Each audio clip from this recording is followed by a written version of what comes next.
All right, how you guys doing? So, sorry there's a little bit of a delay since the last video. I've been feeling pretty tired after work, so it's been relaxing.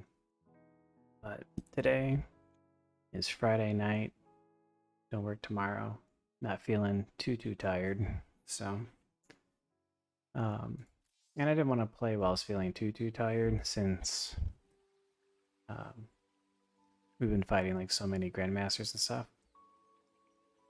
So I was thinking like how to proceed since I'm only really able to play at like between like 10 o'clock at night, 10 o'clock p.m. to like 2 o'clock in the morning. Like right now it's 12.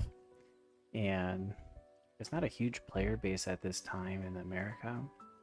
So the probability of getting equal rating matches is much lower, right? So we've been getting games against people either a lot more skilled than us, a little bit or less skilled than us, and then some around the same. Well, I'm not gonna say skill, but I'm gonna say around the same MMR as us. So when you kind of have like that distribution, I was thinking like, well, how can I maintain a like minimum skill, like a consistency of minimum skill while press up the ladder, so there's something for you guys to be able to follow. And I don't think I'm able to do that anymore. But I think like the best solution, so that we don't accidentally stick ourselves in M2 just because we're playing not the greatest time, is that during the load screen, I'll just try and pay attention to the MMR of the opponent. If the MMR of the opponent is higher, like a Grandmaster or whatever, I'll play more try hard. Okay. If the MMR is lower, then I'll play less try hard. So that way we can keep a higher win percentage, and I'll try to still keep the hopefully the gameplay looking somewhat manageable. I'm not gonna like do super fast screen changes and play too quickly, but just kind of play more intelligently. Obviously, I will play more quickly, but I'm not gonna try to play too fast, so it's still followable. And then I think this is also a good time to begin kind of maybe doing some like replay analysis after the games we've lost, especially against higher level players. So that way we can see like, which is really important for you to do. Like if you play against a high level player, you should always look at those replays. Not always to see what you could have done better, but what you want to see is how close were you to matching that player, right? And when you start comparing like how close and how well you did against them, that will give you confidence when you play against people like that in the future, right? One of the things that gave me confidence when playing against Grandmasters and what led me to help beat Grandmasters was I kind of realized that, at least macro and build order wise, they weren't ahead of me, right? I was able to, I had the same or more workers, I had the same or more army, I was like, really? Like, what the reason I'm losing is a lot of like tactical decisions, or maybe I missed like a mid game Widow Mine drop or something, or like 2 medevacs came in, I wasn't prepared, just kind of like small things, the reason I was losing. And maybe I just took bad fights in bad areas, or I didn't have good map vision, stuff like that. And when you start looking at that, especially as a Masters 1 player, you're like, well, these are not really that big of a difference. This is not like a wall I can't overcome, because everything up until like those 1 or 2 mistakes were pretty much equal. I'm pretty much the same skill level as him. And all I need to do is just try to figure out ways or improving my ability to be more aware of either medevac drops in the mid or late game, army positioning and movements in the middle game, and try to figure out, okay, well, I can't fight here when he has got that type of army, so maybe I'll try to fight there or something, right? And you can start making these small adjustments to your gameplay to eventually be able to defeat them, right? Whereas if you don't do that, you might think, oh yeah, like, you know, they're just way better macro, they're way better micro, they're way better everything else, and then, you know, that's just something I can't defeat, right? Um, and when, you know, often what you'll realize is that the delta of skill is not always that great, um, and it can be something achievable. Um, Now you're not going to see that in all your replays. You might not see that um, too early, but it's something to keep track on. You know, something to keep in mind.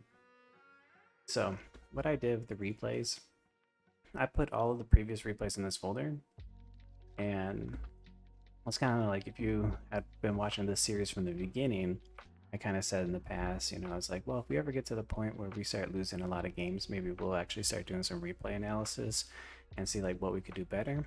And I was thinking, well, you know, we are, you know, losing a healthy amount of games, right? You know, we're getting losses and wins at about technically around a 50% win rate or so. So I was like, well, okay, maybe now's an opportunity where we can really demonstrate, you know, how we can use these naming replays, wins, losses, you know, kind of the skills we developed previously, you know, and actually like gonna put them to the test. So that way, you know, I can still have at least this part of the series still be beneficial, right? It may not be the most beneficial for demonstrating how to get from Masters 2 to Masters 1 by just playing a little bit better, but you know, all like the key concepts and fundamentals to do that is pretty much been the previous part of the series, right? It is making sure your build order is as perfect as possible, and always keep trying to figure out how to do it more perfect. Like, do you pull a probe or do you rally a probe? Do you chrono boost 2 times or 1 time, and how does that affect your build? You know, should you pull a probe immediately to make the cybernetic score, or no, I mean the assimilator, or do you wait like 2 more seconds for the probe coming up from the natural to do it?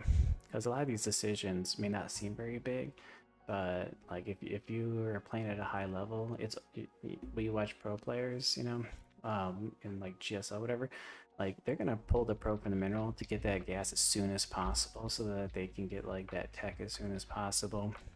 But it also really depends on what the plan of your build is, and you know, so like either the entire series or like the last few times I keep mentioning, like the whole point of the build plan that I've been showing you guys is a attack based on the timing of the robo. Like, we want to be moving across the map and attacking either when the warp prism pops out or after the warp prism pops out.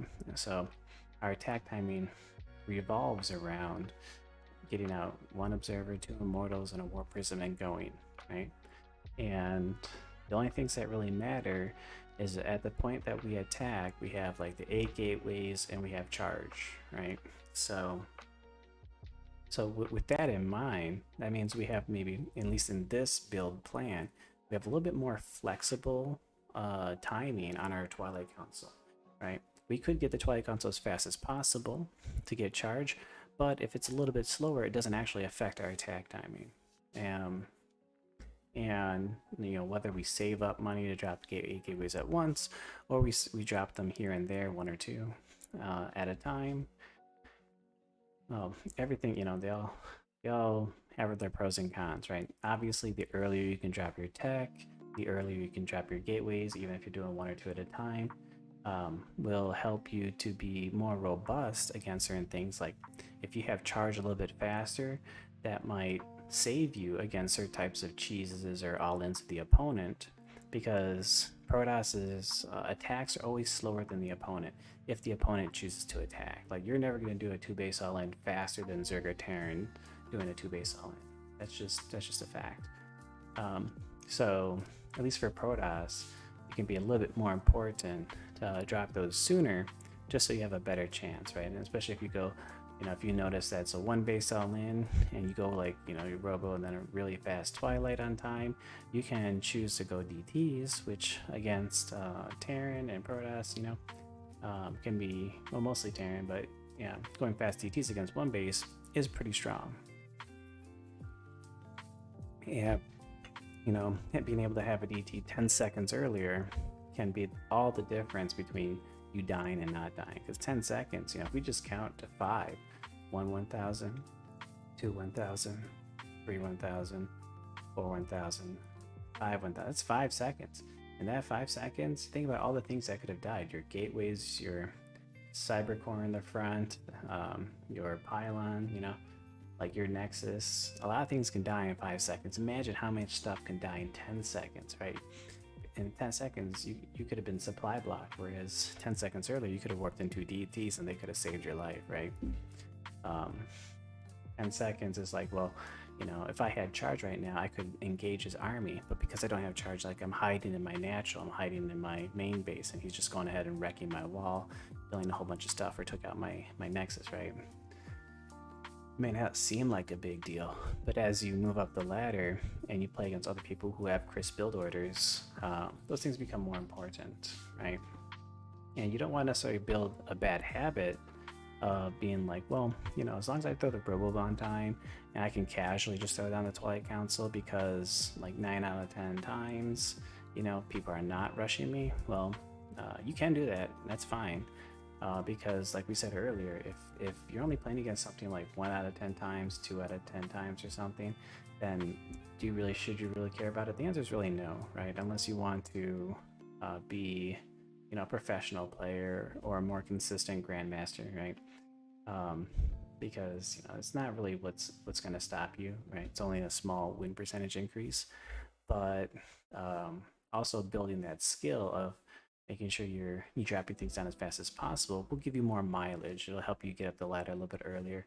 And when assessing what skills you need to improve, it's just one less thing for people to complain about, right? Like if you get coaching from like a pro player or a high level grandmaster, and they watch your replay and there's like not a single comment they can make about your build order other than maybe you're making bad units or something, right? Like, oh, you made 3 adepts, you should make 2, right? But if you're like not getting supply blocked, your Twilight Council's on time, your Robo's on time, your Stargate's on time, you know, your Forge is on time, whatever, your Nexus, if all that stuff is perfect, right? Then you're getting the most value out of the money you're paying your coaches for. Because, right, it's the easiest thing for you to practice is your build order. You can go practice against the AI, you can practice against nobody, right? So that really, like, if your build order is, you know, not perfect or close to perfect, right? Like my builders are not perfect, but they're close, right? They can be close. Then you're not like basically wasting your money getting advice that we all know we all know what's, you know, wrong, right? You don't need someone to tell you. Like you probably know your build orders are fucked up, right? Then you get like the most value, you know, and you can ask better questions like, you know, well, where's a good spots to engage? Like how should I attack the opponent? From what direction? You know, did I wait too long? Can I be aggressive here? Like, I feel really scared with this amount of units. Are you really sure I can be out on the map? You know, stuff like that, right? Those are the more important things. Like, those are the questions that are the hardest to teach people. They usually develop through, like, game sense and stuff, but can still be, you know, can still help you, right? Yeah, like, making the army is 80% of this game, so making that army should be the most important thing. Controlling the army is 20% of this game. Right? At the higher levels, because their build orders are so, you know, quote unquote perfect, then 100% of the game for them is army control, unit control, stuff like that. Because, you know, they don't have to worry about this. They don't have to worry about this build order stuff, right? So hopefully that makes sense. You know, we'll that's kind of my little preamble, so we all know what to expect. But just kind of a conclusion is, you know, we'll try to play at the skill level of our opponent to the best of our abilities. We'll save replays. We'll kind of analyze our losses and kind of go from there. I don't know if I can play at a 5K level right now because, you know, I haven't really played StarCraft in like two months, or so, besides these games that we've been playing together in this playlist. So all the games I've been playing for like the last couple months are here. All right, so let's kind of get into it.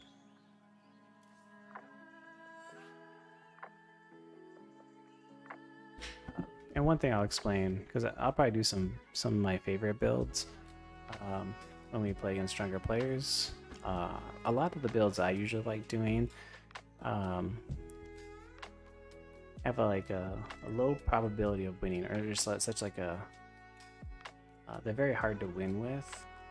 So they're not always like the greatest build orders, but they're really, I think they're pretty fun. But you should always kind of stay away from build orders that have a low probability of, or have such a fine line to win, where like little mistakes can be the difference. And so we'll try one against Turtle here. We'll see if I can remember how to do the 2-base Blinkstalker all in for funds here. Technically it's like, you know, one of my signature builds. Looks like we're playing on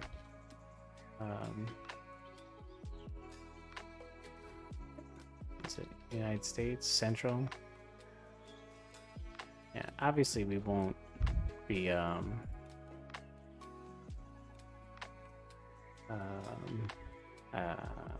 don't know, I was gonna say something, but you can see like how I can mine this little bit of a mineral, come up here and stuff. I'll try to demonstrate some techniques. So this will be an example of a build order that can be hard to win with, because you know it takes like really good micro, takes really good timings, and the more perfect you do it, the technically easier it is to win. Takes a bit of confidence in your units. Oh yeah, so the only thing that'll stop us if he's cheesing us, right? We won't be able to do it if he's cheesing us. So we'll go like this. Maybe steal some minerals. While that's stealing minerals, we'll come over here. Make that, make this guy. So you'll see how I'm like mostly focusing on my build. You know, I check over here, I see that's below halfway, so we're doing pretty good. Got this guy here. We'll go this way. So this is supposed to be a sharp timing attack. So it's gonna be important, and we usually want to hit their third base. Usually I want to hit their third base. So that's my goal here, is to figure out where that third base is, and maybe to choose the third base. So I'm trying to block, like in this map, like technically both are easy to siege. Yeah, like this. Both are easy to attack, but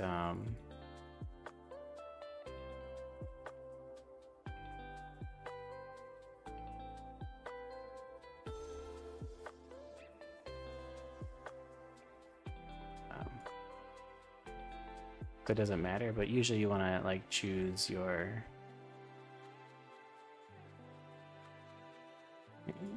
you know, block whichever one is the harder one for you to siege, right? So when you're doing 2-base summons, you want to figure out, you know, usually the place you want to attack from, as Protoss maybe has like a decently open but not too open ramp, and it's on the flat ground.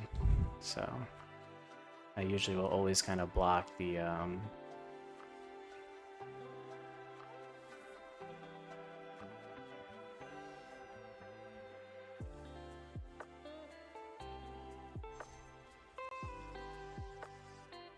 oh yeah, here we go.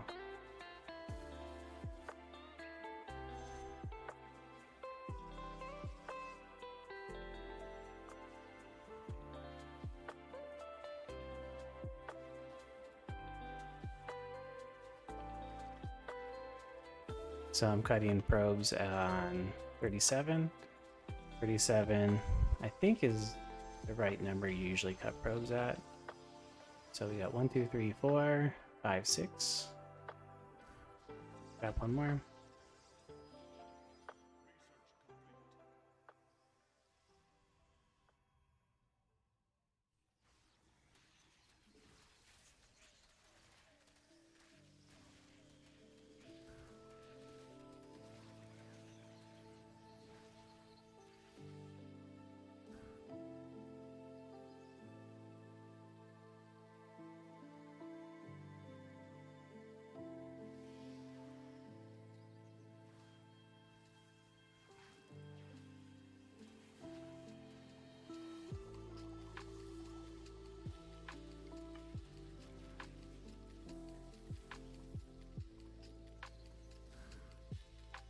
That's a pretty good scout from him, though.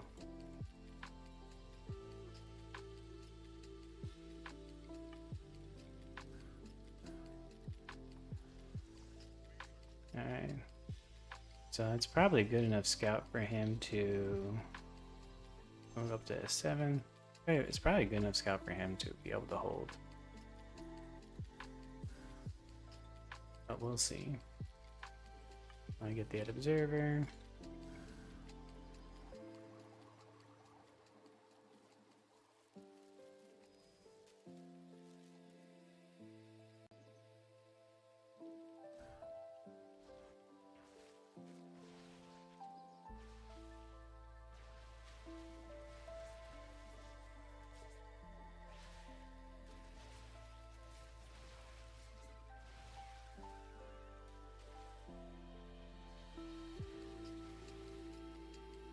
He's trying to prevent me from warping in.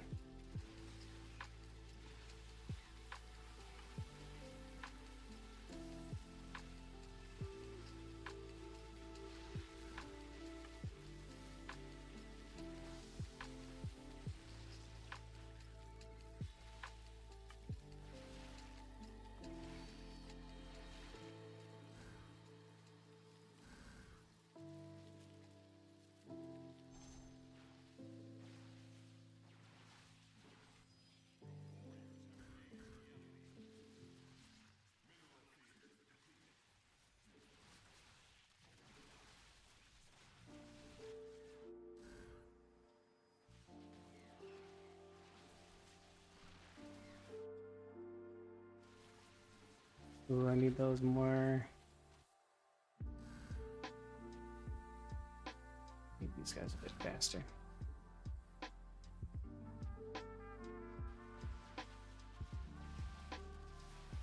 Oh shit. The micro's getting a little worse.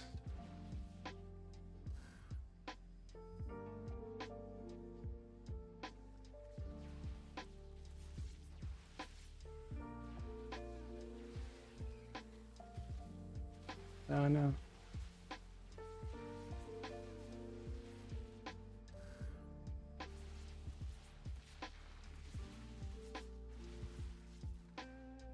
I kill something.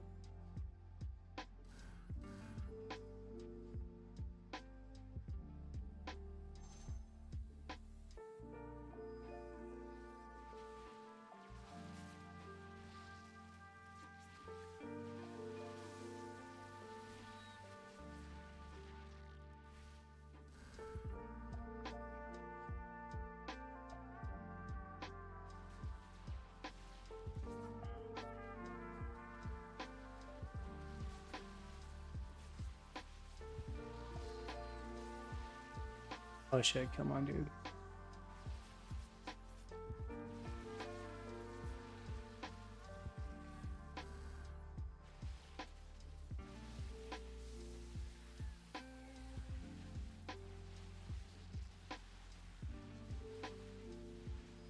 He's trying to get that shit. Trying to get the warp prism.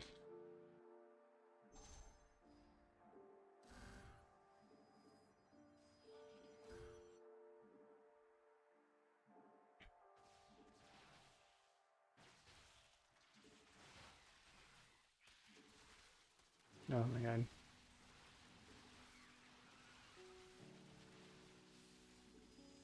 Are you starting to get too much stuff?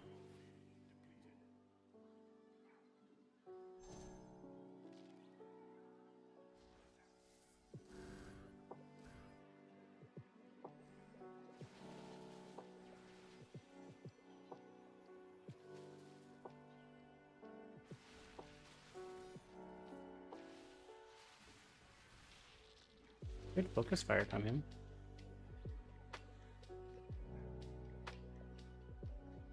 I need to get an immortal charge. Oh no!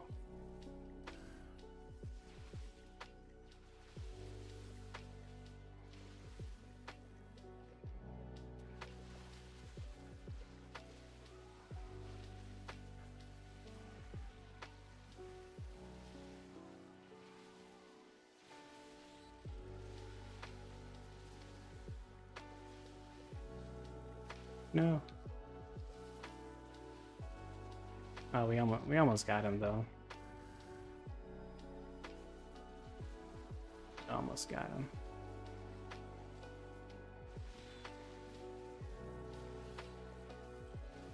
We just needed to keep some of these guys, keep a couple more of these guys alive.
Again. That was a pretty close one. If my micro was just a little bit better during the initial push, we would have been able to snowball. But I lost like a handful of units too many. Like 2 or 3 stalkers early on. But you can see like it was for army value, this is favorable for Protoss, right? And then we lost like a couple of units here too much, so this, you know, it was close. But hopefully that's fun to watch. That's one of my favorite builds to do, just because like it really taxes me, and I don't mind losing when I do it, because it's all about like all about skill, right? So if I win because, you know, I outskilled the opponent, if I lose it's because the opponent outskilled me, or I, you know, made a mistake. So this guy is a little weaker, so we won't play too hard. So we'll kind of go back to our charge lot build.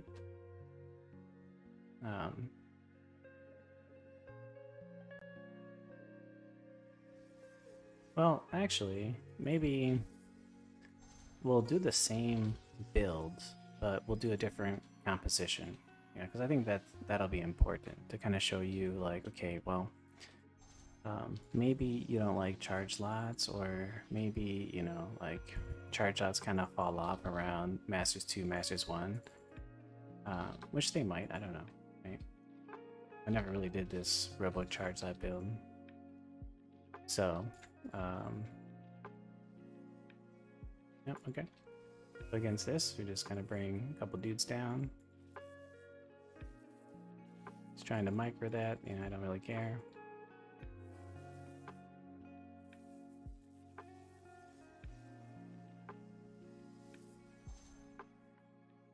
Just want to know how much gas he's on.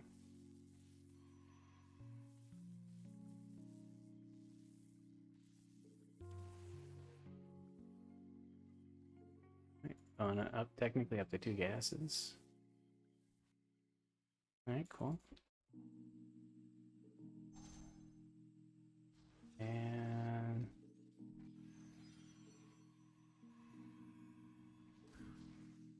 right, oh man. That's unfortunate, we made too many probes. So we're not going to be able to get this the Stalker in time. I guess we'll go Adept then.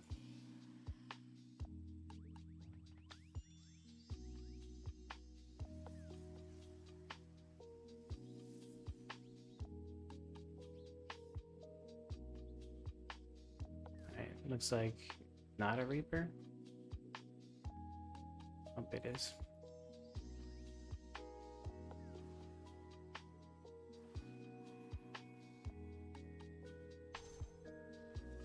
Oh yeah, I want to do the Rebel first, huh? Okay, well, it doesn't matter. We'll get the Rebel next. So we're gonna be doing like a 2-base kind of Colossus type of all-in with Blink or so.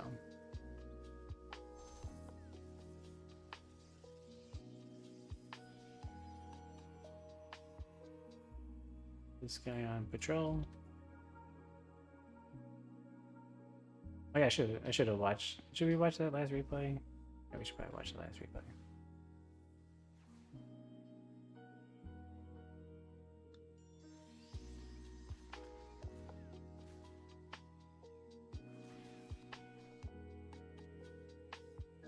We got that going on.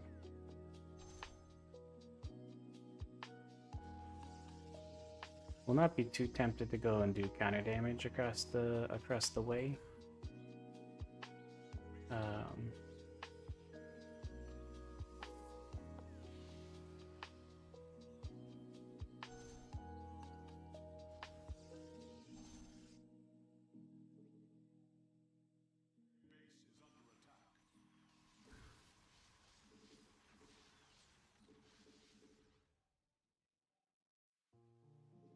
That's fine.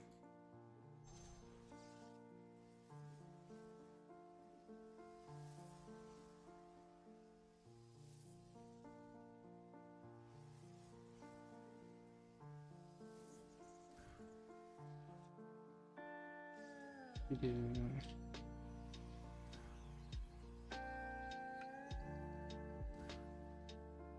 So we know if there is going to be a Widowmine drop, it's going to be late because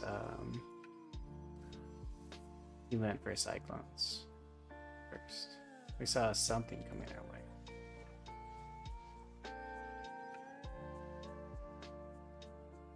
We got enough workers.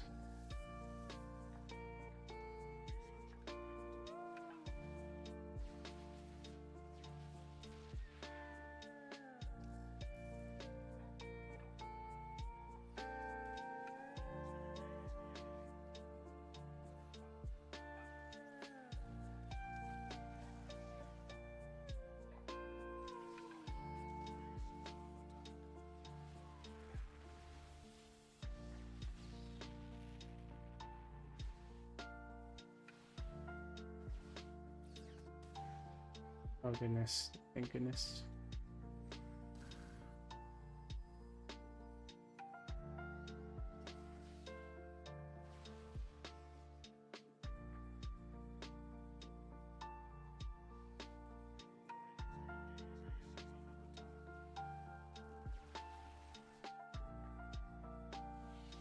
You can see how like a lot of the time I'm not like watching too hard in my army. Because at some point you have to have faith that your army can take care of itself. It doesn't need to be babied all the time because you have, you know, adult things to do.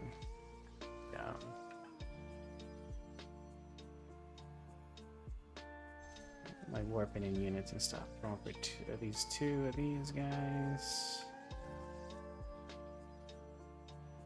Checking the status of everything. We got what? 1, 2, 4, 5, 6, 7, 8. We'll get charged also here. Got 2 of these guys. Got this. 2 more of these guys. And we want to make 1 backup.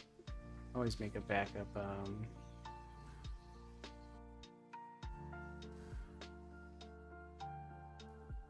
Swing around here, see if there's any tanks on the high ground. But yeah, like always make backup, whatever they're called, observer.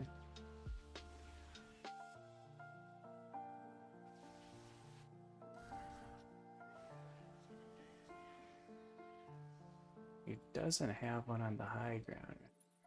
That's perfect. What do we got here? Do we got any Zelts yet? No. That's fine.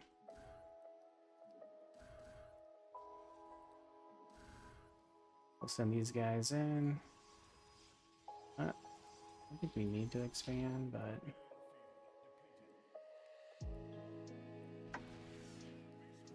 we'll blink on top of this guy.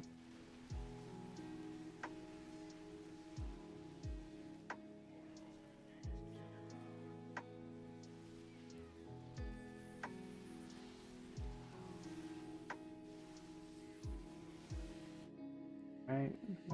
Maybe we should expand anyway. We're taking a pretty good fight, doing a decent amount of damage here. So we want to warp in at home. Okay. We definitely have the advantage. And we don't really need to overstay our welcome too much. Okay. These guys in here. Looks like he's got a Widow Mine over there. This. Second one of these. Backup pylons galore. Start going for some Immortals. I don't really like disruptors. Not to make them too much, especially if I'm going for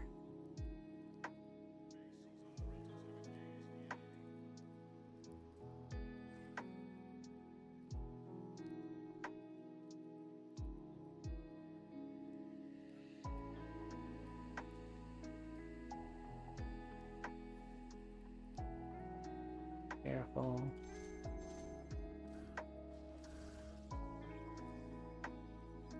The only way you can really win right now is to get a good drop on us. So what I'm gonna do is just try to make ourselves be impervious to drops. Looks like he's got a sneaky base over here. Storm ready.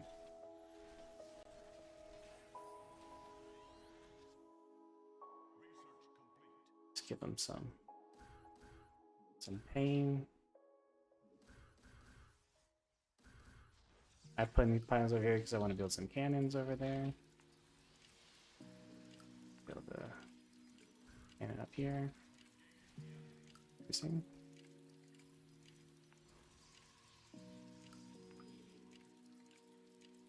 So he's going up to 2 bases. Technically, he's got a 3rd base.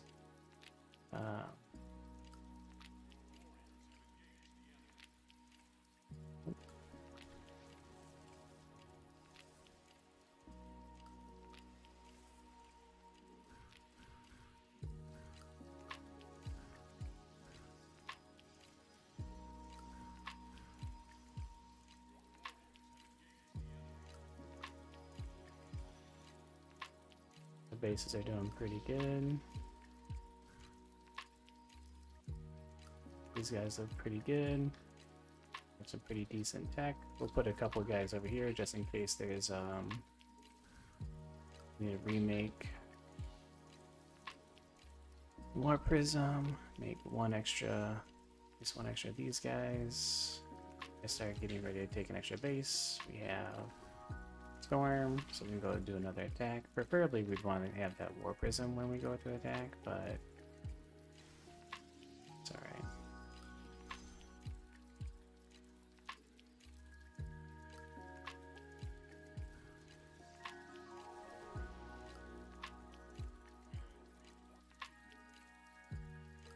Maybe I'm playing too well here.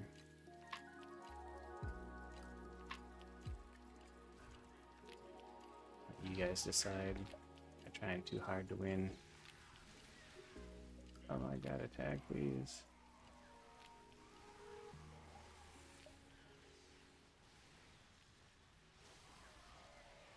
Goodness.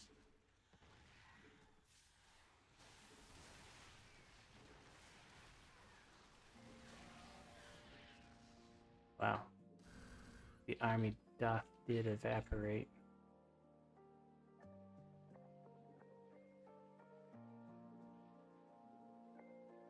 Nice hold from him, though. It's not the best attacking. He had a pretty good defense here.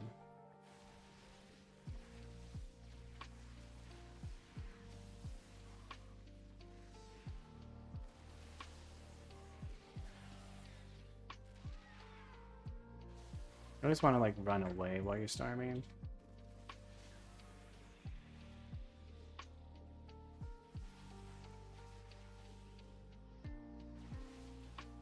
You're making a lot of turrets, which isn't that great.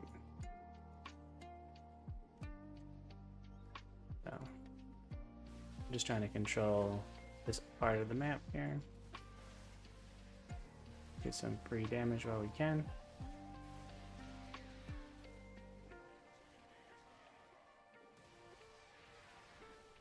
So we came in from this way to hit a better angle because of how defended he was over here.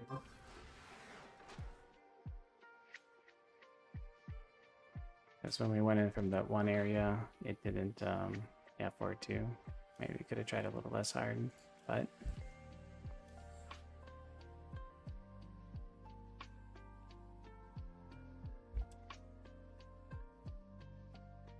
At least hopefully the gameplay looks a little better. A little more legit. Oh yeah, right. Hold on, cancel this. So, this one was a DDZ. We lost this one. He just did standard macro. And this was a PT win.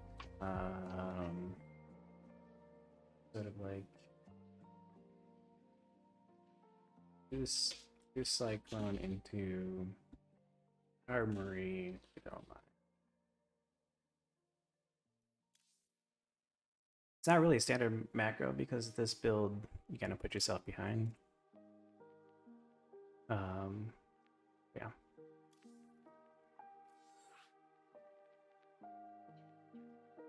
Couple days until ladder locks before reset.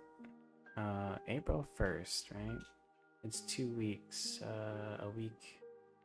Yeah, it probably lacks like tomorrow, if not already locked. But it doesn't matter, right? Even if I don't get the promotions, all that matters is we just get the MMR up to 4.8, right? So as long as we get our MMR up to about 4.8, we could just say we have achieved our goal, you know. Even if the ladder locks. You know, I'm not trying to get any more badges, right? This is not even my main account. Got plenty of Master 1 stuff.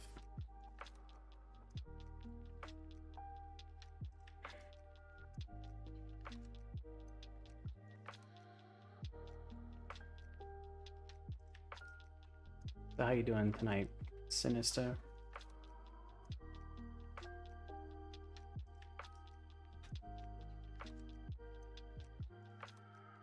So the one thing that is the same and different for this build that I just did, where I went Twilight Robo instead of Robo Twilight, and I went for Colossus instead of Immortals and Blink instead of Charge, is they're virtually identical, right? So the Twilight counts on the Robo timings are the same, because the Twilight counts and Robo are pretty much the same cost. They're like 150 minerals, 100 gas. So what order you put them in doesn't matter in relation to how much they cost, right? So the timing, so if you're used to placing that Robo first and then the Twilight, the timings are the exact same. It's just which one you make is flipped, right? So that's why, you know, if you learn the build I was teaching you guys, at least up until, you know, Masters 3 or 2, and then you wanted to switch to like a Twilight build or something, Like you know all the timings. Like it's still built into you. All you gotta do is just make the Twilight instead of the Robo, and then you make the Robo instead of the Twilight, right? If you wanted to do a Stargate build, then you just wait. You know, you wait a little bit longer, and so you get the 50 gas, right? What is this? Terran? Okay, Pinky. I think I saw that Pinky was about the same MMR. Doing alright, just finished.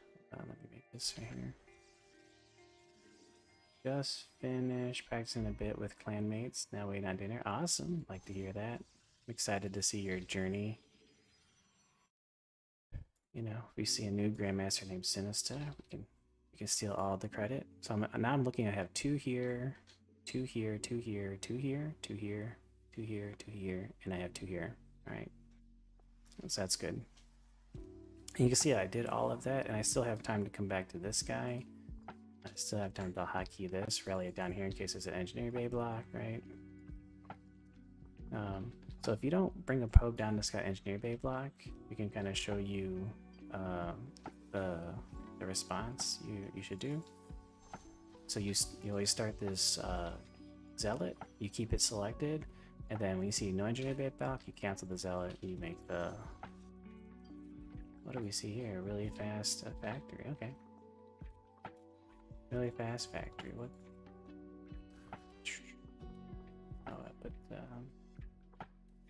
oop. I could make the gas with this guy, but it's more important to make the gas with as fast as possible. We don't see an expansion, so I'm gonna hide the probe up here, and we want to confirm that expansion. Since it was a factory, I'm going to go for Stalker first. Because Stalkers deal with Cyclones better. And it's unlikely to be a Reaper, but we should be okay. Now, I don't really know the timing for the Cyclones, so ideally, you know, if we knew what time the Cyclones would move out across the map, then we would send the probe in just after they move, so that they don't just, you know, like die right here and we get like no scat of the natural. So we're gonna try this one.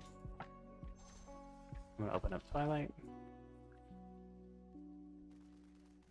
It is a Marine. There is no expansion here. So we're gonna hit a chrono boost on this just to get some stuff out in time, and we're gonna hit our buildings. So remember, you know, so since it is probably a 2 base all in. Uh-oh, we see there's probably a factory in my base.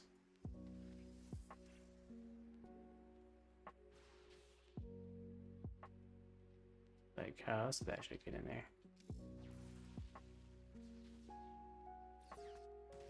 Oh, and it's invisible. Nice.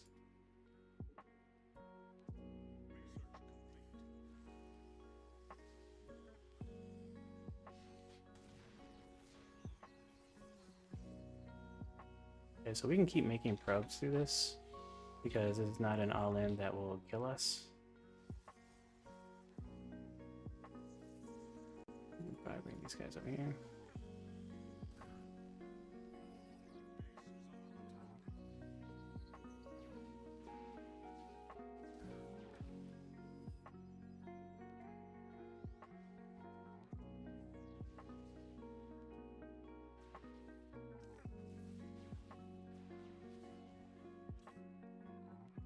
Did I ever get blank? I didn't get blank. Okay, well, fun. Okay, well. Where is the observer? Oh, shit. Could be a Thor coming. It is a Thor coming.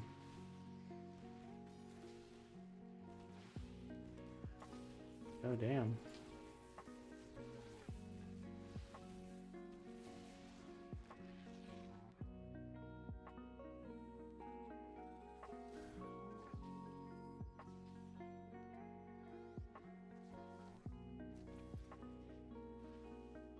These guys over here.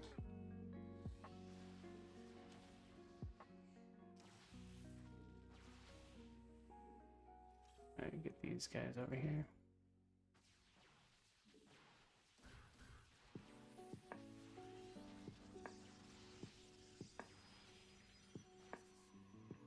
So ideally, we can probably do a 4-gate follow-up, like a 4-gate blink all in.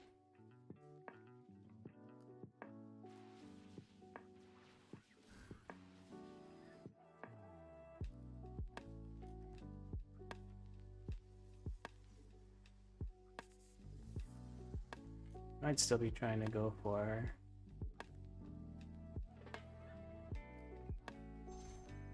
that this. I'm gonna go down. I have a lot of gas, so we're gonna go down to a couple gas here.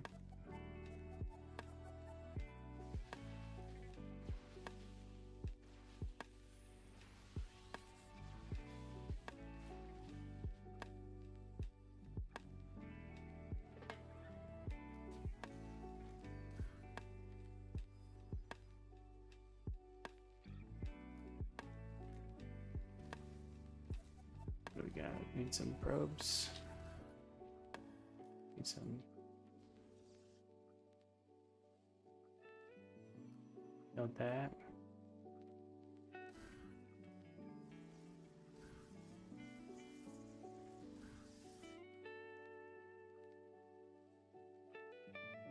Definitely will need to back up one of these in case we accidentally lose ours. It's gotta be extra careful. I'm gonna go for a charge. Oh, Banshees, huh? That's not good. Oh, mech, huh?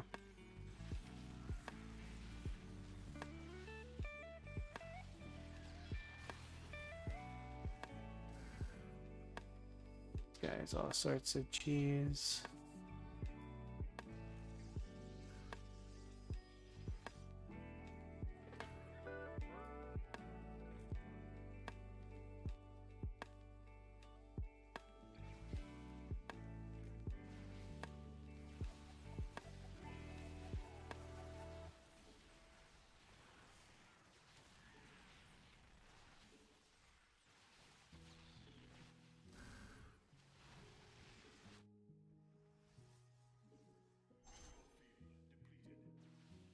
You want you.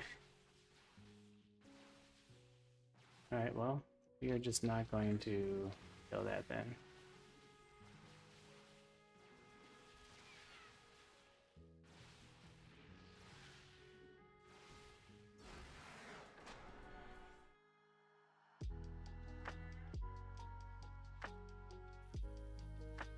Kicking ass and taking names. I don't know why my APM is still so low. I'm definitely playing better.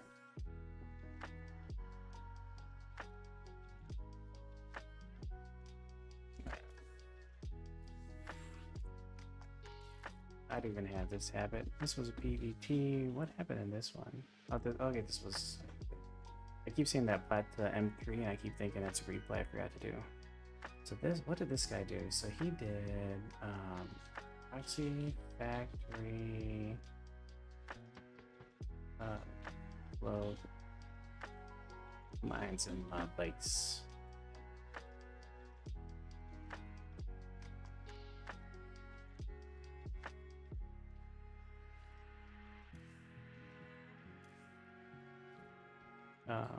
So that game is like one of the reasons why it kind of demonstrates why it's important to not be too late on your follow-up tech. So if we were slow or had we skipped the robo, life would suck, right? And in that situation, let's say you did skip the robo, maybe your best bet is to go for forge. So you can I think you can get a forge and a cannon up faster than you can get a observer out. Nox PvP. Right.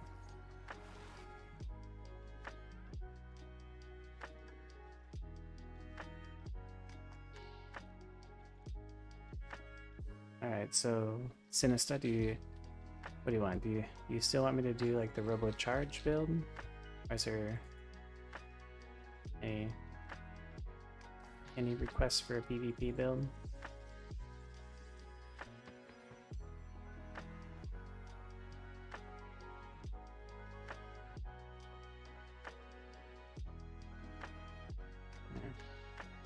Because now that, I'm probably not going to hold back too much. Robo Charge is not going to be as much of an auto loss. Might be a little bit of a hard one to still pull off, but this timing could be a Cannon Rush. And if he's not coming up here, okay, like if he's not coming up here, then still can be a Cannon Rush. And if you're not sure, you can just follow him around, be a little bit safe, sacrifice a little bit of minerals, just to for peace of mind. The reason you're following him around is if he tries to like wall, you can hopefully get a probe into that wall. We see it is cannons. Okay, so it's down here.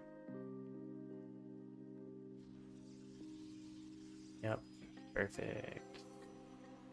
But we probably gonna lose this one. I think the only chance we have is to base trade with the Void Rays.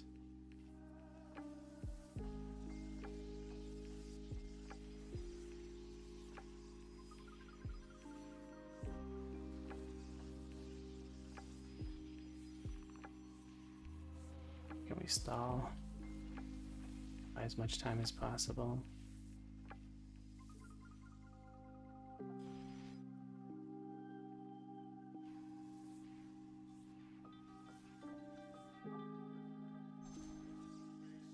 Right now we just need to get enough gas.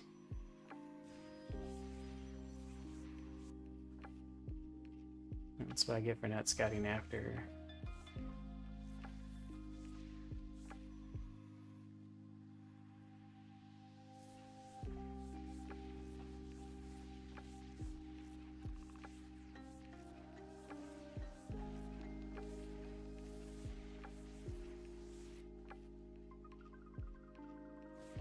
Scouting after Pylon. So he's probably he should be transitioning right now. He made this, so you can probably have a really fast transition.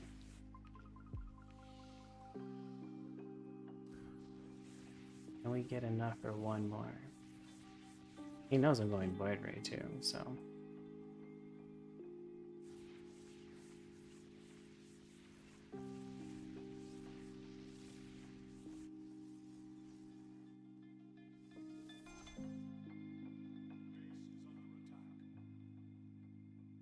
Unfortunately, I only got enough for one Void Ray, and that's not going to be enough to win.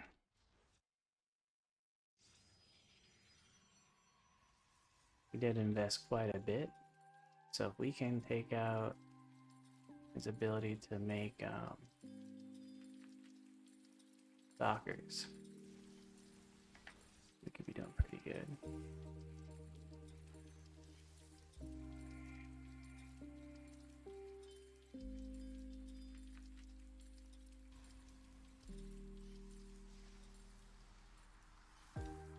Alright, well, screw it. We gotta come over here now.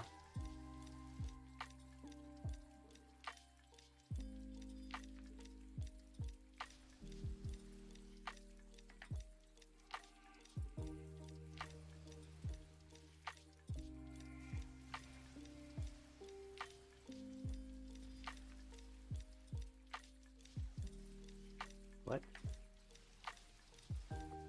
Really? He's going Phoenix, it's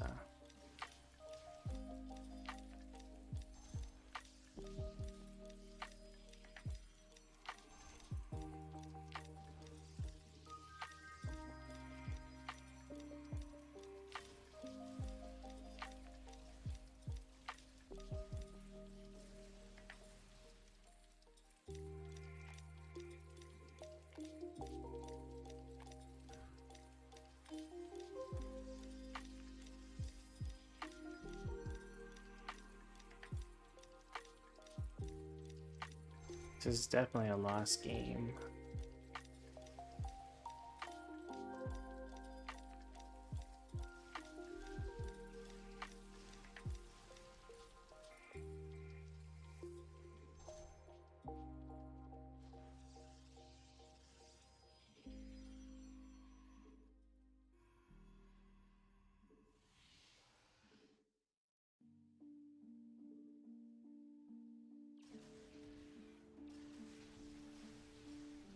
Always go for the weak ones.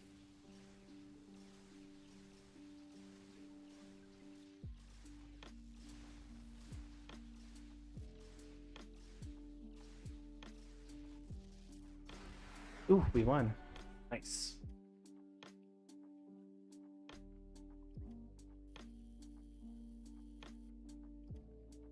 Thought we would have lost that one for sure. And I'm pretty sure we should have lost that one. Win. And then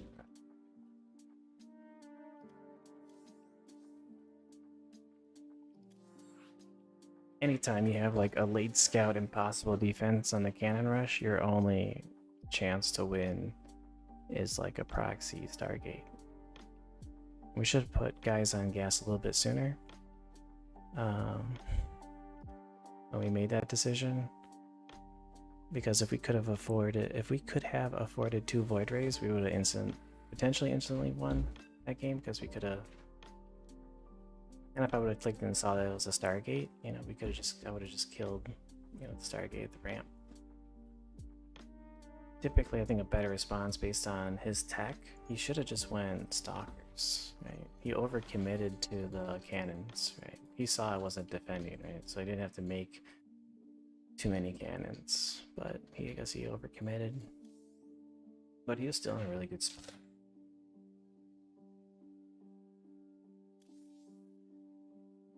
Alright, here we go. Pop. You've got no preference currently? Okay. Maybe next time we do PvP, I'll show you my 80% win rate strategy.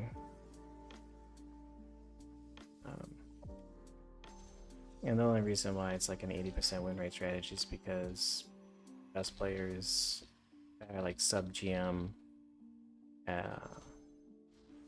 are robots in PvP. They have no idea what they're doing. They have no idea how to scout, and they're way too confident.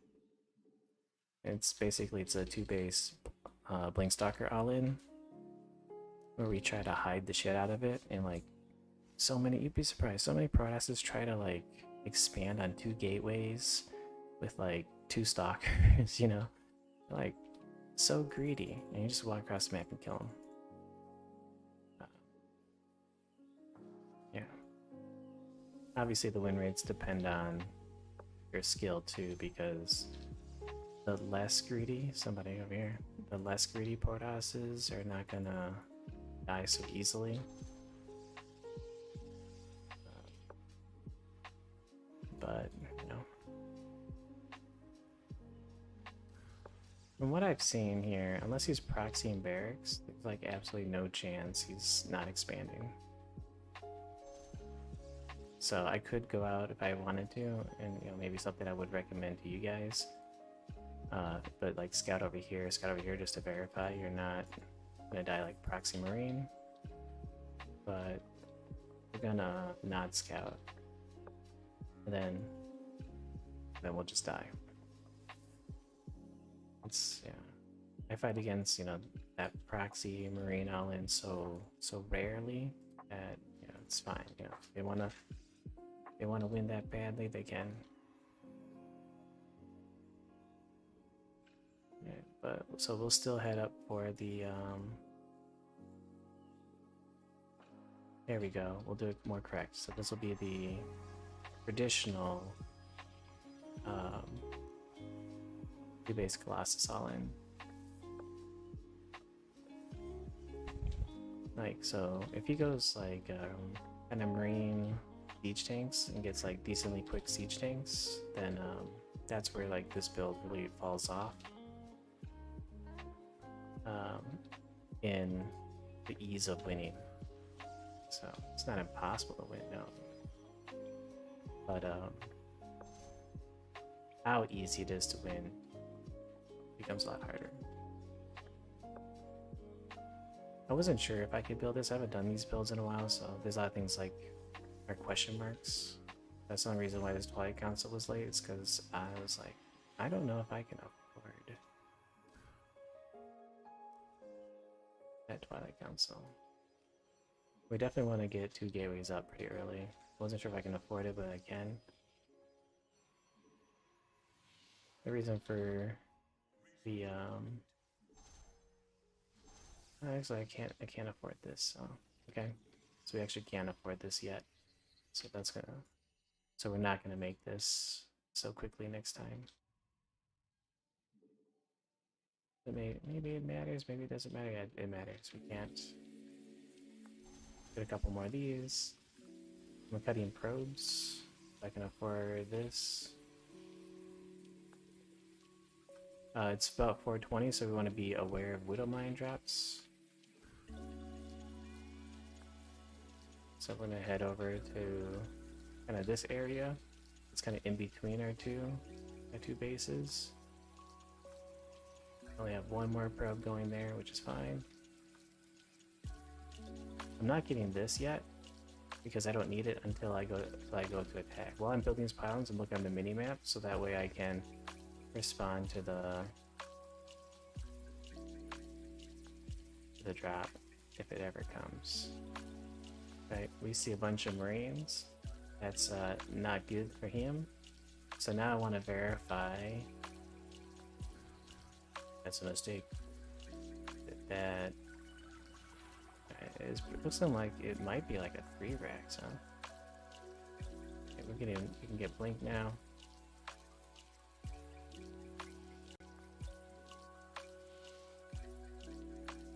Gonna put this in like a somewhat okay spot. Yep. So this build definitely hard counters 3 racks. You always want to come back like this. See how I like micro back and he pre-split? The reason you want to pull back is because it clumps his units up. You know, makes him unsplit his units so you can get that splash damage. Just trying to minimize the splash damage. Or minimize my classic splash damage, but me microing back kind of lets me reset that splash damage. Now we have a timing where we want to hit him as hard as we can, as quickly as we can, before he gets out enough siege tanks to defend. Because he was trying to do a really greedy Marine push using high DPS. And as long as he doesn't have too many tanks, we can just crush him, especially when we can just blink in on top of those tanks, but blink's not really done yet. We want to send one zealot forward after this warband.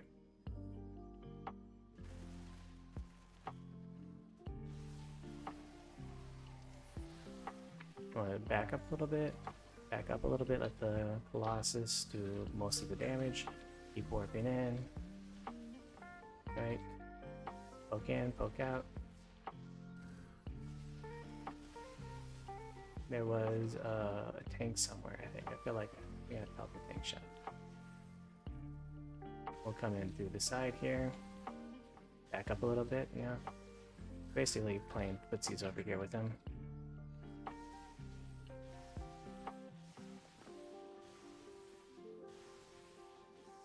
I'm poking like this, that way I can keep on my toes. Right.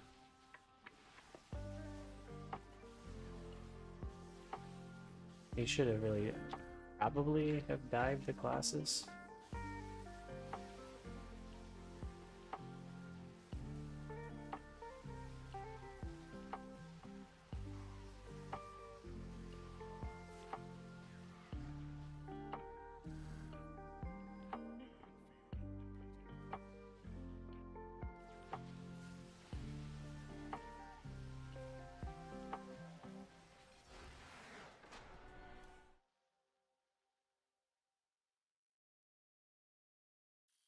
So if you like Blinkstalker micro, you can do that, but I'm pretty sure we don't need Blinkstalkers because I barely was able to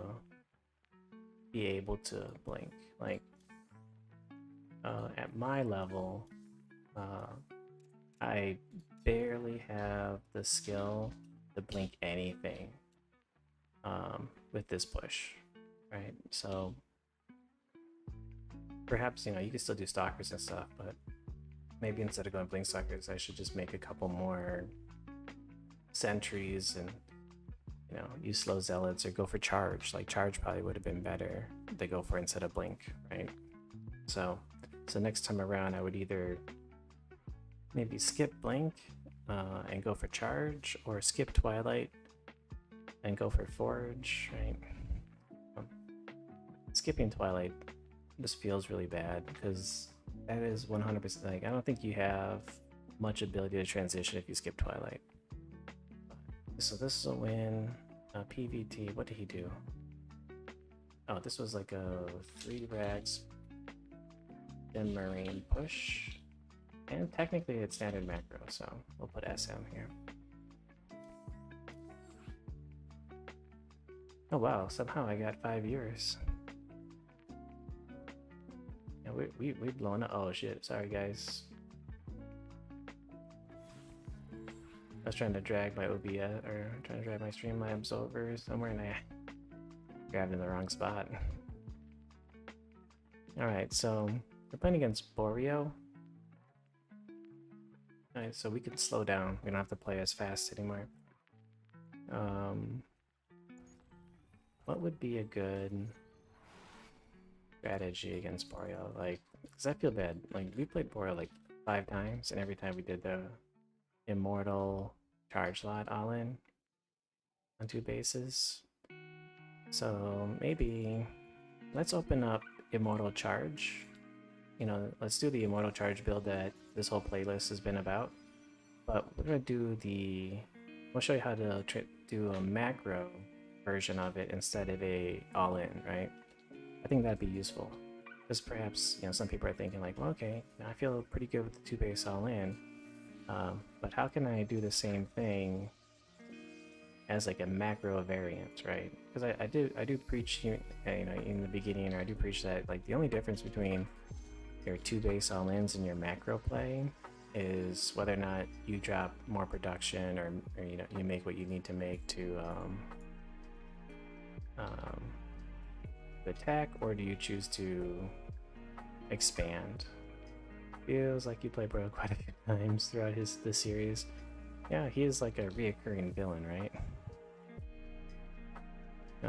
He's played some cheesy plays. I think we even played him while he queued as random. I think he queued as random against us too. But we have to go and check the logs on that one. But what do we see over here? Yep. Okay. Yep. Looking good. This is almost certainly a Reaper.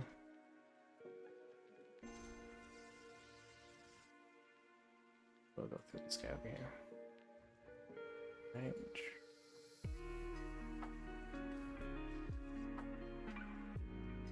So I'm gonna bring this guy over here to build his gas. Let's get the gas down quick.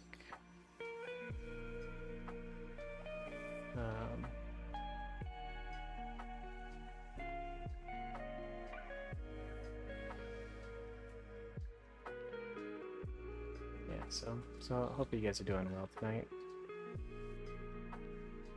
And for any of the new viewers, you know, if you're struggling to climb up the ranks, feel free to check out the other videos in this playlist, as this whole playlist is designed to teach you guys how to improve from from technically below Plat 3, but Plat 3 to at least Masters 2. It was around Masters 2 when I started turning up the heat a bit. Oh, did I see something? Okay, but I hallucinated a Reaper right here. But so like, I'm looking at the mini map, you know, and that's definitely a skill. Like the easiest way to develop that skill is just to kind of remind yourself, like, I look at the mini map, maybe make a mantra about it. Say, look at the mini map, look at the mini map. You know how to make songs and stuff. You can. I could afford the pylon. Like, can I afford a pylon? Like, yo, we've been going Observer first because Observer's been telling us whether or not we should all in or not. But yeah.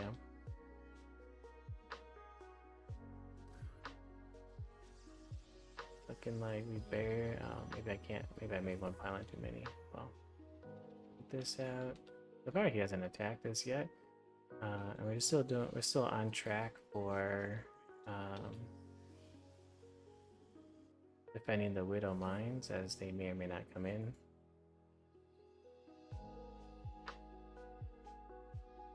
All right, so I want to go up to at least 2 gateways before taking an expansion. Speed this up over here. We're going to leave the Immortal in front as our big boss unit to help deal with any kind of issues. And we will move the Stalkers into the main base. It's about 420, 430, so we want to keep our eyes mostly on the mini-map to watch for any kind of like Widow mine traps. Uh-oh. We see the Cyclone. Okay. And we'll remake the Observer and go ahead and take this expansion, right? So this build so far has been identical to the 2-base Hellman version, except instead of dropping those additional gateways, what I do is, you know, we'll get a couple more observers as I drop the expansion. But we still got, you know, the Immortals, we still got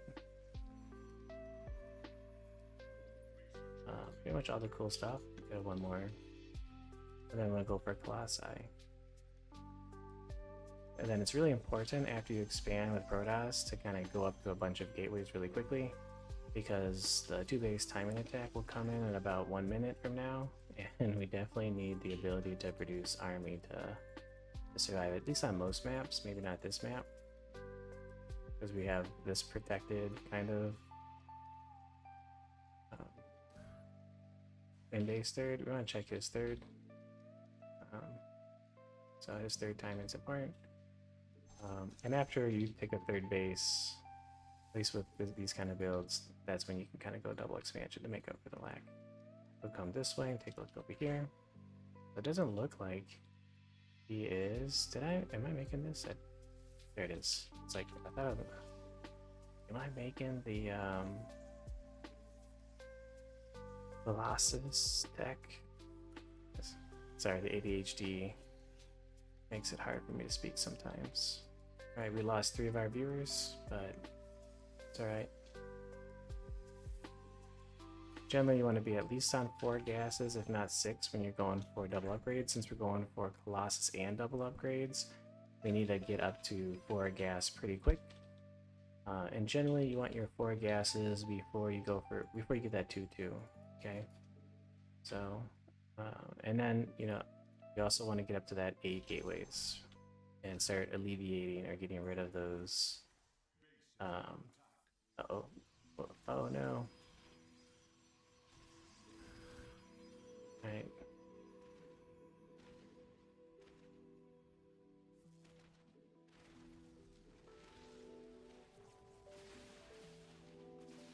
I'll click on the same one, please. Oh, he's got speed ones too.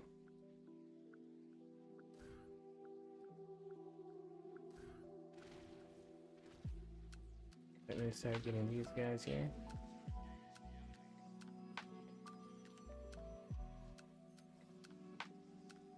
So we have the macro advantage, so we don't need to be too concerned about taking economic damage. And we probably ought to start transitioning into some sort of sky. Because you know, we didn't really scout too well to see that he was going for this, you know.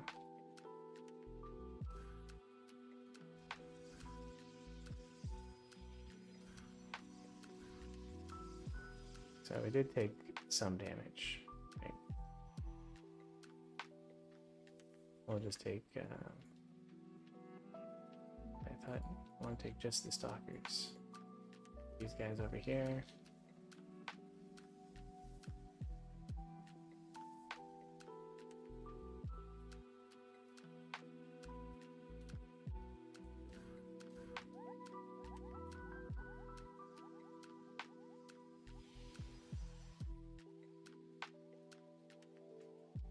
You see no expansion over here, so he has to have expanded over here. So we'll go and let's take a little peek over here. Since he's forcing us in the air, we might as well check into the barriers and Tempest.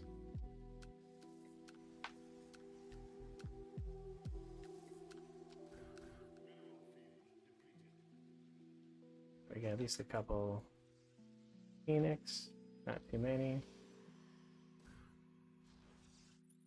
Yep. We see that, and let's see if we can sneak around and take a look at is he continuing to mass air? Oh, we start getting these upgrades here. Start getting at least this and this.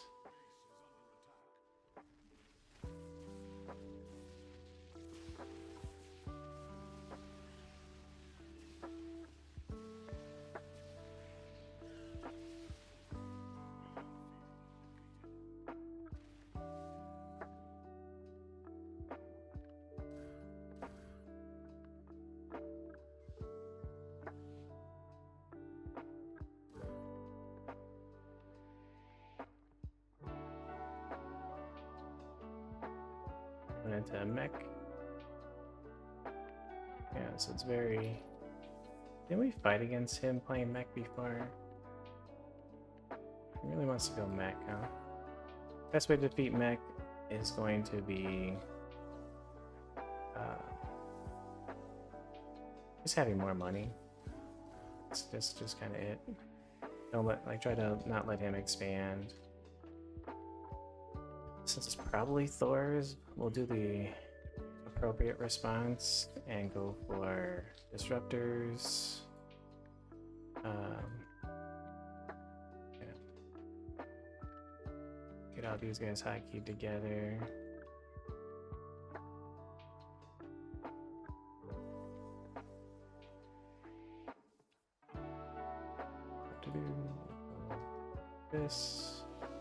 This guy. Two more of these guys. Oops.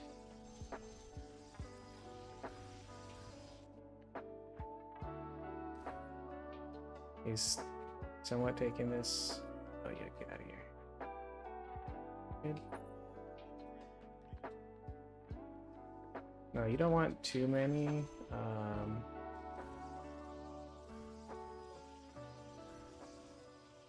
Too many carriers, because carriers kind of suck. Yeah, a couple EMPs, a bunch of Marines, and your carriers are no more.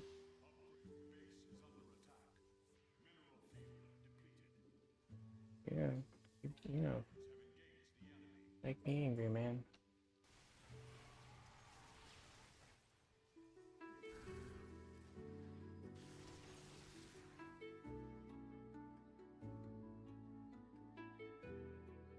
The weapon upgrade. Weapon upgrades are, in this kind of situation, weapon upgrades are more important. Yeah, definitely more important than more units. And then don't forget, expand. If you can't afford it, he's trying. You have a lot of gas.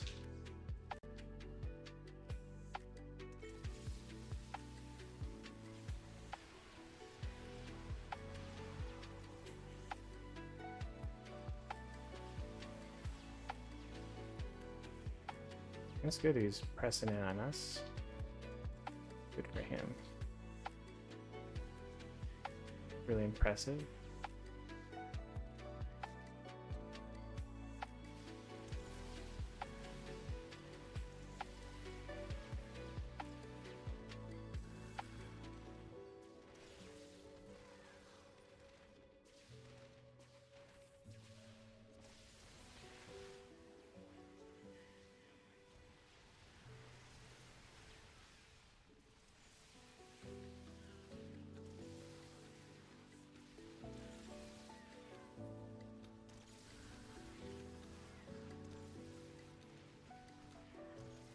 Unfortunately, made too many tanks.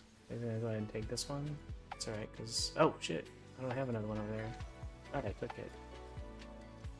But I guess he killed it, maybe? Question mark? But he still doesn't have this base, right? Yeah.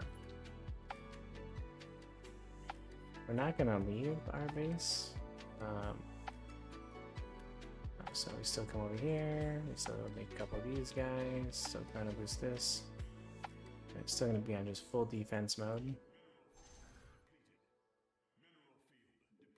Maybe warping maybe 3 of these guys. Just to tank something. I was hoping this would be finished, but I wasn't able to pay attention to it. He killed our observer over there with probably a turret.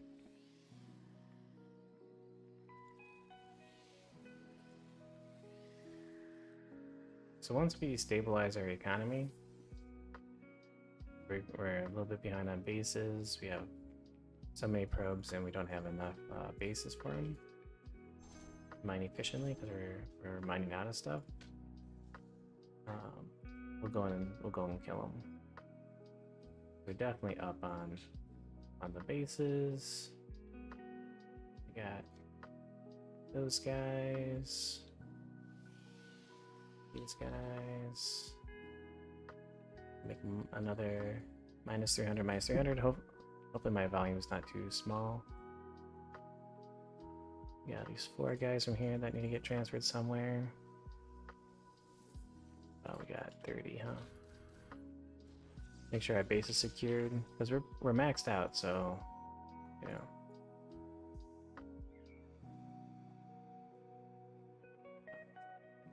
We'll go send one dude here, dude here.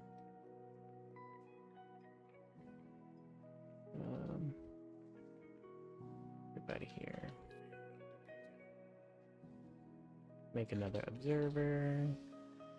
Can we get observer speed? Yep. Keep the upgrades coming.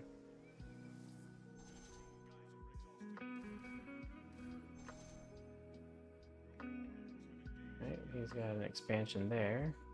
Okay, up. So we'll go and siege that one probably.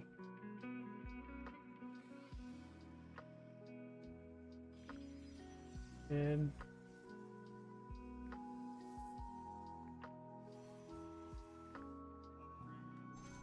We don't want to, you know, we can't really afford to attack when, you know, we're not ready. Then we want to make at least 4 more gateways.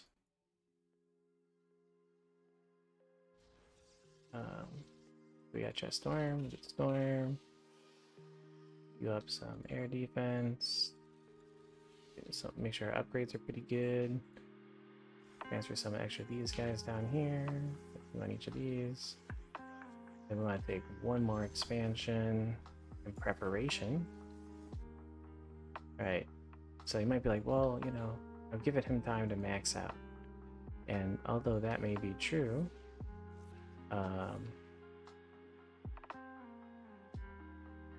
let's take a look here.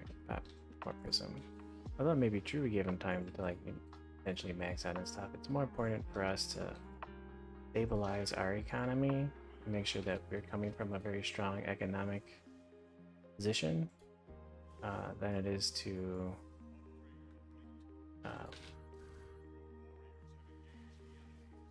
yeah, god damn it.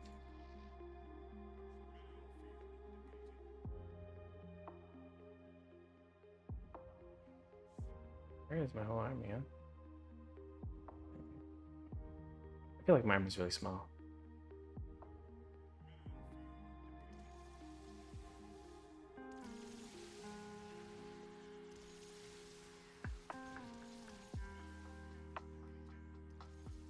Keep this a little further back. Oh, he wants to base trade us?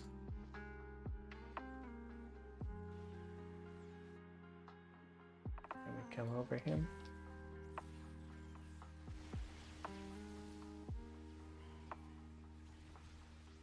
goodness, my army evaporated.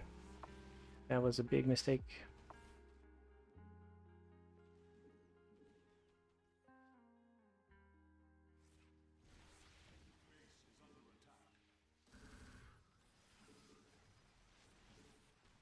Maybe I didn't evaporate too hard.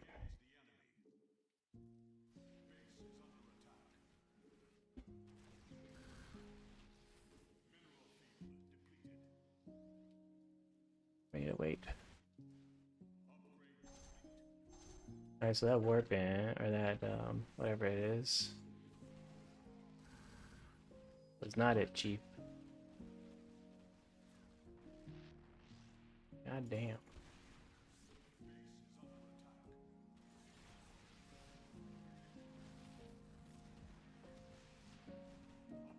God damn.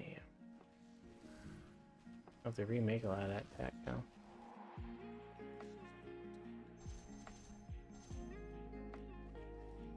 Alright, here we go. Attack from all sides. Now's the chance.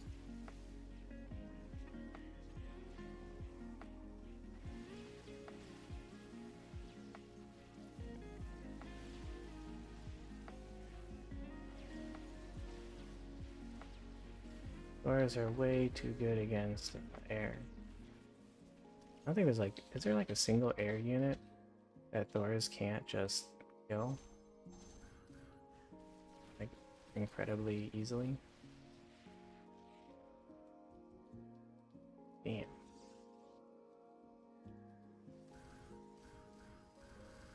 So that was pretty expensive for him. So now's our chance to attempt a counterattack. Keep making probes, keep expanding.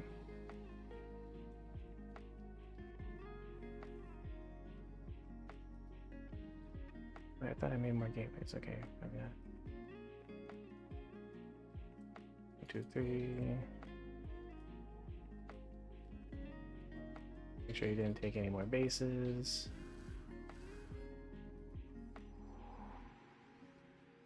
These guys back.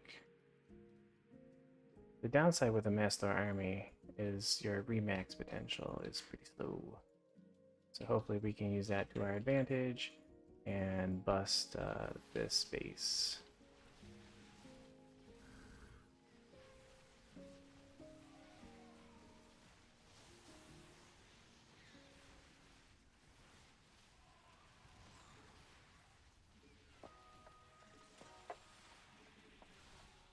I still don't have charge.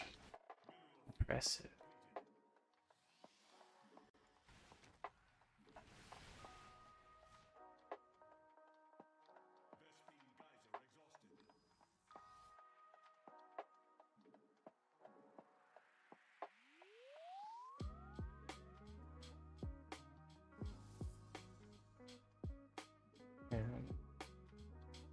Sadly, first mech, it's all about like maxing out and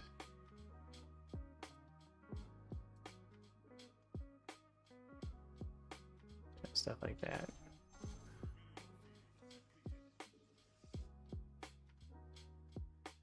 Might want to make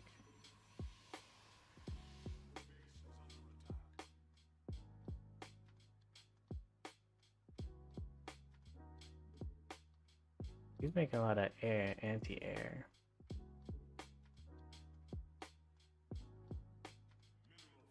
Might not be super gravy.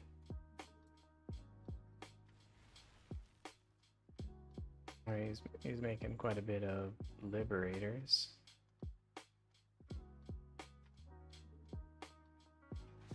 Wow, those are some libs, huh?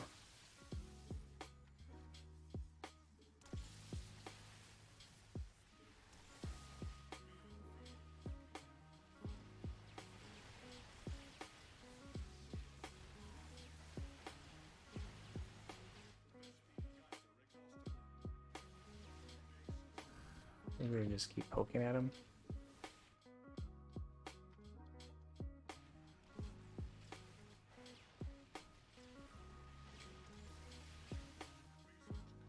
Try to wear him down. Don't take a lot of damage. Just keep doing a lot of damage.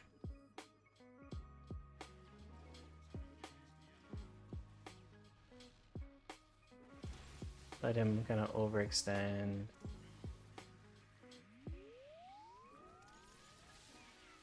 Yeah.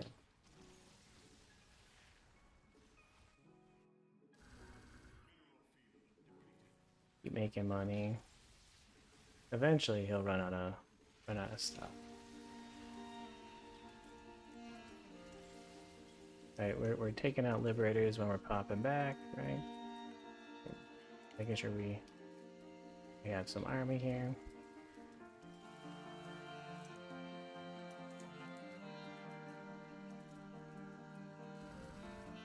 We have 3-3.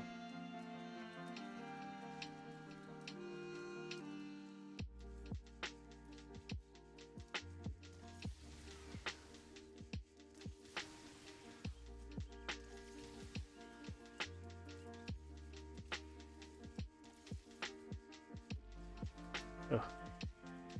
It's not bad.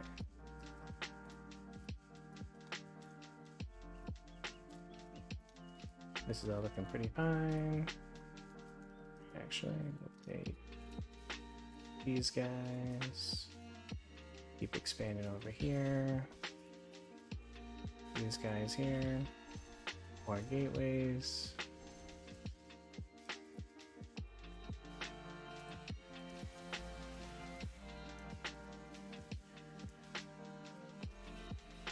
Oof. As long as he's not too cost efficient in the attacks, should be okay.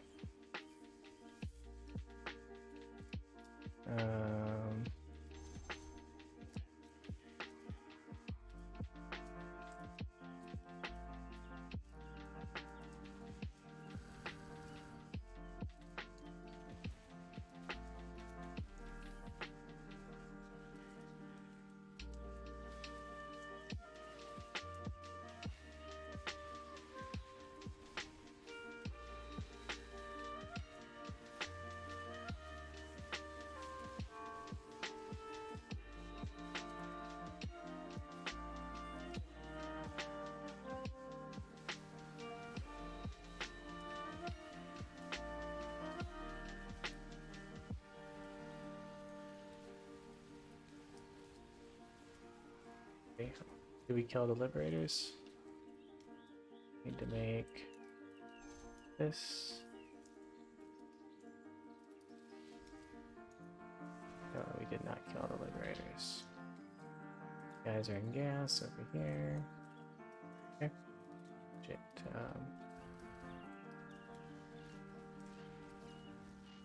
Man, the liberators are pretty bombing. Oh no! What the fuck? Don't stop. Why?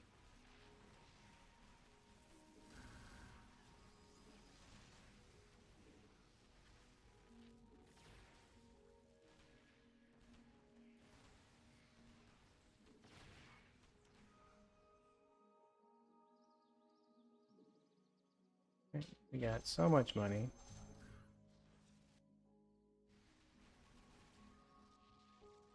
We do need more stalkers to take out those liberators, though.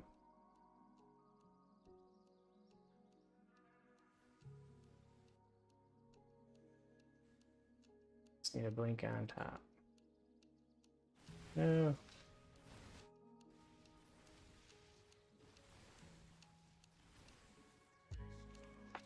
No, no, no, no. No, no, no. It's probably not even worth it to try to fight his army. Let's just get out and go.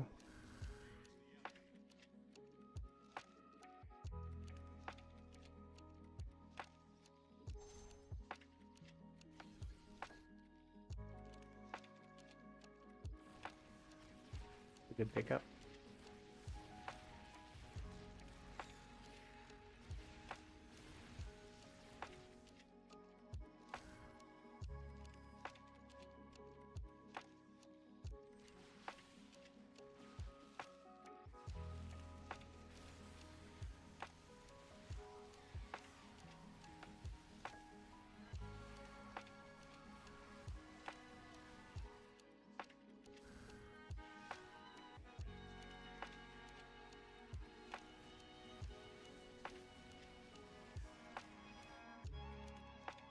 My base, sir.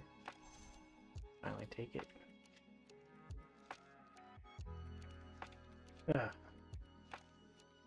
He would have went back into like Mash Banshee while he was sieging my main base. Might have been a bit of a yikes. We have enough immortals to like just crush expansion.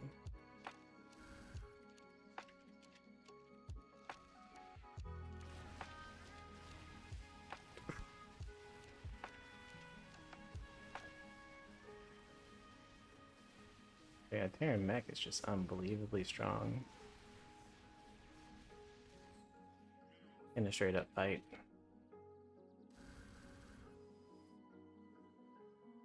Definitely, he has no more mining bases, so. No, stay away from my observer. Ah, well. How much feeding him free observers? Alright, cool. Oof. Really? I wonder, like, how hard would it be to break Terran if you just like had like Liberators and Thors, you know, for Protoss. You just sat there with max armor, Liberators and Thors.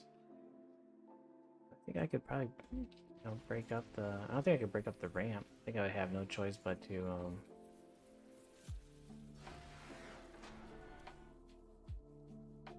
like make Tempest and like fly around trying to like slowly poke damage. Yeah. So, I'm sorry, Borio. If he didn't go mech, I would have tried less hard. Right, the fact that he went mech made me have to try harder to win. Just because mech is one of those strategies that is easier to do than it is to defend. PvT mech.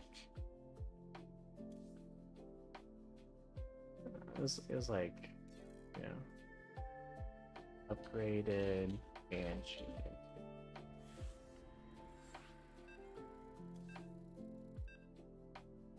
That, you know, that's like a Masters 3 person. Diamond 1 level giving me that much trouble with mech. He's probably motivated to go mech again.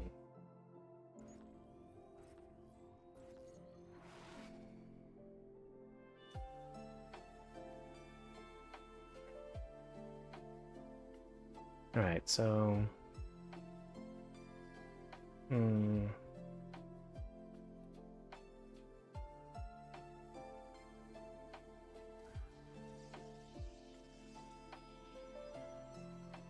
Did we...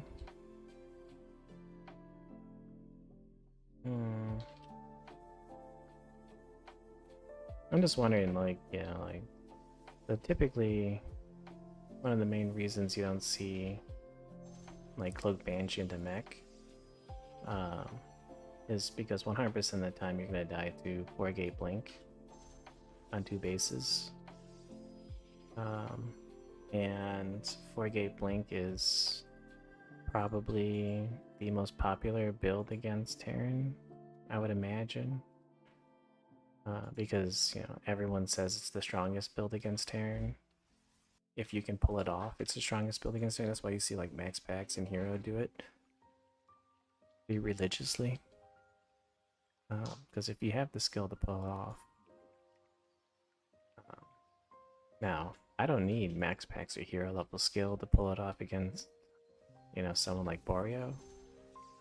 You know. Uh-oh.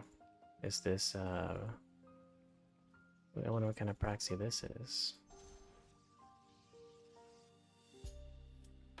So we're gonna skip our worker and we're gonna make this. Then we're gonna come down and see what we can see. If there's no barracks over here, typically that means it's a Proxy Marauder. Uh-oh, I'm a little bit late on this. You'll want to build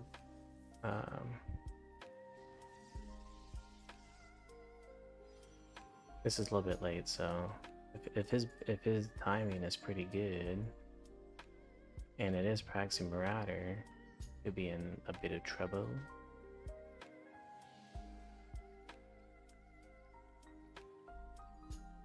It also could be like Proxy Thor.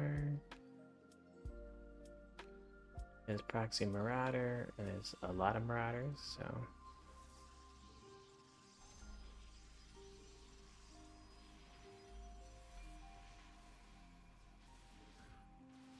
Oh shit, I didn't cancel it.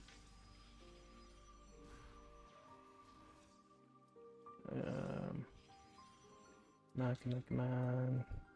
Get this. I'm gonna focus fire the Marauders. Oh no.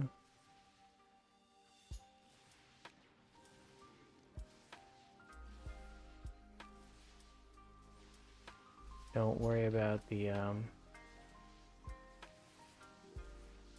SCVs, because as long as the Marauders don't get too many, then they're not going to be able to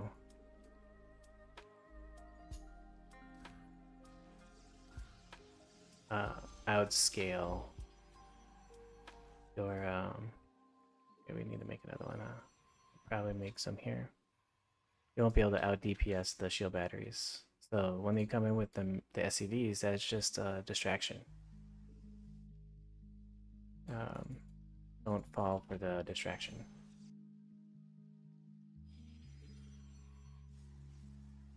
We don't want to waste too much of our energy, although maybe tempting to chrono boost these. We don't want to waste our energy on the chrono boosts, because we might need it for the shield battery overcharge. We already have a faster expansion, so we already technically win. We'll go over here and check this, you know. So he lifted, that means the attack is over. Now we have a couple of decisions that we can make over here, right? Of how we want to proceed. We could choose to go for a much more greedier expansion by, like, you know, so I'm gonna skip the some of my upgrades, right? And we'll go for maybe charge and just try to go for like really hard macro. You can go for like a timing attack. You can try to go for like DT punish, right? The world, technically the world's your oyster. With this one, make at least 2 sentries, kind of conserve my gas a little bit. And I guess we'll do like my favorite style, which will be kind of Gateway Man. Ideally, Gateway Man off of like this much of a macro advantage should be able to overpower any type of mech play if he chooses to go for mech. We'll probably want at least a shield battery here. We'll put 1 stalker here, 1 stalker here, and we'll keep our army in the main base. And this is dangerous, you know, if you don't pay attention to the stalkers, you'll lose 2 stalkers for free. So hopefully you're not too greedy. But if you did lose your 2 stalkers, you know, you don't auto lose the game. Then we can probably go double. Alright, so it's looking like bio, which is great. Let's go take a look. Does he have a 3rd base timing? And then we'll go for blink and 1 more observer. And then we're only warp in Zealots from here on out because we need to build up gas for upgrades.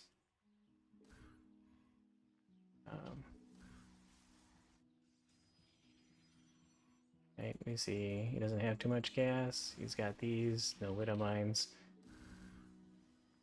I'm gonna put this observer over here so that we can see drops. Actually, we'll put this one over here so we can see drops. We'll put this one kind of over here so we can see drops.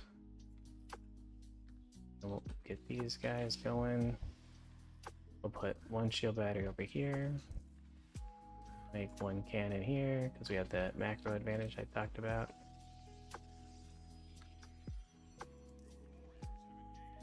So here he comes. His army technically should be really small. Then just focus fire the Medivacs, because then every stem hurts. Okay. Gonna run back, go through this thing.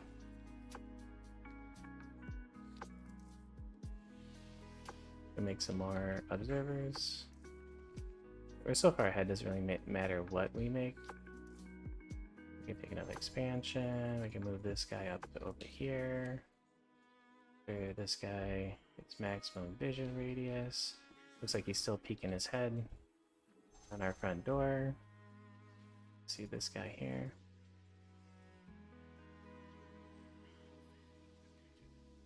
I'm late on these extra gateways, so this is pretty bad. So if Borneo was a Grandmaster, we would have lost, because I'm on like 5 gateways for way too long.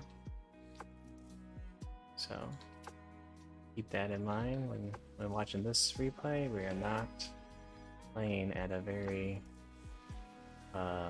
good level right now.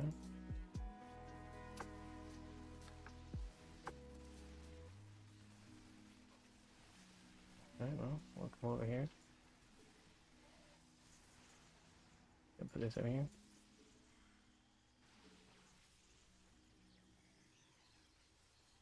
The reason why we built the cannon here.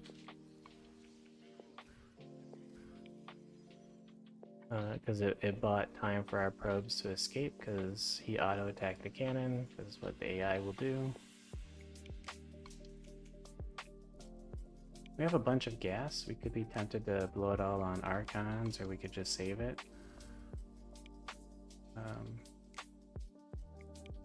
Or, you know, whatever tech we decide to go for.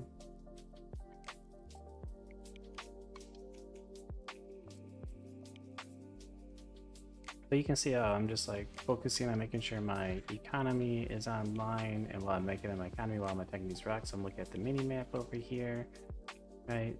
Because like the most important thing is just getting up to as much bases as possible. Ooh. This guy is very much a base trader.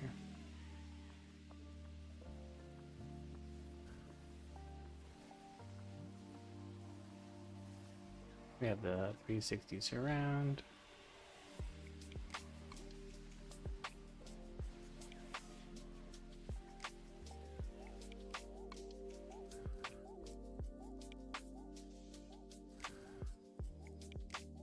As you know, attacking all the areas that need base here. That we wouldn't have observers.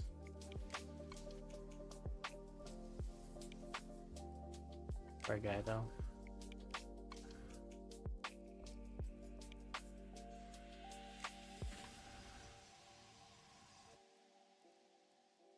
I have this. We'll wait until these upgrades hit before we go kill him. So Grandmaster Terrans would right now pick up 2 Medivacs and try to like come over and counterattack, because 2 Medivacs, you know, Terran's defense is pretty good defensively, where they're always going to be cost efficient when you attack into them. So if those 2 Medivacs come over and shut down your economy while you're attacking them, you might just waste too much money trying to kill them, and then all of a sudden they're able to actually win the game. So these guys are done. But keep that in mind as you move up the ladder. Like you don't see that from lower levels, because they're too scared. They think they need every unit to defend, and although that may be a little bit true, it's not like, you know.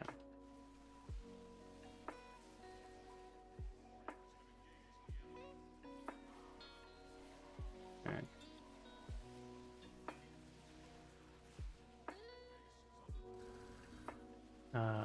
It's more like, you know, these two medevacs usually are not going to be what wins or loses you the game if you're defending, but they could be what wins or loses you the game when you're base trading.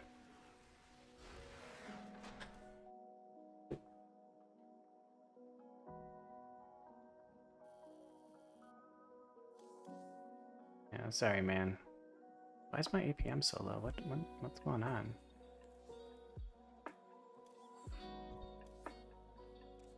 You know, like, I feel like I'm trying harder to win, clearly. You know, I'm trying harder to win. You know, I've only one loss this entire night, and that was against 5.2k a Zerg player, which I guess he lost the game, and yeah, he lost a bunch of MMR, so. But yet, my APM's not too high. Usually my APM is like 300-400, but maybe I'm just not spamming as much. Oh, Borio, why? My heart breaks.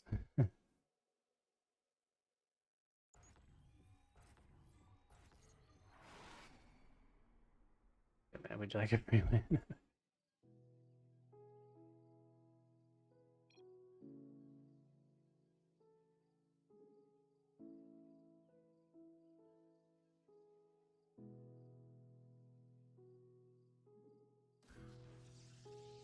Hopefully the games are still entertaining for you guys, still educational. Yeah.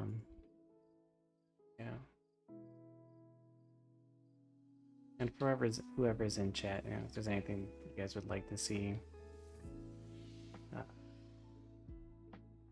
I can certainly try it. So what can I explain in this game?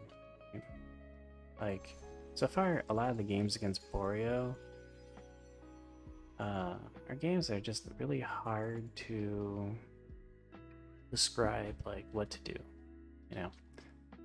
You just kind of have to, like, play against the same thing over and over again. Alright, so this is likely to be a multi-barracks all-in. So I wonder, like, how can I punish this one? Right? How about I just don't expand, go double gas, and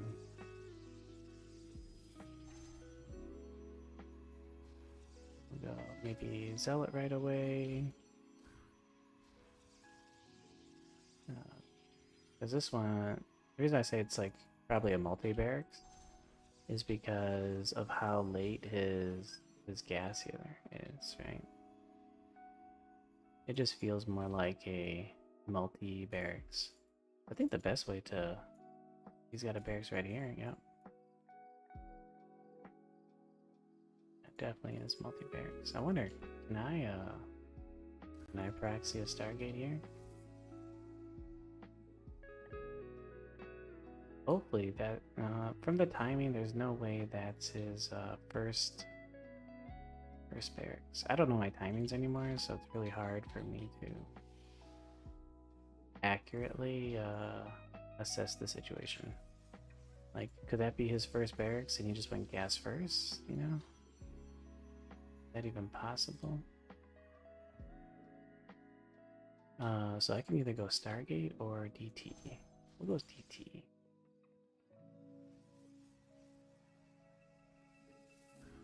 Unless he like fast expands, he should not be able to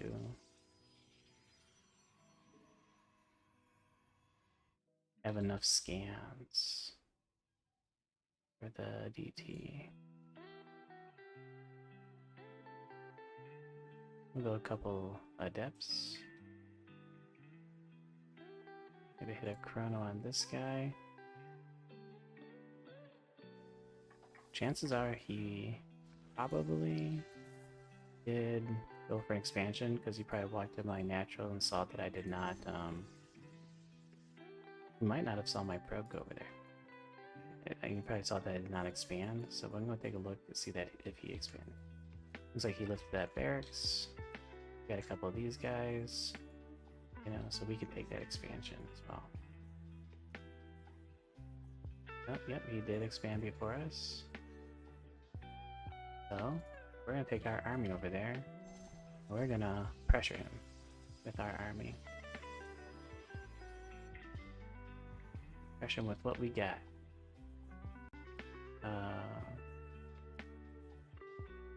Just see if we can do like just a little bit of damage. Want to maybe warp in 2 more stalkers. So our goal here is to try and punish him, or try to get some sort of punish on his debauchery. You know, maybe kill a couple SCVs so we're not too far behind. Right? Uh-oh. Looks like it was Marauder.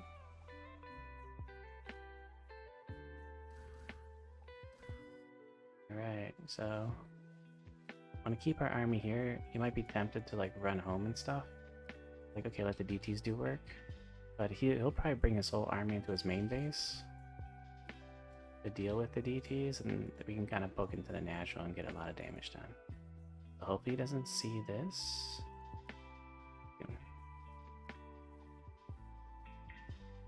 Looks like he doesn't. Looks like he is just now seeing it. He's gonna have, he's gonna have 1 scan pretty soon. He already has 1 scan. Run, run, run, run. Get away. See if you can survive. Get to the chopper. Get to the chopper. Get over here. I need to get charge. I need to get this. Oh, did all 3 DTs die? Oh, run, run, run.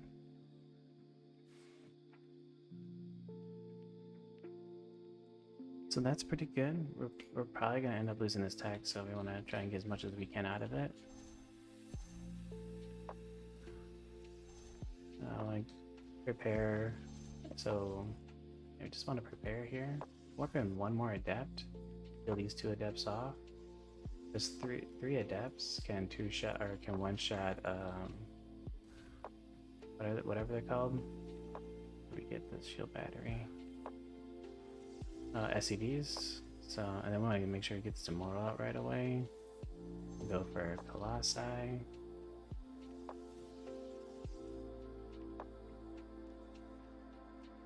Oh, this DT is still alive, so we see that DT there.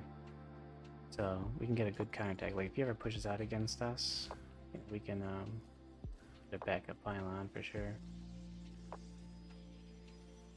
But we can counterattack. So he's hiding in his base. You know, he's definitely not feeling too confident himself. We'll send 1 SCV to go and check here.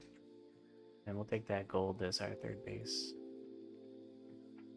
Get these more to the front. Spire pylon over here. Get that immortal. And then we'll get 1 forge, not 2 forges.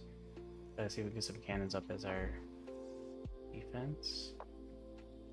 He doesn't quite see that. That's good. He wants to come in. He can come in.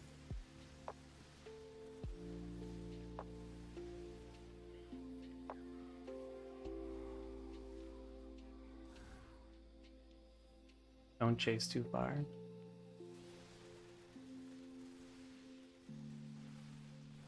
Pull back. We're just buying time. We'll send this dude in here. Get this. Get that. We're not making any more probes right now. Looks like we did not make it. Maybe click on use medevac so he can't trap us.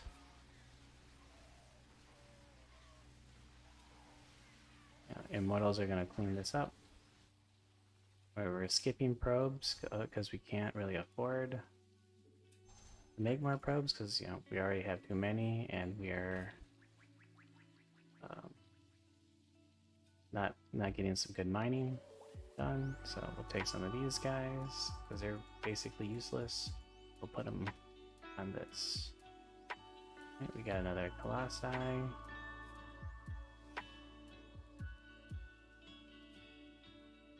We'll see if we can snipe some more probes. We want at least, you know, 4 sentries when we have a Colossi. The sentries force field protect Colossi from having from being killed.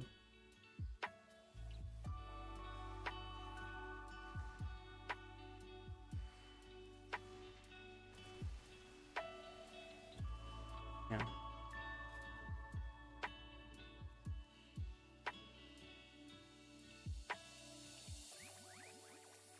All right, we got too many here too. I'll bring these 4 guys down here. All right, everything's looking good. We don't have 8 gateways, so we need to get up to 8 gateways. Make sure we don't have too many Artosis pylons. Colossus has good range. We got 3 of them. He did not kill this thing. We'll get Blink over here. We want some Archons. These are expensive Archons, by the way, but we have the gold base. That's fine. We want to be able to attack him pretty quickly. Because we got the gold, we'll just take an extra base real quick. Because we're just in such a strong position. Looks like he hit a barracks here, huh? Oh no. Oh no. Why? This is one of the reasons my win rate against Protoss or Terrans are just so little. Because I always move out at like the worst time. You know, he killed that Nexus too. Like I always move out when they want to attack me. You know.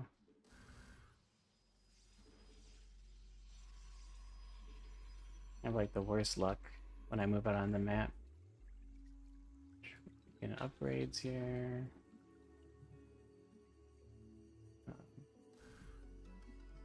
Yeah, so often do I go in the wrong direction, or yeah, my army doesn't go with theirs. I'll set it out of nowhere, you know.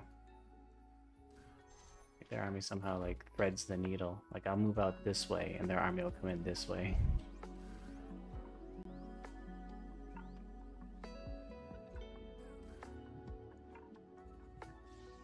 Oh my goodness, really? This should be fine.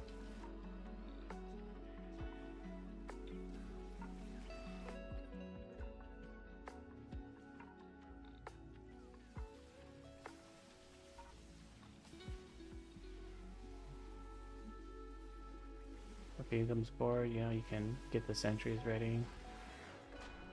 The force field behind them or in front of them. I have a lot of respect for him saying no to the free win. Yeah. Out of respect for him, we'll let, like, I'm like 400 MMR above, or 300 or something. I don't know why we fight him like 4 times in a row. I was kind of hoping I'd be out of his range by now. I always feel so bad playing against lower rated players. Do you think he's queuing?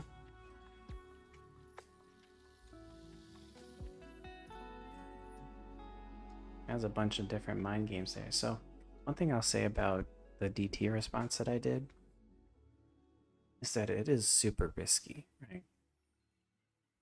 Like against higher level Terrans, like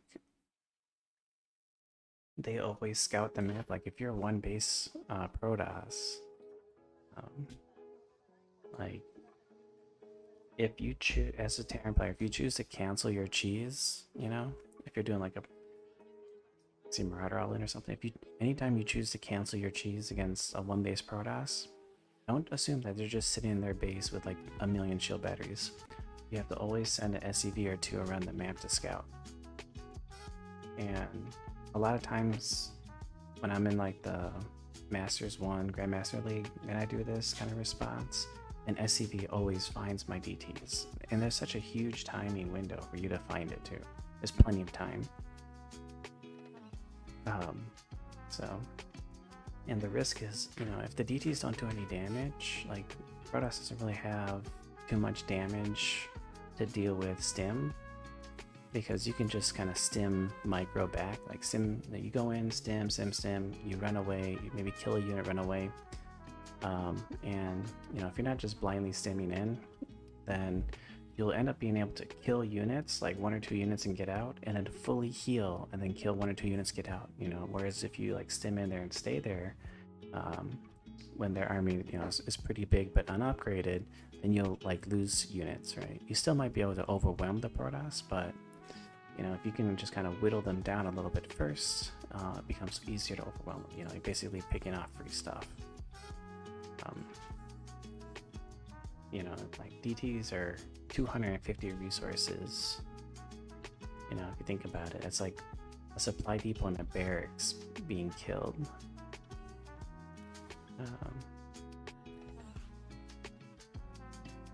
DTs are worth way more than a mule. So like, because a lot of people complain about like scans, you know, it's like, oh no, you still have to scan, you know, and I'm like 300 minutes to scan. It's like, it doesn't matter if you scan. The DTs are more expensive than a scan. At worst, they're equivalent, except for the fact that Protoss Army on DT tech doesn't scale nearly as well as Terrans, right? So even if it's an equal amount of resources, you want to pretend it's an equal amount of resources, we're just behind in tech, you know. It's really hard to deal with stim medevacs when you have just DT tech. So this, oh wait, we won this one. We won. Oh, this was like what, proxy marauder?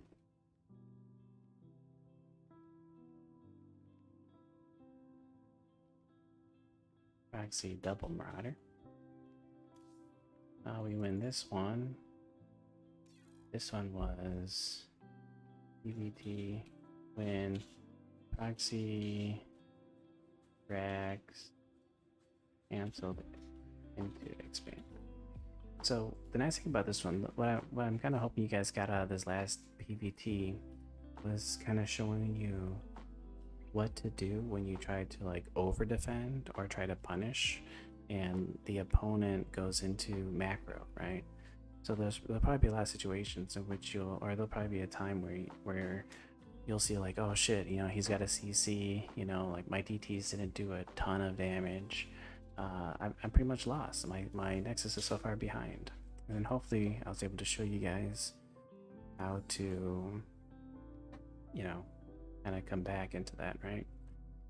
One of the things that definitely allowed us to come back is he was a little bit too scared to re-expand, right? So one thing he could have done, you know, if I was going to give him advice, would have been to, you know, be a little bit more brave with trying to expand to your natural. Like, don't just assume I'm in the darkness making a huge amount of army. You kind of have to be a little brave. Maybe do a little bit of scouting, right? You can always poke your army out a little bit. Don't overmake turrets. And if you are gonna not expand right away, like re-expand, because you're afraid I might be on the ground with too many units, then you should load up at least 1 medevac worth of Marines and send that shit across the map, right? You need to be attempting to do a counterattack. If you have medevacs, right? You need to be somehow attempting to do a counterattack as Terran. Because ideally, while I'm continuing, I'm expanding, right? So I came over to you to punish you for expanding and trying to get a macro advantage. You need to reciprocate that, you know, to me. Right? You need to punish me for punishing you. So, alright, hopefully.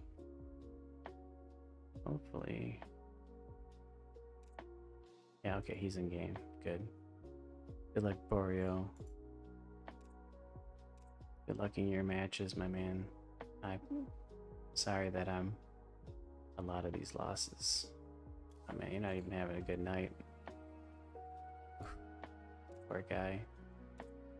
Oh, he's getting He's getting unfavorable match after unfavorable match. You know, plus 300, plus 300. You got the same guy. Play. Did he just play like a best of 5? Yeah, okay, never mind, play like a best of 3. He beat Chad Borgen, Gnasher. That's about even match, right? His last 5 games were, or at least last 5 of his 7 games. These 5 of 7 games were unfavorable matchups in MMR. It doesn't feel like it, but we've been streaming for 2.5 hours. I wonder how close. Okay, Shinogram. He's either a Smurf or very unlucky. So against Shinogram, we'll just assume that he's very unlucky, and we'll just go ahead and do the Robo Charge all in. Because, you know, that build is clearly good enough to get into Masters 3, so we should be able to just casually take out this diamond. And if this diamond can defend our casual 2-base all-in with Robo Charge, he deserves the win. You know, that's his reward, is he can have a healthy amount of MMR from us. Yeah. StarCraft 2 is so much more fun when you kind of detach yourself from your MMR goals and just realize that over time, just by playing the game, you will get better if you have a healthy mindset, right? The worst thing you can do for yourself in StarCraft is to say you want to reach a certain goal in a certain amount of time. Right? For me, my time was like, I just want to get Grandmaster someday, right? And then I play every game and I practice. I try not to worry about my MMR. When I lose, but even if I don't say GG, like, I'll say it out loud. I might like type it to them, and I'll say like, yeah, you deserve that one, or whatever. We got Factory Reactor. That's interesting.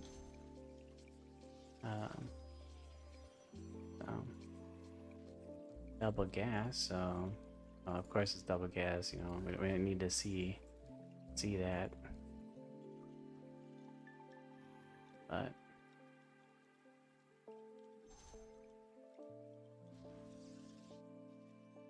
Right.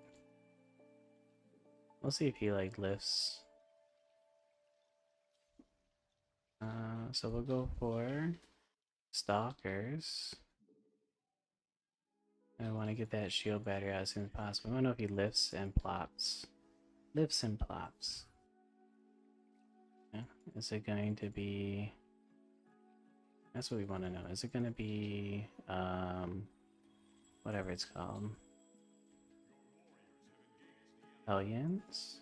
Are we gonna see Hellions? The Marine? Now what do we got from our friend over here? We'll go Robo this time. Yeah, we see a command center, Reaper. Alright, so the command center tells us, which is an incredible scout. Command center tells us we don't need to be too afraid. And we're already planning to go Robo Charge, so... Now this being here is a little bit of a us. Now we don't know if he made 2 Reapers, unfortunately. That's something I don't know. But usually this build, if it's at least 1 Reaper, it's gonna be like, I think it's like 4 Reapers, 2 Hellion push. I want to say that, so we're gonna go ahead and make. And this is not good for him if he is actually doing it, because he's just kind of losing the Reapers here. Oh no, it isn't. So it's kind of like a fake into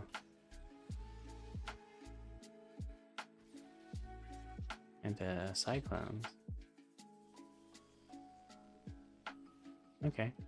Remember when we're doing the 2-base all-in with this build, we don't have to make any more pylons after 54 supply. This build order isn't very clean because we're kind of scared, and we're kind of bad at the game, right? I also could probably stand to practice some build orders. I didn't make the observer first because, you know, I was late. So for me to still hit the similar timing, so 1, 2, 3, 4,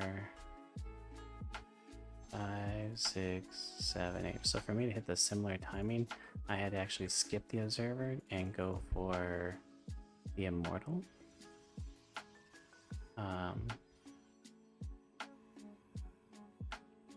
So now we want to make our 3 pylons, remember?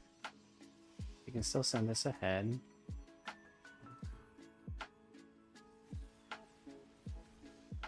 Yeah, this is one reason why we make the shield battery, right? It helps deals with this weird kind of push.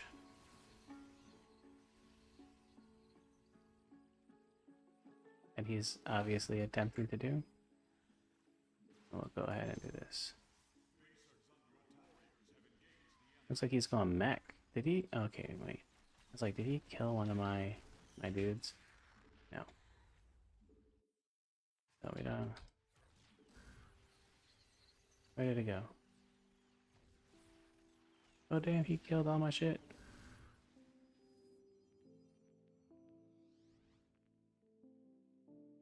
Man, these guys are way too strong.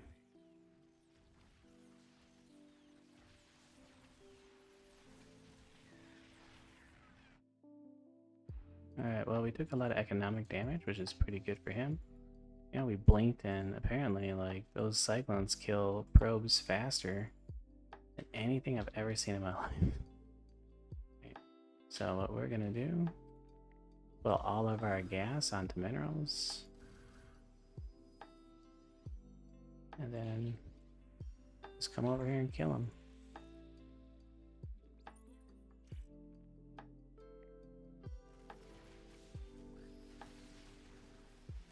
If we can kill him.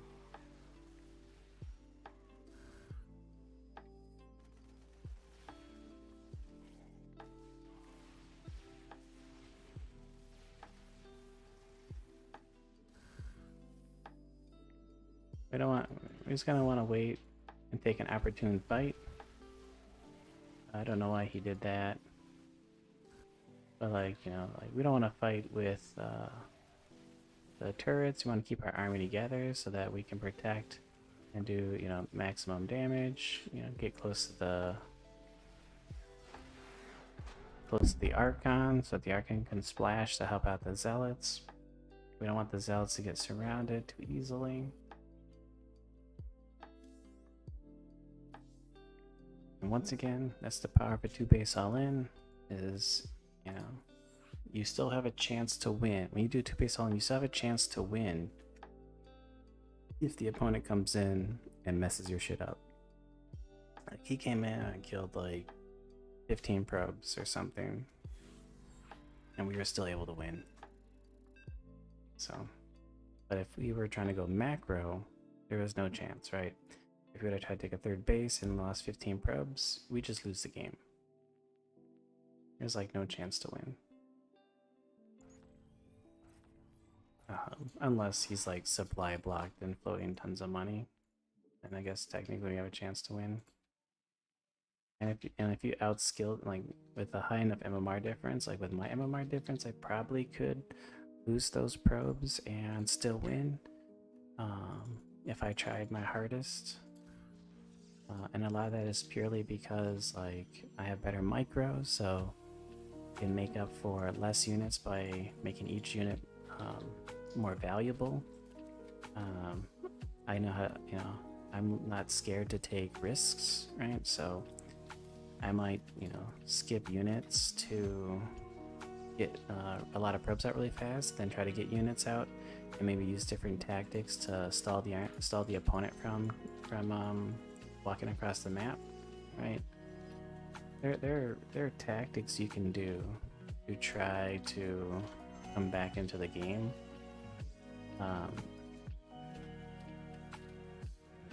You know, try to make the opponent scared of me, and stuff that wouldn't work against higher level players, because higher level players have learned to like, yeah, okay, I don't trust you, I don't believe you, I'm just gonna go kill you. You're not gonna scare me. I already know how much damage. Like, high level players know that they've done critical damage to you, and that you can't stop them, so they'll just walk across the map and kill you. Whereas like the lower level player might be too afraid, they'll try to do a drop here and there or something and lose it. Eventually you can kind of slowly get back into the game. So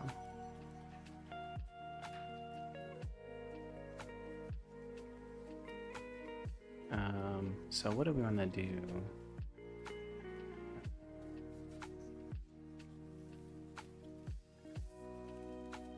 Alright, I guess there's a... well, he's low level. There is a fun cheese build that we can do.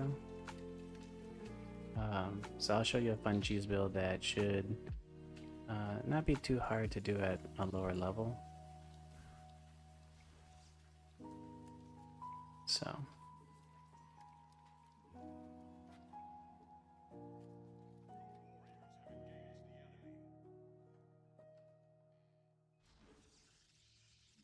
I'm gonna keep making probes. Alright, he's almost certainly expanding, unless he is a poker player, Now we're gonna put this guy over here.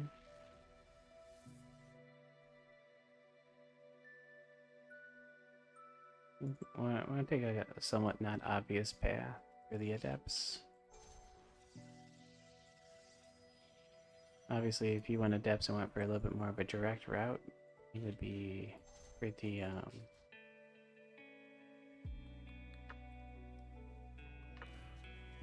much faster than me. Oh wow, not bad, man. So we go like this because we want him, if he's auto attacking and not focus firing, this guy will absorb some hits. That's not bad. We at least killed one probe, so it's not completely in vain.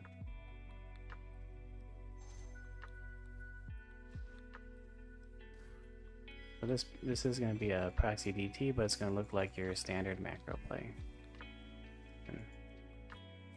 Except I made that pylon a little late, so... And when you're doing this, you can still get... With this build, you can still get everything that you would normally get.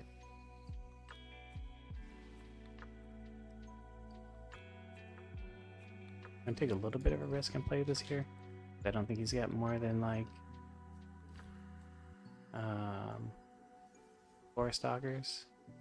Oh, that is a slow warp in, so we have to warp in up top. We'll get our own 4 stalkers. I want to see if he's making a proxy pylon, because he did make one. He did bring one probe, which could have been like a misclick. We can get this +1 here. And grab this here. We'll send this guy back.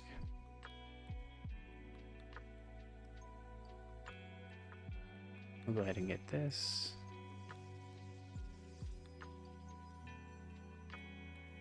Now the main weakness of this build is that I will naturally have less units. So if he was doing like some sick Blinkstalker timing, he'd just kill us. It'd be very hard to defend. Unless he had like no robo, we might be able to defend with these guys.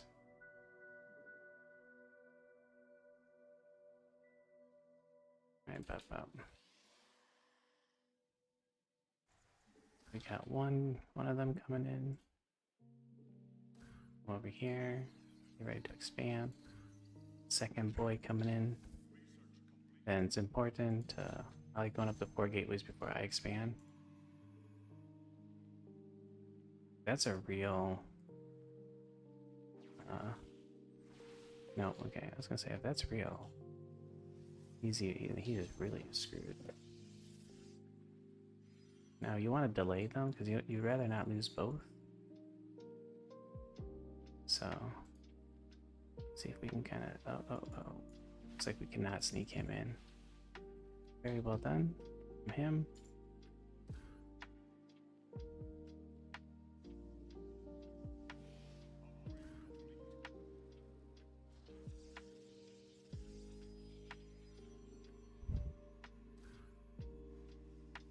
got a +2.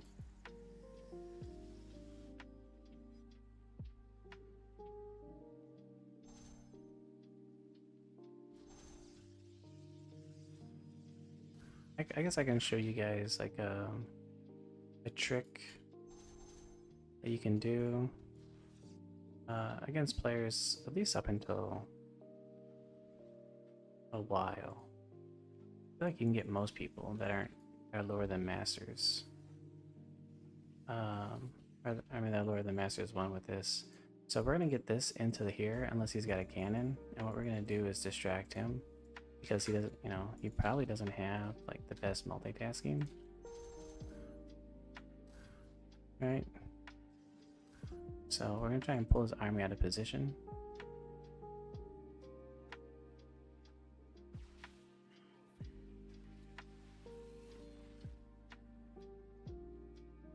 Oh, yeah, I was a little bit slow on that.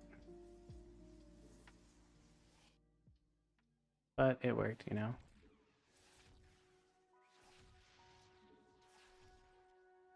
And then we can go back this way. You know? Then we come in here.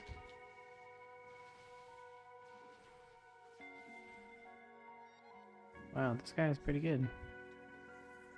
He's definitely not a Smurf, though. I can tell by his unit movement that he plays pretty well, so I have a lot of confidence that he has the ability to get masters, because I'm pretty sure he's diamond right now. I feel like he definitely has the potential, at least in PvP.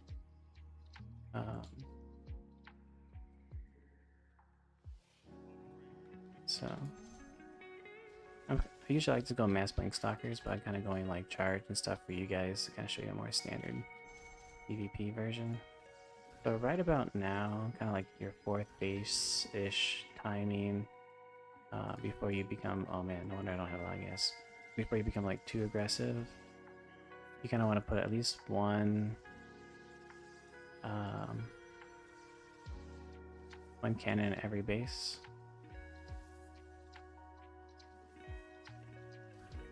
With like some backup pylons.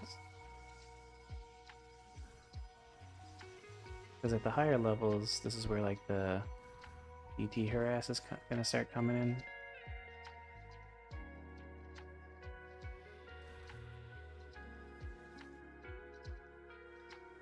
Blink stalkers are fast, so you really shouldn't be too afraid. And then you want to make some extra gateways. You really shouldn't be too afraid to go on the map because you can run them back. Right? And we're just kind of poking around, scouting, stuff like that. And we're making archons. Trying to get some sort of macro advantage. Right? We see that we've expanded him. I think we died a little bit to do some pathing. I think my army ran back a little bit, but it doesn't matter.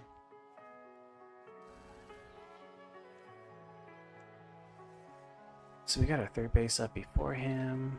You know, we got these extra gateways coming. We have pretty much max supply. And the thing that's really gonna set you apart is that a lot of lower level Protosses are gonna stop their gateway production, or they're gonna stop making gateways at 8. Like, we can take a look in the rewind. Like, I guarantee he probably has 8. If he has more than 8, props to him. But when you're on like this kind of army and this kind of tech, you need to go up to like 12 gateways when you're playing like Gateway Man and stuff. So you can see like how fast I'm maxing out now that I'm ready to attack. Like we pretty much went up. Right, he wants to come and attack over here. He's got this going on, which is good. You know?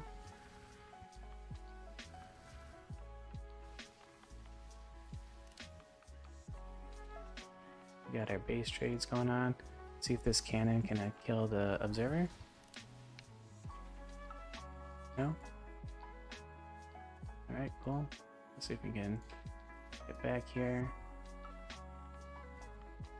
Oh no, we actually have to kill this base too, huh?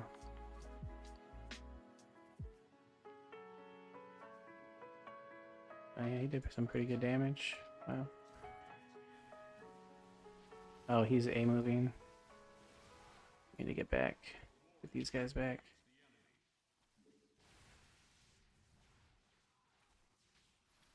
Attack, attack, attack.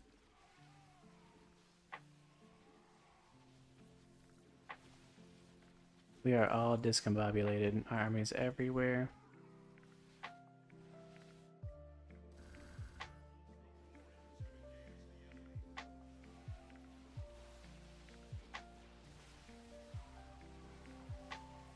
Oh, that army, I don't think I can fight it.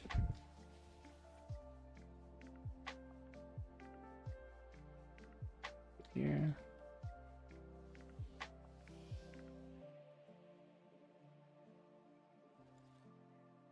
Alright. It's like my curse is always to start the base trades late.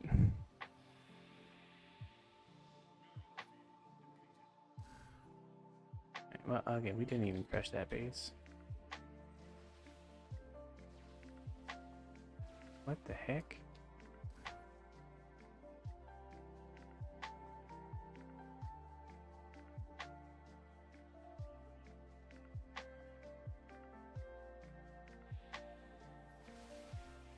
Oh damn.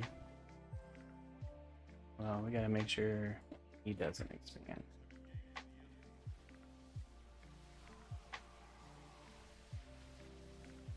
Oh wow.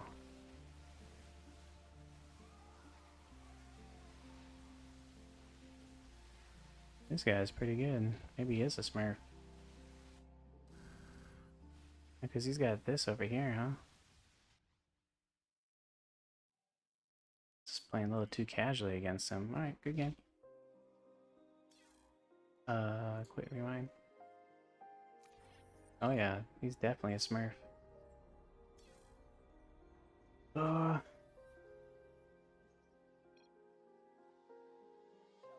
Played a little too casually against him.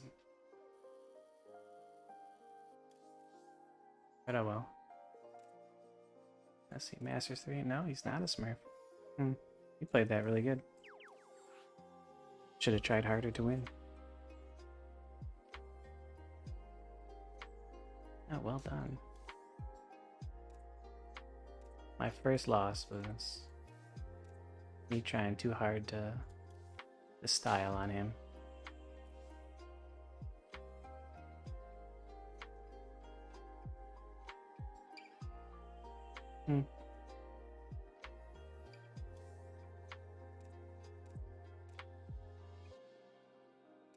He still could be a smart. He could have paid somebody, but I doubt it. Win. Oh, this is a win. What's this? What's this game? Oh yes, Cyclones.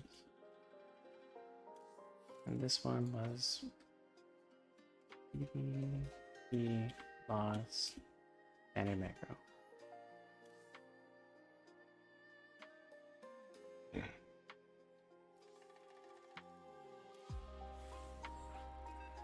We play him again. No more Mr. Nice Guy.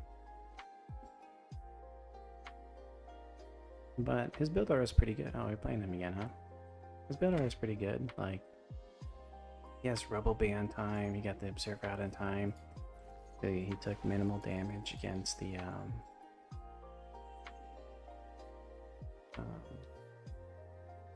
he took minimal damage against the DTs.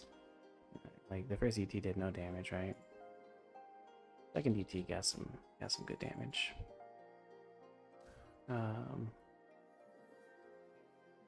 Was able to find the adepts pretty quick.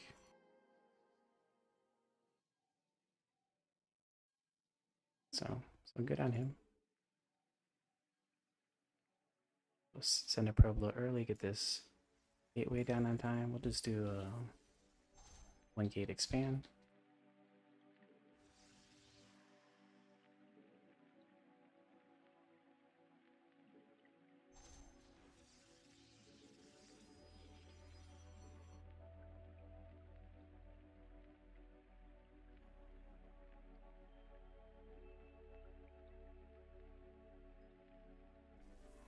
Everything looking gravy up here. He hasn't scouted me yet, which is interesting. Alright, well, this is a little bit late.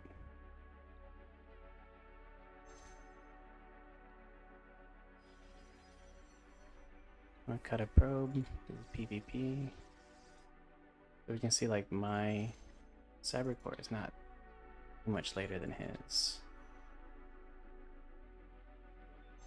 In fact, like if you look at it, he's got 300 now. Yeah, I'm like 50 HP. About it. So what we're interested in is we want to see if he's like chrono boosting. See like what is his plan? What is his response? Yeah. Is he gonna be casual? But guys on gas right away, because maybe we'll do like the yeah, okay. Is he expanding? No? Should I do a Stargate or Robo? Guess we should go for the Forge for sure. And we'll put the Stargate back here so he can't DPS it down.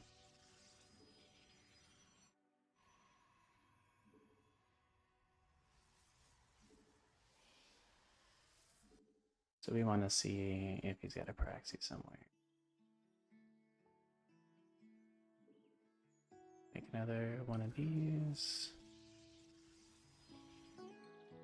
Oops. Go ahead and make this cannon. Well, he's checking for Praxis, okay. I'm gonna go take a little bit of a risk and go for the Oracle. Let's see, do we see an expansion? Yep. Alright, so Oracle is a good choice. He could be going Proxy Oracle himself. So, yep, here it is.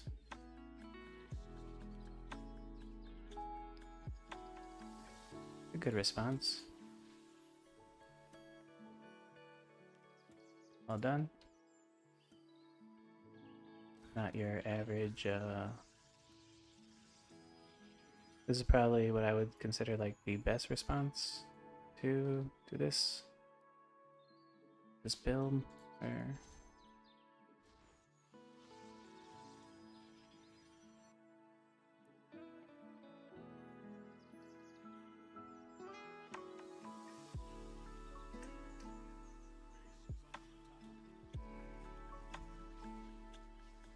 the downside is he doesn't know that I also went Oracle. Probably, maybe, we'll see.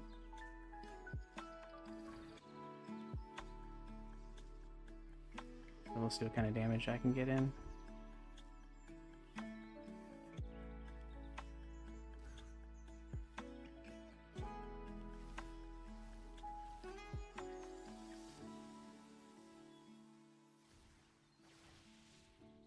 I keep these oracles alive.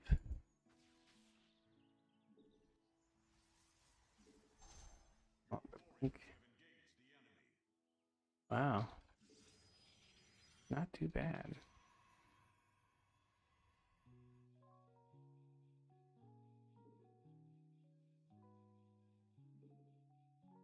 Go ahead and see if we can take this expansion.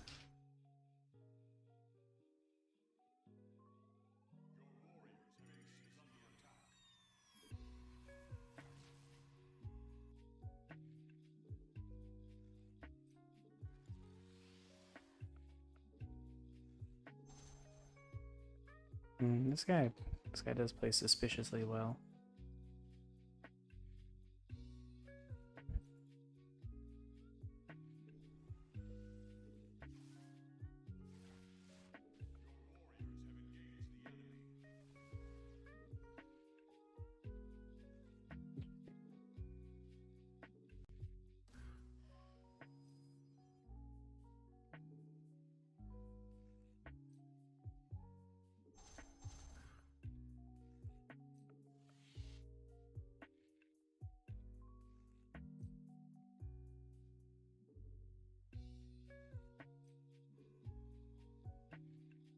Yeah, this guy's got some pretty good mechanics. Pretty impressed.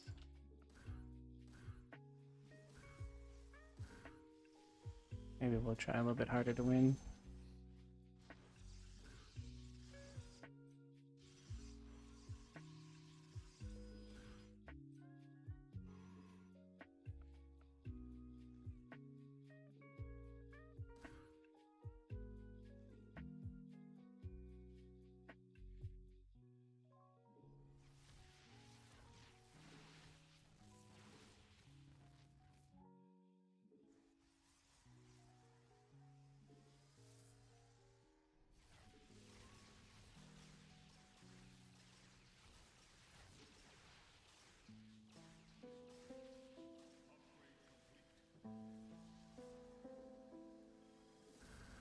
Hmm.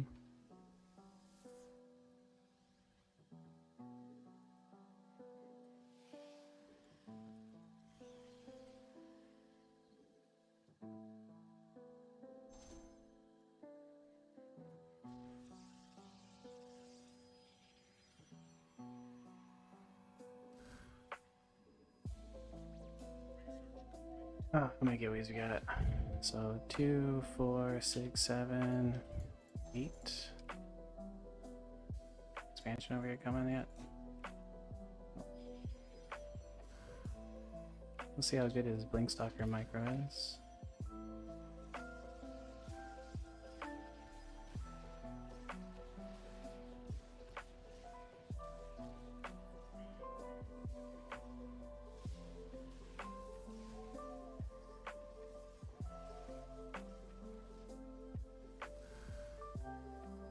Did I already make one? No, okay, good.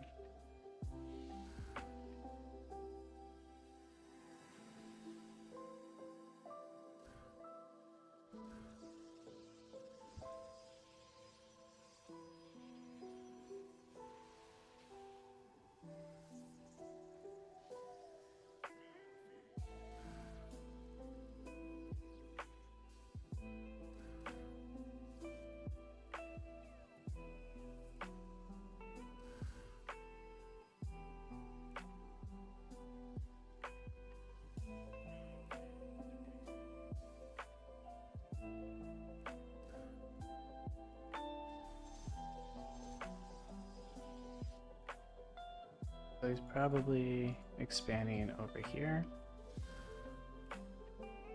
I'm using the Phoenixes for scouting.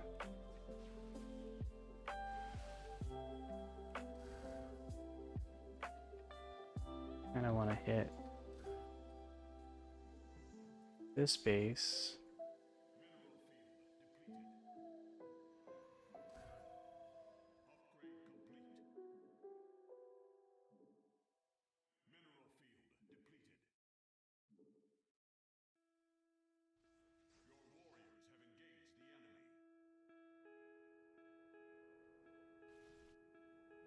Well, this is gonna potentially be difficult. Let's see how we got. Oh my god, why am I lagging?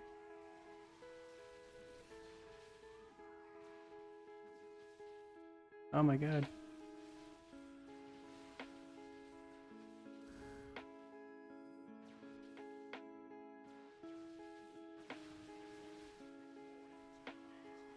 Why can't I blink?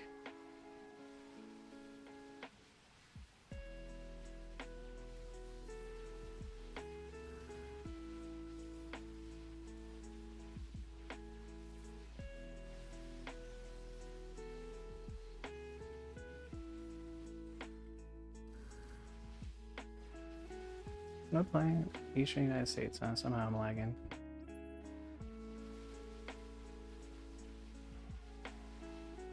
That's not a good blink from him.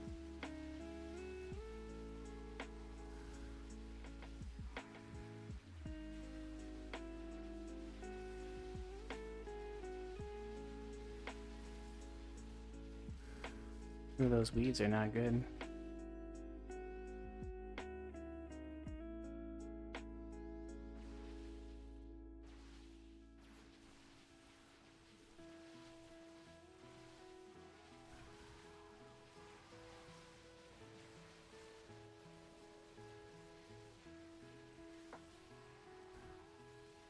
Wow.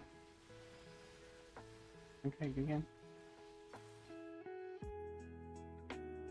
Yeah, 100%. Somebody else has got to be playing this account.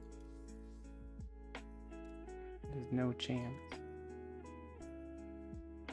Take a look.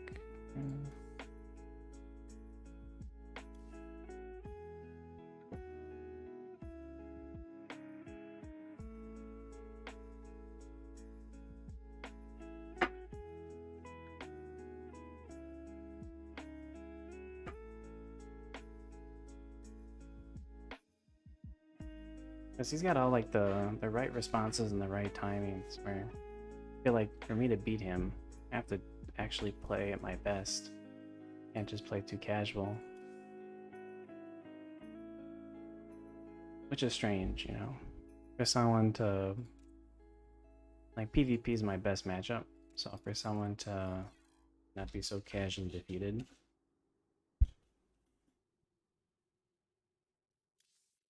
They have to be at least 5k in PvP. Yeah.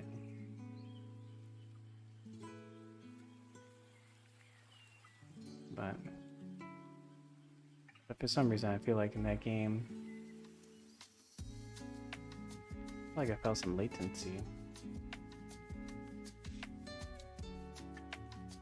But that was a fun game.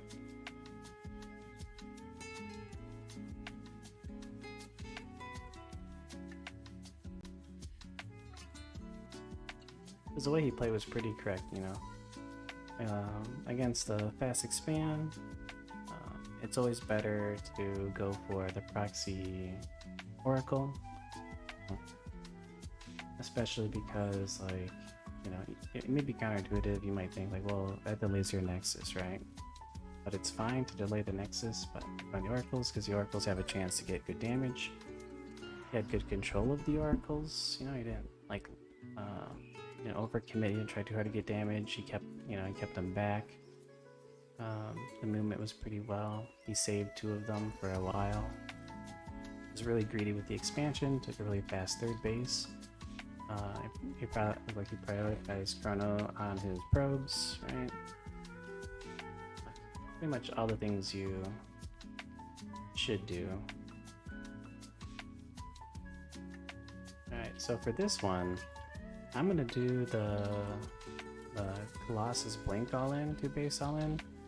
This is the, I think this is the replay that I tried to send, or I sent you, Sinistone, or whatever. So this, I think this, so I'm gonna do the PVZ build that I sent to you.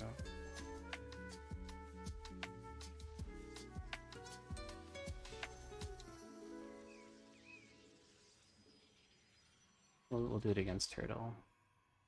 So this is the build that I used to get Grandmaster and Legacy of the Void for the first time.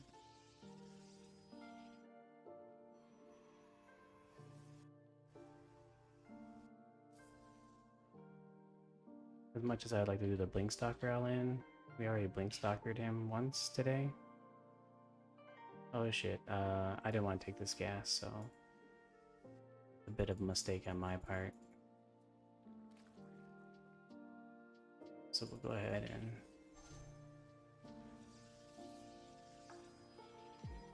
it's okay. With this build, the most important thing is your gas timing. Your minnows can be a little bit later. Not your gas timing, but your Your robo facility is the most important part of the build. And a build like this will kind of help. That's the thing about this build, the reason I like it, is it really does demonstrate how important knowing what your attack timing is based off of.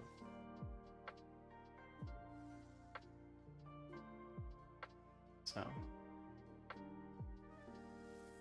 we'll do a little bit of a faster version of it where we go for the robo before the warp gate. This can often look a lot like a Stargate build. Now, he's probably going to be able to scout it by sending an Overlord through here, which is a bit unfortunate, but what can you do? You want to see his third base. Make sure we get all of the right things in all the right places.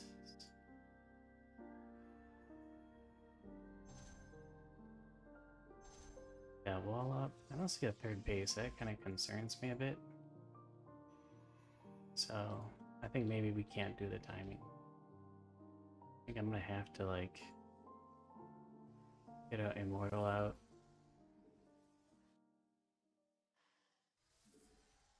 I feel like there's gonna be roaches coming across the map pretty quick. There's gonna be like a proxy hatch somewhere. Alright, we're gonna have to rotate here. And still try to go for the Colossi. This is super greedy. This could be a 2-base Muta play, which would be a no bueno. We'll go with this guy, and since the Immortal can swap here, we are anti-bane.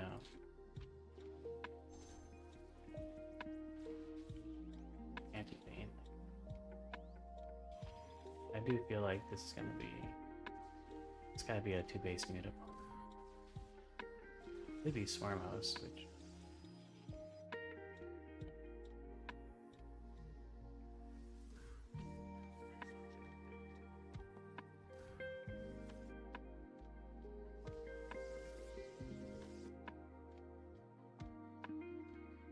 go hide this guy in the corner.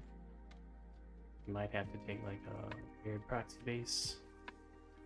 We don't have any idea what this guy is doing. We see Spire. It's going to be a little bit of a yikes. We do see Spire. Okay. So that means, you know, we have to attack. So.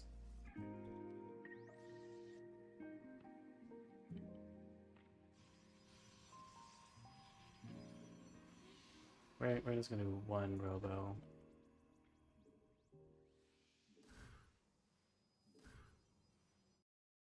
We need to go kill him before these mutas come out. Take 2 guys off gas. We have plenty of gas. Got more gateways. And we need to bring every unit with us. So we're gonna full wall. Only have time to make 1 Colossi.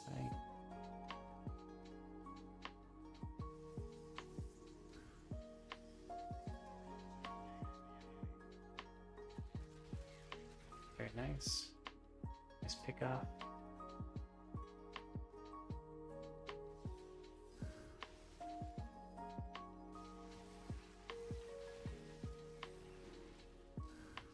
I don't even have time for blink.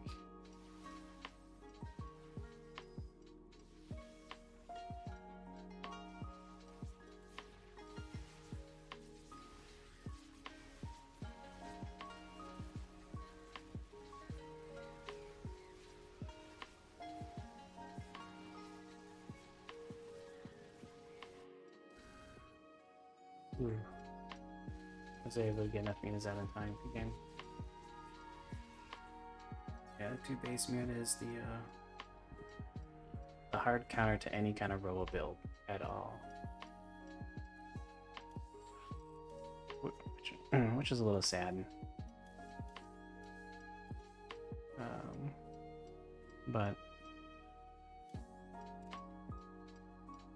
Yeah. But with that build, like that's what we're looking for. Like we scouted so there was like two choices we could have made there. One I was considering as well, and that was hard countering the mutas by going into double Stargate Phoenix, and then it's going to be a weird battle where it's like, you know, you have double Stargate Phoenix against like Muta Corruptor, and then you go into Sky Toss, which we probably could have made happen, especially since he waited so long to expand to his third base. Like, it was very confusing why he waited so long to expand to his third base, but oh well. Picking off those two stalkers in the back when he did, and getting the mutas on top of us when he did was pretty good.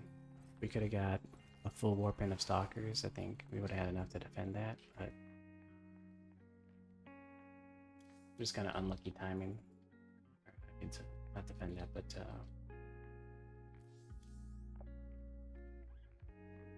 do that one.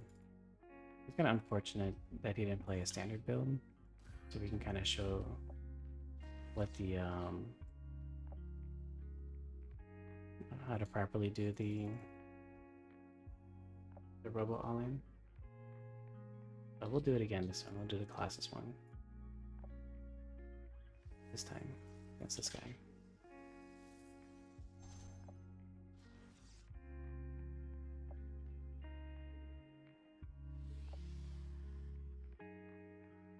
Mutas are extremely devastating unit.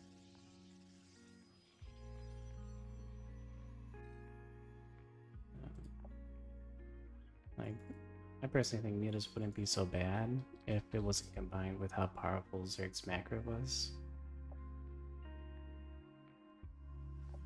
Because mutas do really good harassment damage to pick off like probes and stuff. But even though like Zerg can put themselves behind, like going for a fast muta on a slow third, they have a pretty strong probability to make up that macro and just how strong the mutas are. Because the mutas can snowball pretty hard. On the other hand, there is a small timing window before they get mutas out, which they are extremely vulnerable.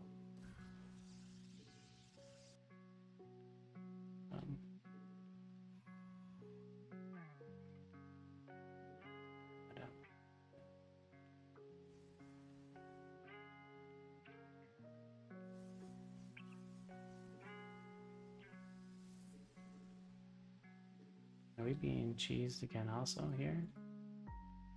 Because I see, unless he's going for like a really fast gold base, it's gonna have to, there's definitely gonna have to be something coming this way. With that robo. See gold base here.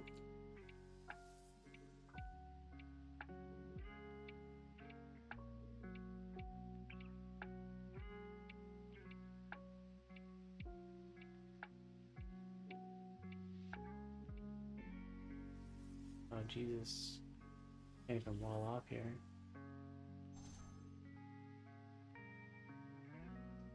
Is there, take this gold?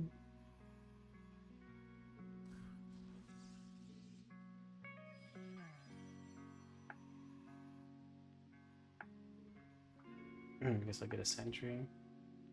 All these Zergs are kind of bamboozle us.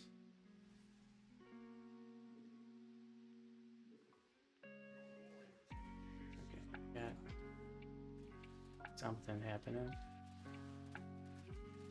Is this a slow Zergling all in? Fast Zergling all in?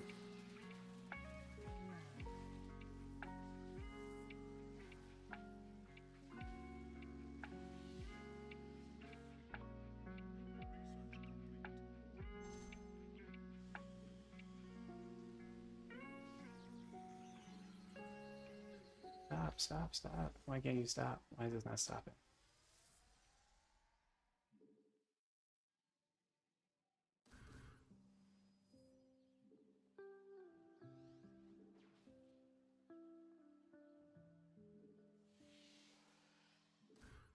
Make some more gateways.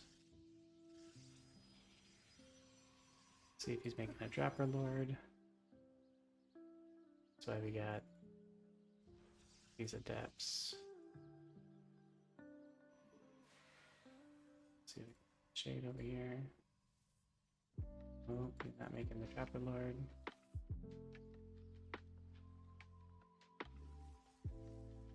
Alright, well, this is not a very clean version of the build just because, yeah. All these Zergs are non-stop aggressing. He's making more Zerglings to send over. Yeah. Oh, this guy's stuck. We can free him with the Warp Prism.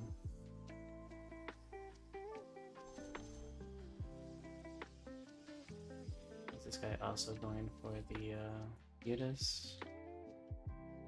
Hopefully not. Fortunate if he is. Baners. Let's go for the Banes. Alright, so this should be ideally a pretty easy win.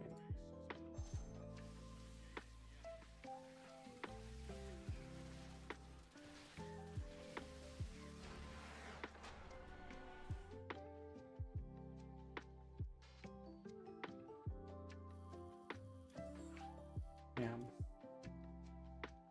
So this is an example, like, we could have lost, but his build was just not very optimal, right? His main plan obviously was to try to just get through with Zerglings. Pretty sure that attack hit too slow. I think he maybe waited for too many Zerglings to go. He should hit a little bit faster. He also was afraid of the shield battery overcharge. He can deep this yeah, he can DPS through it. It's been nerfed quite a bit. He can. It is not strong enough to out heal the Zerglings. And even with that, it cannot heal both the. It cannot heal both the Cybernetics core and the gateway. So he can definitely have busted through the gateway, which is also pretty good with that build, because you get rid of a production. And if you get rid of my production, and I can't make units, I can't defend, right? So if I can't make units, I can't defend. You just keep sending more Zerglings.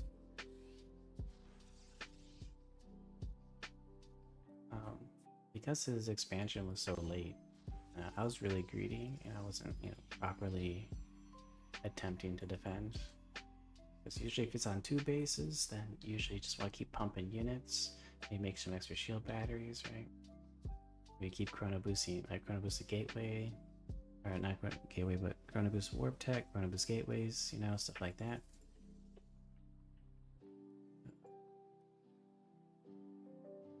So I definitely didn't respect his attempt at the 2 base all in. So he had a pretty good opportunity to prove me, prove me wrong for disrespecting him, and showing me that he could do it correctly and kill me. But did not happen.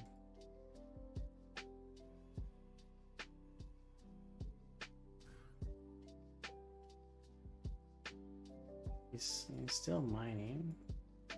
Yeah, see, these are probably 2 Zerglings. He's gonna try and chase away my probe.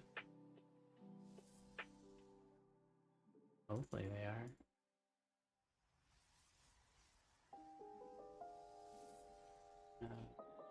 But he's actually not high skill, so we're going to just play normal. If I would have lost it, I probably would have went Adepts. At least like 3 Adepts early, and had to go and attack him. But But I guess we don't need to.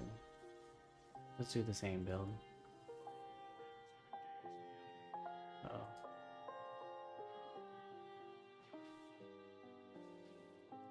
Go ahead and do this. And we get a free overlord, which will be pretty pog, because it also denies some scouting. It'll make future scouting a little bit more risky. Speed, if you want for speed, speed should be done pretty soon. I'm gonna send this adept out because I really need to see if he has expanded the third base. We'll hit one chrono on this just because we don't trust him. We'll go ahead and continue our all in. I did expand, okay, good.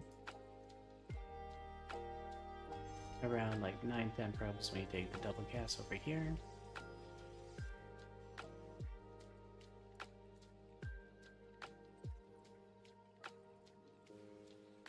And send this guy back up.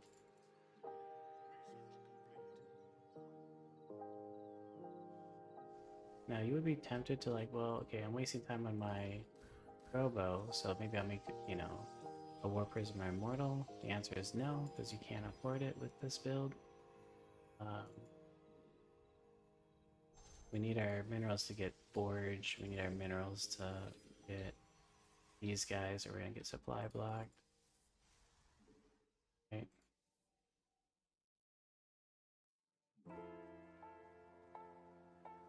Look at what he's doing. We want to drop all of our tech before we even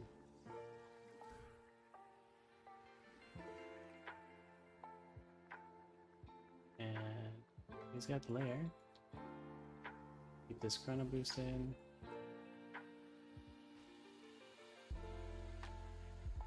Alright, 14 is where I like to stop because we're going to run out of minerals, and it's important to get all of your other tech first. Colossus range is important later in life. Make sure you get everything else going first. Now we can go ahead and warp in our gateways. 1, 2, 3, 4, 5, 6. Now we can get Colossus range. 1, 2, 3, 4, 5, 6, 7. Yeah, so usually Colossus range is like the last thing you get. You can give it a chrono boost if you want. Blink is really important. You get chronoed. Colossus range, not that important. You don't want to warp. I like to get four sentries with this build.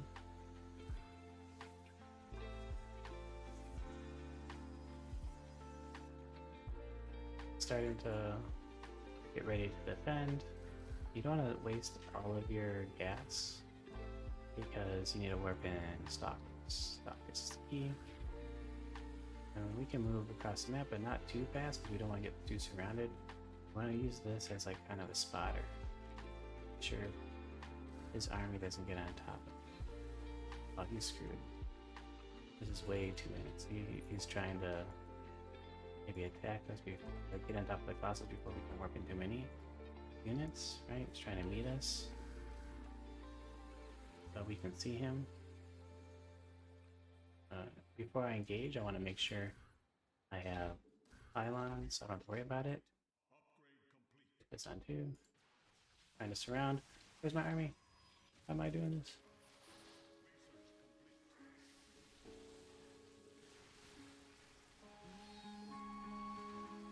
Keep these guys alive is the most important thing. Wow. Wow, this guy is pretty good.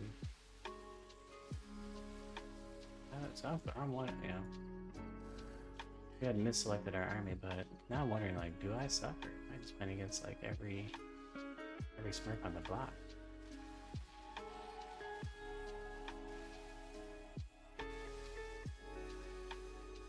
Get another class sign, try it again.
This is not how this build is supposed to look.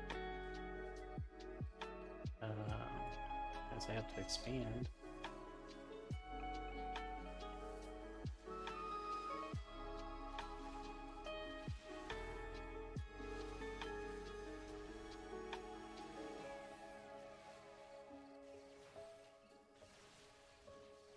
Seriously, what the hell? How am I being out macroed here?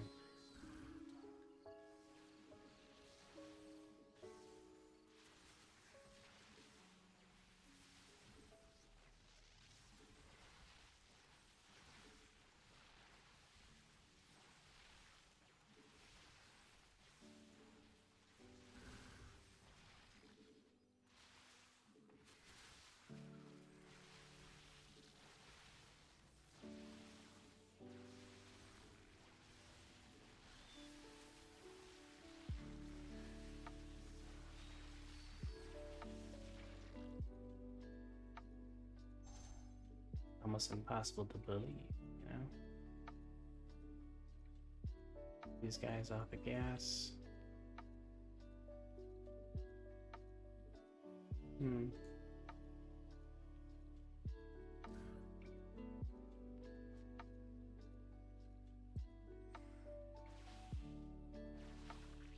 But realistically, there's no one that should be this low MMR and be able to defend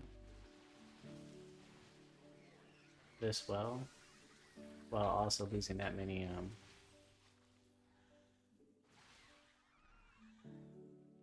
overlords. Because they have an army that big, you have to have some pretty good injects.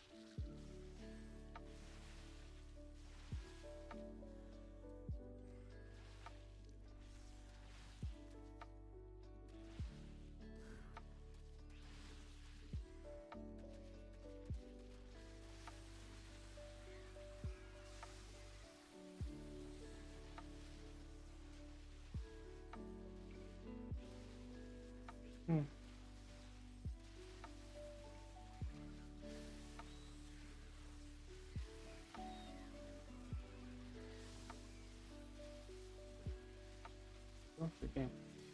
I'm impressed.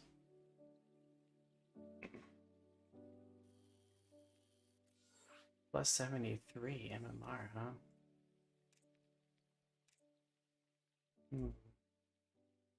You get plus 73 MMR. Yeah. Bad win rate. I have this win rate. It's strange. It's like plus 73 MMR is like provisional MMR. What's the date? You know, has he not just not played in a long time? What? It's 3 days. That's crazy. We get plus like I had like a win streak of almost 100 games and I didn't get plus 73 MMR. Or did I just misread that?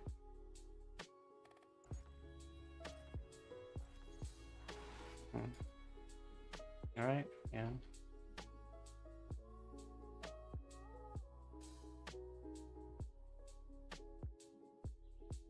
Every time I say like, oh yeah, this guy's probably low MMR, or this guy's low MMR, so we won't try too hard. Just get our socks knocked off.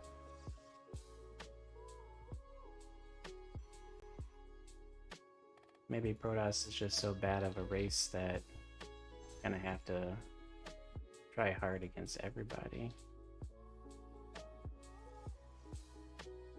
But yeah, to be able to have a response like that to overwhelm my army while simultaneously lose like 3 overlords while I'm attacking you, especially since one of the overlords you lose right away, like means like this guy has to have really good macro.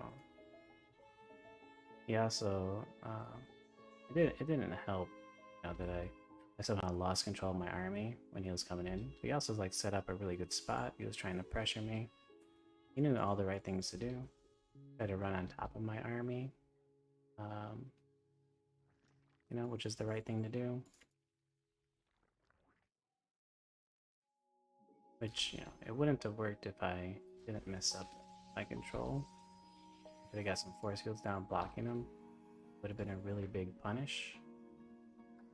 And then, not only that, while he was dealing with my army, he had pretty good, he had to have had pretty good injects to continue to keep pushing me back so far that he was able to push into my natural. Which means, you know, he was able to inject and produce army under pressure efficiently. Right, so they have pretty good mechanics.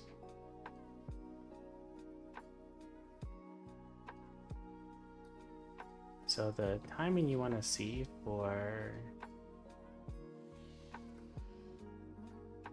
the expansion is around 2:30. If you don't see a 2:30 expansion, then you know things are pretty sus.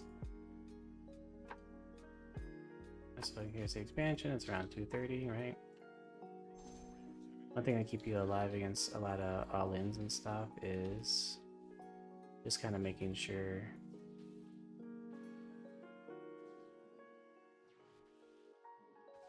you know your timings. Oh man, that's how you know. I bet the map maker made an overlord and chased it with a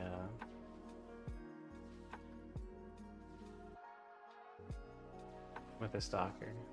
Had that perfect type of timing.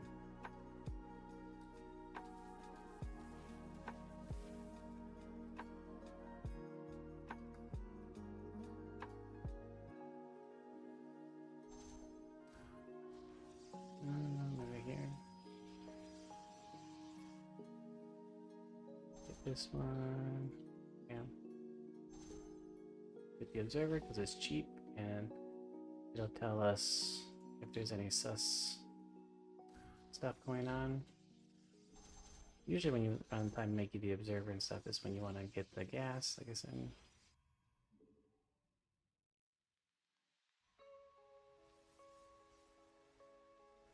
You can use this observer, since he already knows. You can use the observer to take out this overlord. Put this on.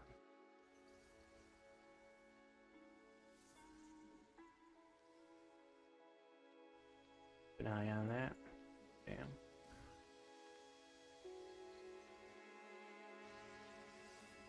This class is going.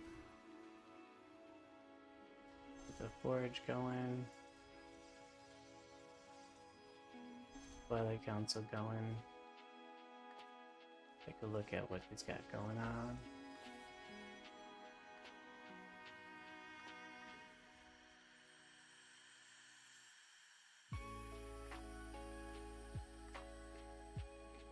Keep this chrono boosted at all times. Slowly add on some more gateways.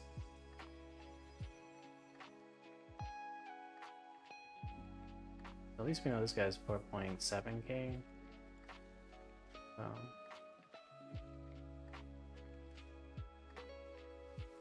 I guess we can get. I want to get two sentries before I go for the range. Just to build up that energy a little bit more. 1, 2, 3, 4, 5, 6. We only really need that range upgrade when we begin our attack.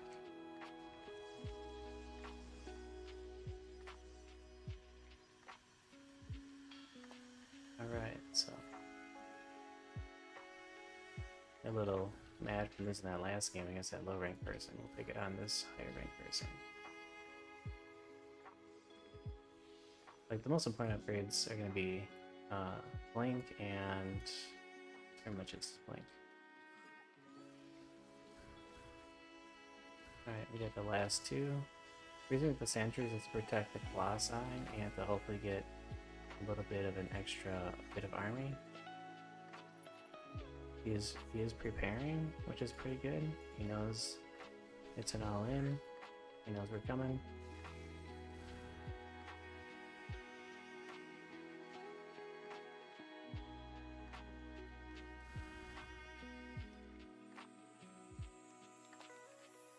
Looks like he is also maybe trying to come out to meet us. So we want to choose a area that we can stage in. And then you want to attack from location. Now the most important, um, so with this, like your first real attack is the most important. Okay, you do not want to get pushed back by the Zerg. You want to come in from a good spot. You don't want to lose your Warp Prism, but you really want to get the most out of these force fields. And you want to set your observers so you can see like what angle he's coming from. Right, don't get too greedy. You want to like poke in and poke out. And you want these colossi on a separate hotkey so you can micro them separately. Right, don't let him surround you. He's gonna try to surround you. Poke in, kill some stuff. Poke out. Our army gets bigger. His army gets smaller. Right, it looks like he might be trying to do a counterattack. Poke in, poke out. Maybe do a couple. Protect yourself. Looks like it was not a counterattack. It was just him trying to surround us. So you never, like, one way to die is just to kind of go in too deep too quickly.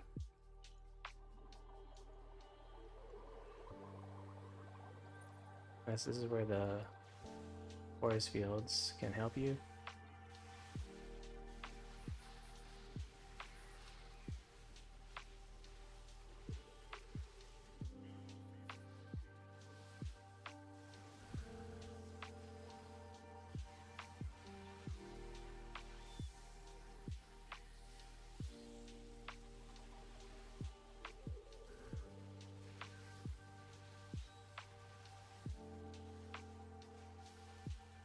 Oh damn.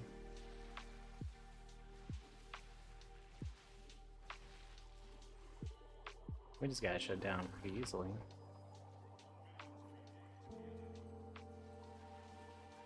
That's pretty wild.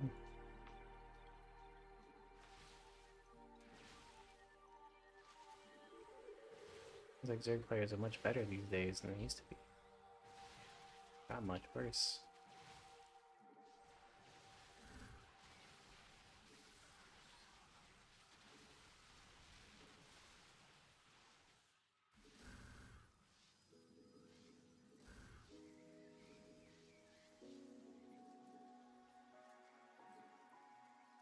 This used to be a good build. Looks like he's still coming.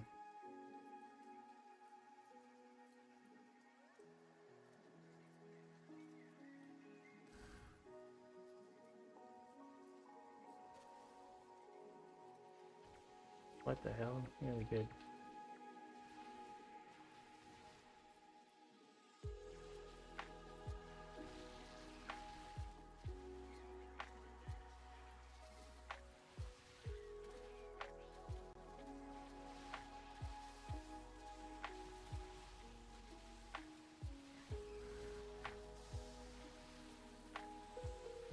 Alright, he wants to go for Cybernetic Square.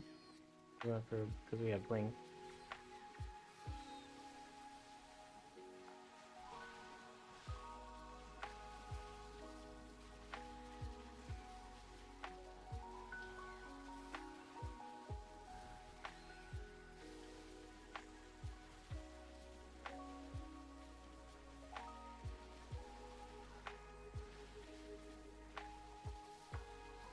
He's almost certainly making drones behind this.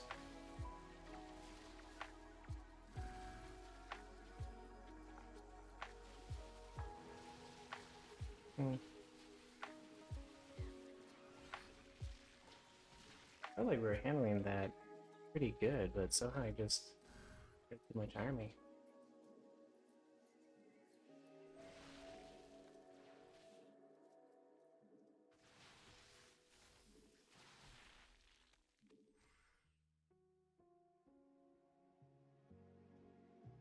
Maybe behind us I should have made some disruptors. That's probably our only chance.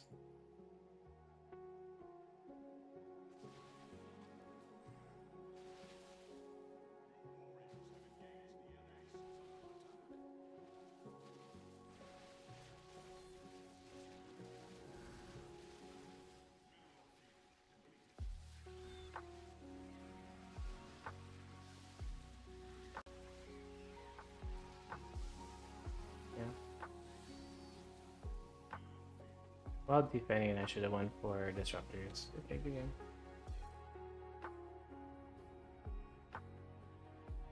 game. Yeah, that's a little too crazy. Let's see, workers active. He even went up to 56 and was able to just make too much of an army.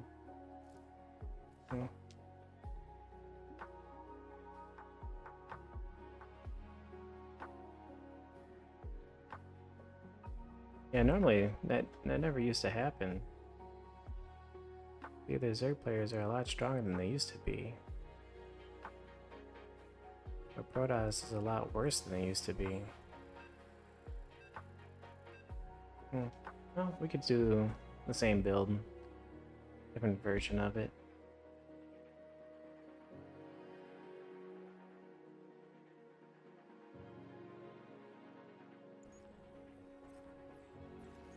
One of the sad things about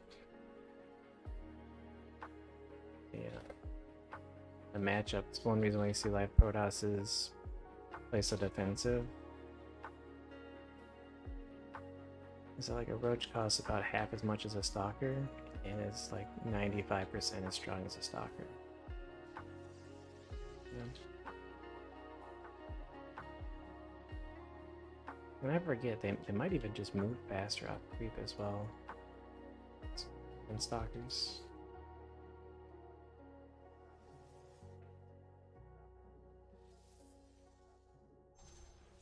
Alright, so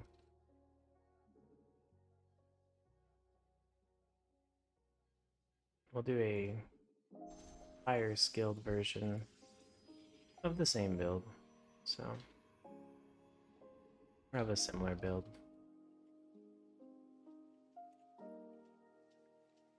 So generally this one is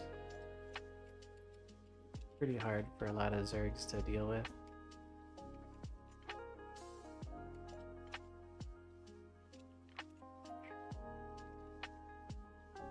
It's gonna be like disruptor drop into 2 base Colossus all in with no blink.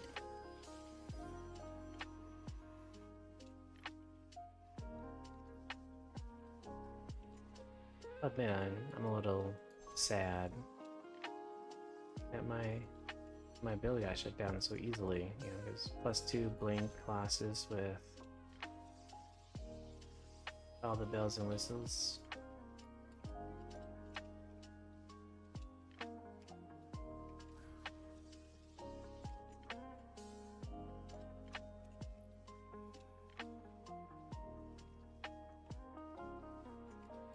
I used to have like a 60-70% win rate in PvZ, so I don't really feel like I'm too out of touch.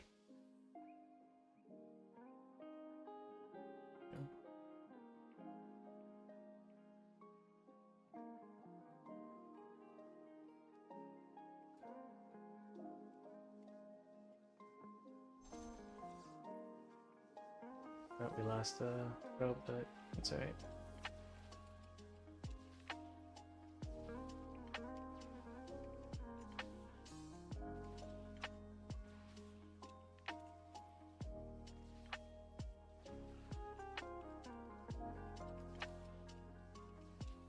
I don't care too much about him scouting me, so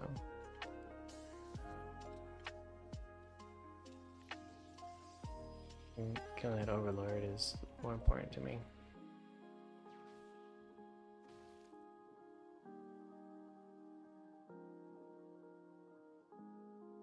A lot of people freak out too much about being scouted.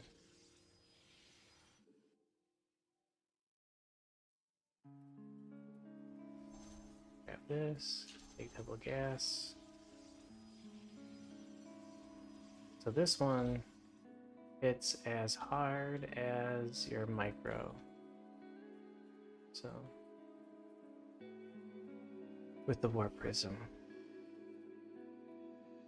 So the one nice thing is that as we did the other all-in, I wonder how familiar he is with this one, and if he'll expect this one. But we'll see.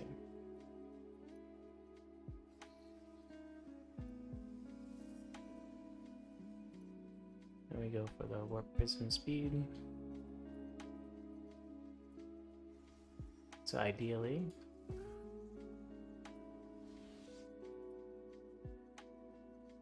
yeah, he's making hella greedy on these drones.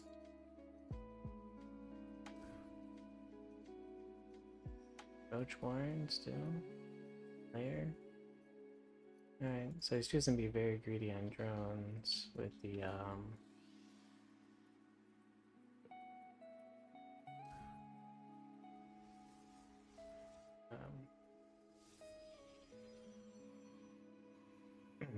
by going into like a layer, or not, by going to like a late layer. There we go.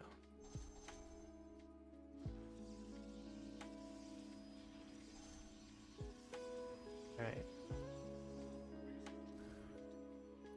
So this one should hit harder. 1, 2, 3, 4, 5, 6, 7.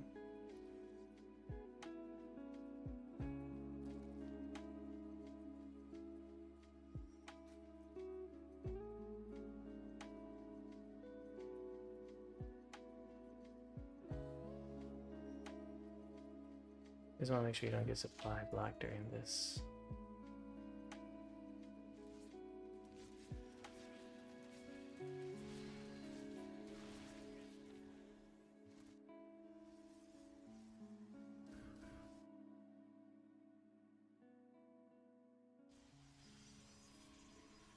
Definitely don't want to lose the warp prism.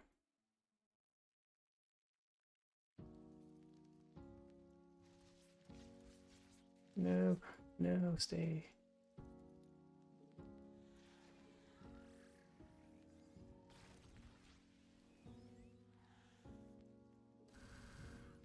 Gotta keep up the macro.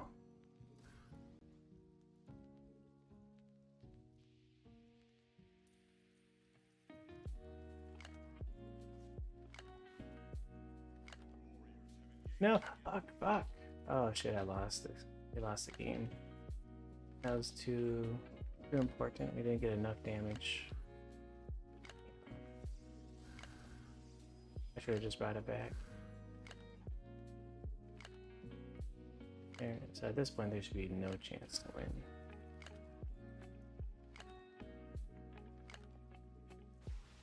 Because the disruptors is the whole attack.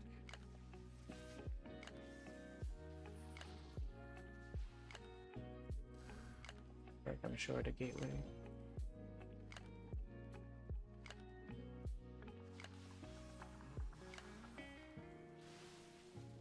I want to get as much free damage as possible.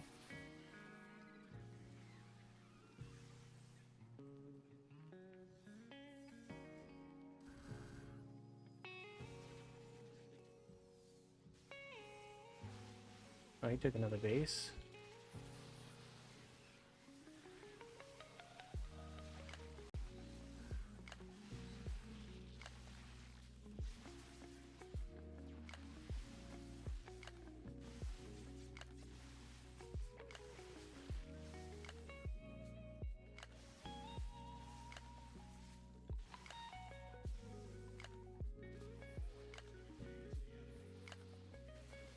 Oh shit.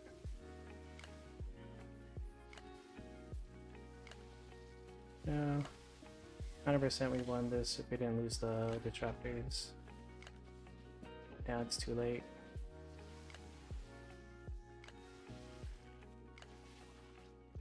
It's way too late.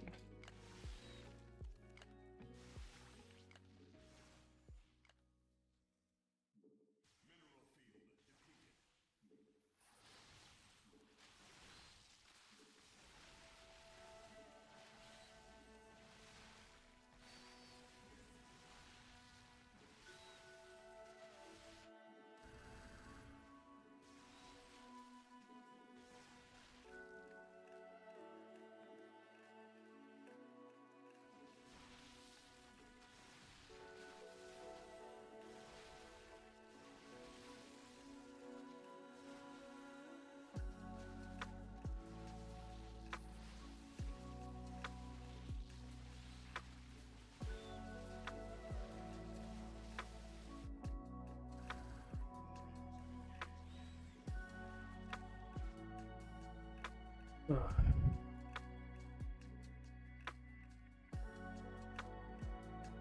I know. Can we have a chance? Can we kite well enough?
Ugh. Yeah, good game. We didn't lose that first war because 100% we won that one. Just because of how that follow-up went. Oh man. It's a tough one to lose.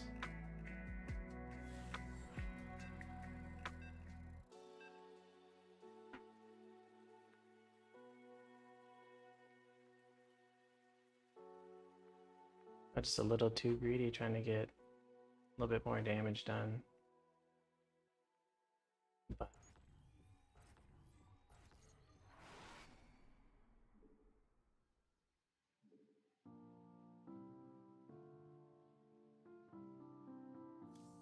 Aaron, huh?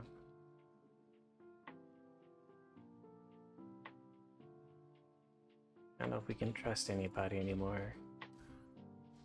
Everybody's either I suck at the game or everybody's MMR is alive these days.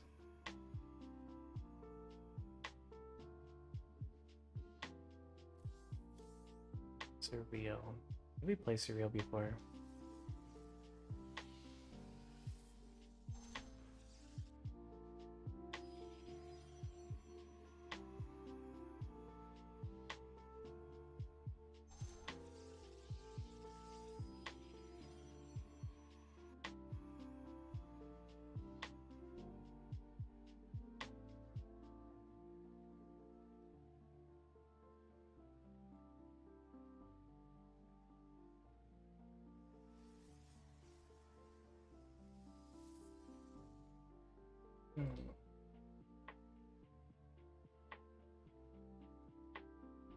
All this losing's making me kind of enjoy the game a bit more.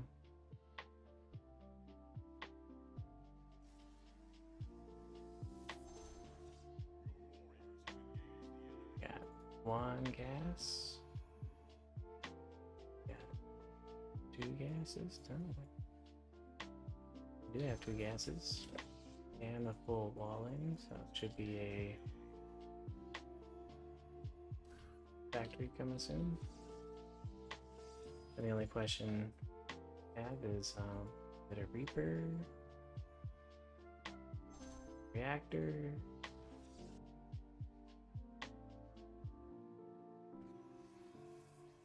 Well, this could buy us some time. Because he might try to look for our probe.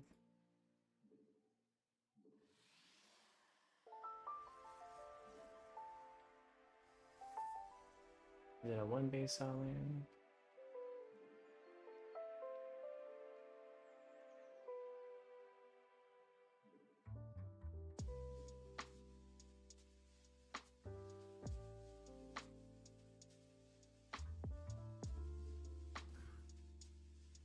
Cyclones are coming. Can we sneak out a probe? See if we can go and take a look here. See if he'll let us get a peek.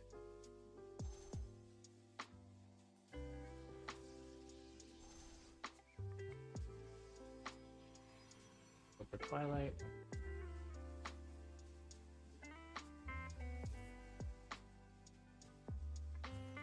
Wow, no peek. Marine Cyclone. I guess there's a pretty healthy chance that it's just macro.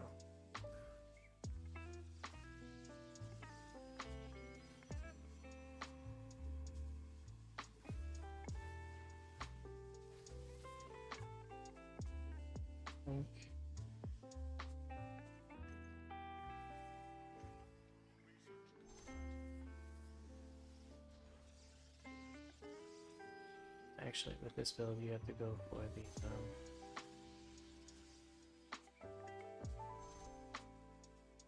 observer first.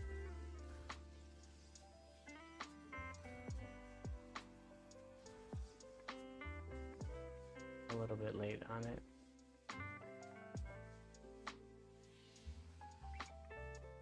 Alright, so definitely not the 420 medevac drop for Widow Mine, so I don't have to worry about that timing too much. The main reason for that is because he did go into the Cyclone. Doesn't mean there won't be a medevac drop, you know. It's unlikely to be that specific one. Probably be like around now or later. Definitely not a one base all in.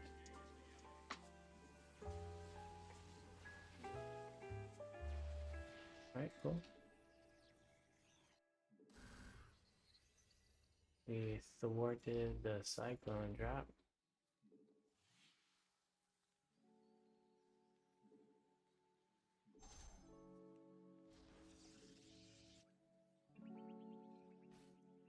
There's a Raven. Well, I did take out my Warp Prism, so we're not going to commit to the too hard here. We get charge. This. Row mortal.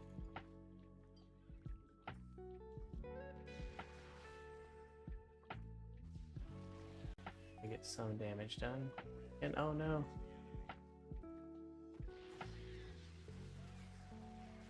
That was not ideal. Damn.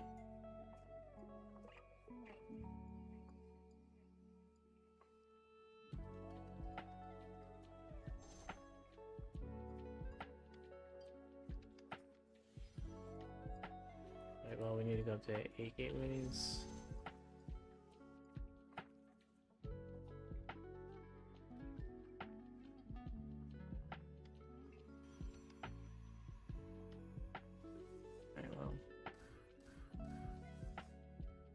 Yeah, well, we can survive.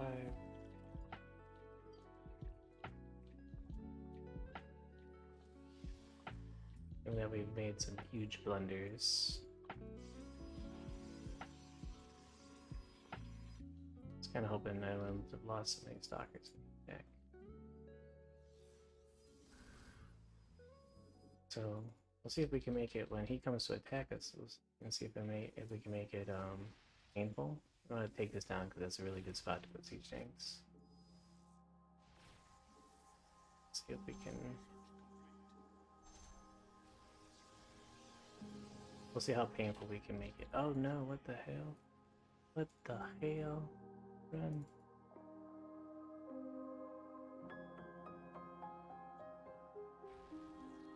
Not too great for us. Oh, what the heck?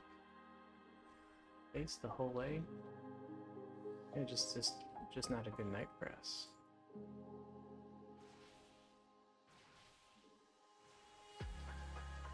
Oh my god. We can't have nice things in this game. Well, I can't have nice things in this game.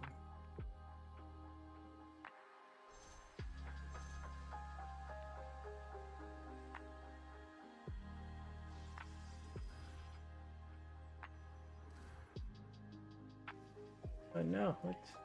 Maybe my units are taking the bad pathing.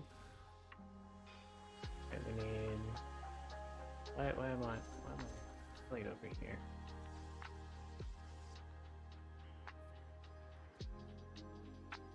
Well, at least we're on 3 bases, so he's probably coming to attack, huh?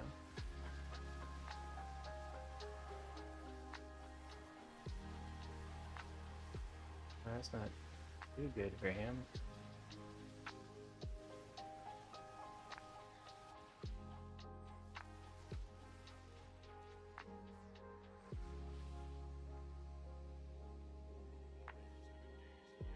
What?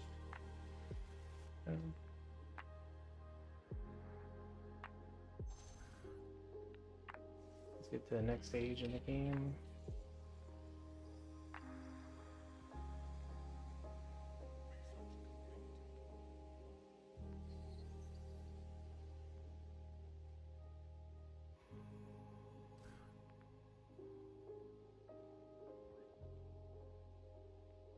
I guess we finally did some economic damage with those stalkers, huh?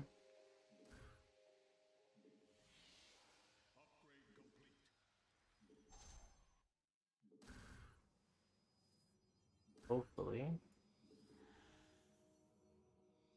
These storms be the greatest storms of our life.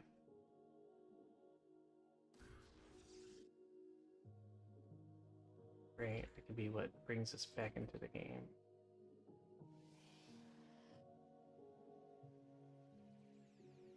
We stopped getting like side hit by these errands from these awkward directions. I'm gonna leave these 2 back in case he comes to hit me.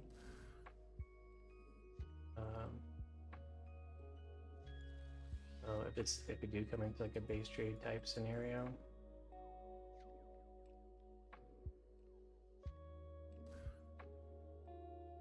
we have some backup dudes.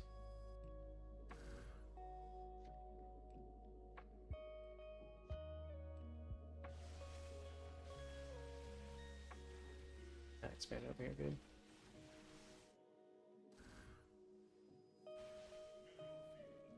Oh my god, how the fuck how did these guys know? Aaron players are like psychics.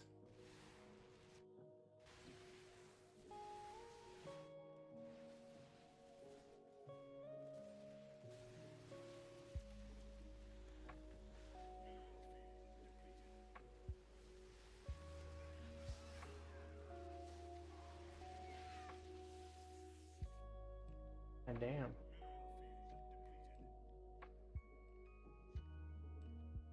Just getting tired by everything.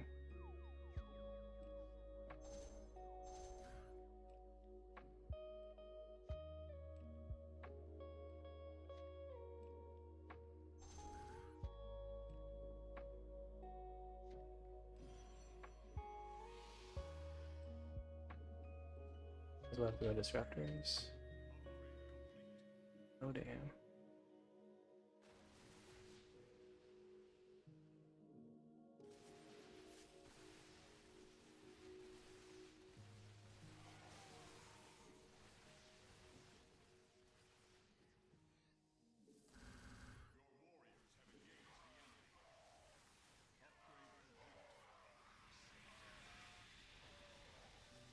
Oh, that was not great. So, the worst it could possibly be.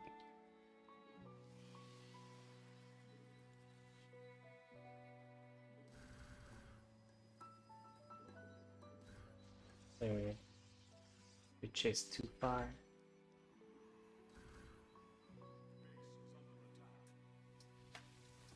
Might be a little lucky here.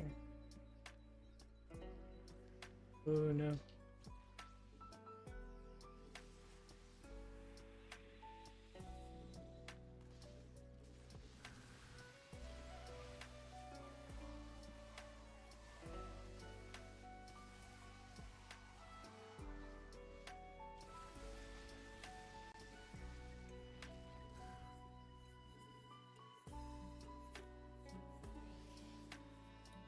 Rely on the strength of the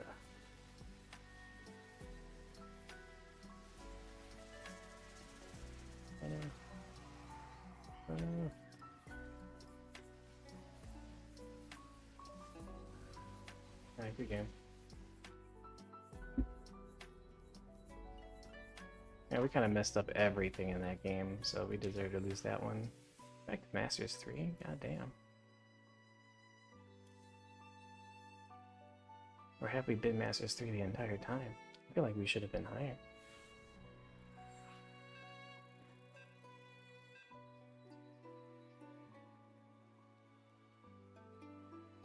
We messed up the Blink Stalker. I think I dove super hard on the War Prism, we lost that. Zealots.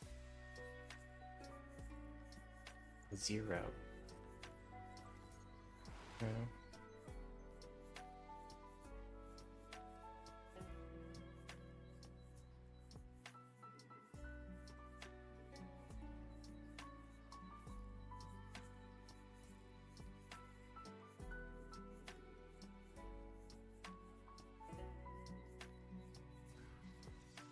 What is this?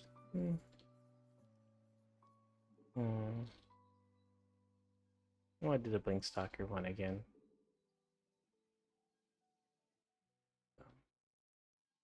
This is my favorite build. And if somehow we're just gonna lose like every game to people who are playing pretty well, we'll just have some fun while we're losing.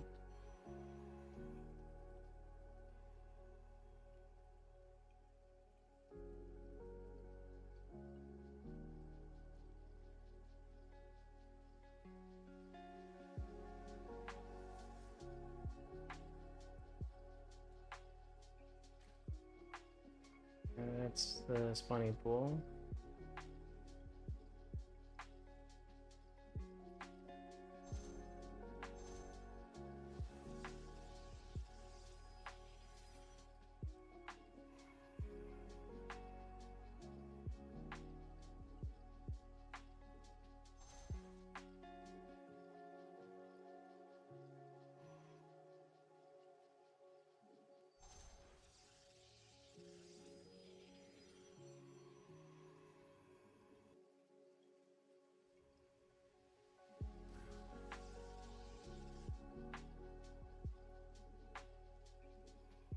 Everything looking good.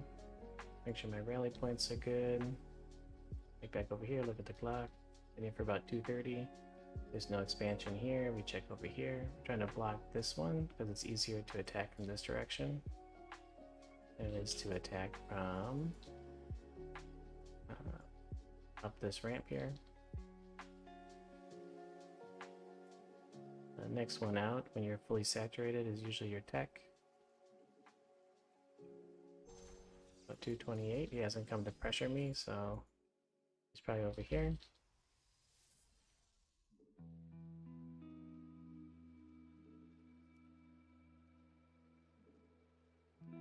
No, he's not there, so make the shield battery.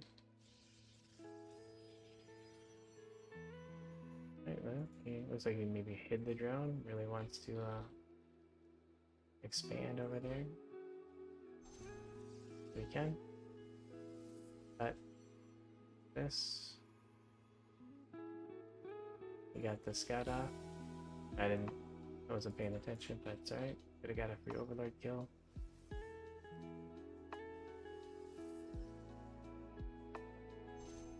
So he'll probably think that it's adepts. And go into roaches, which is, you know, what I want. 37 supply is usually the supply you want to cut at for a lot of all-ins. He's bringing this back in for me. We're really going to make this look like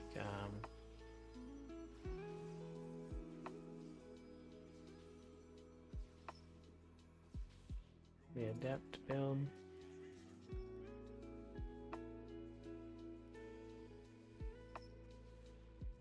Oh no. Pretty sure I should have made the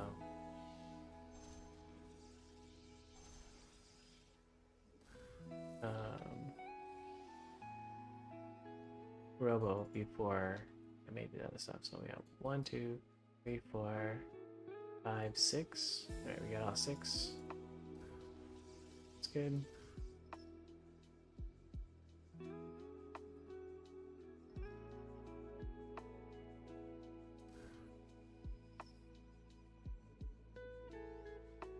Oh my god, over here.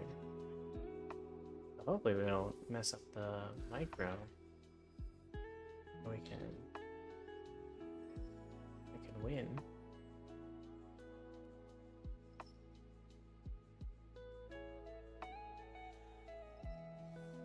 While you're doing this build, it's important to attack as soon as possible. You want to take out army and stuff before he gets too much.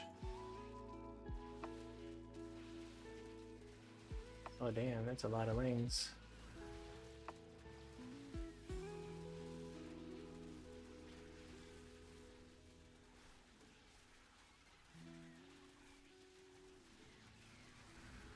Oh well, we got shut down pretty hard.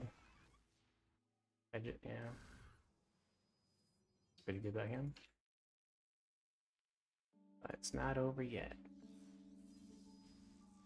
Wow.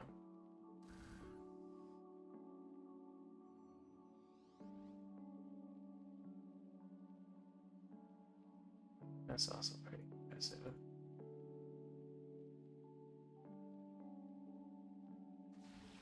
He's making so many lings that we kind of have no choice but to expand. And what's impressive about it is that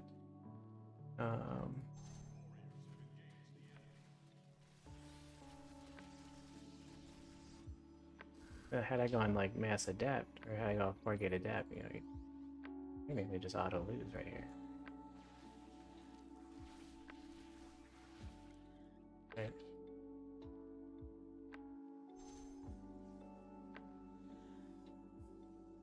Really should be, you know,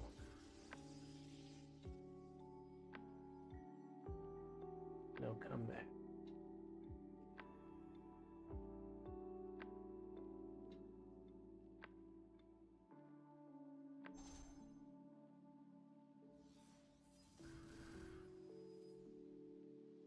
You can hide these guys over here.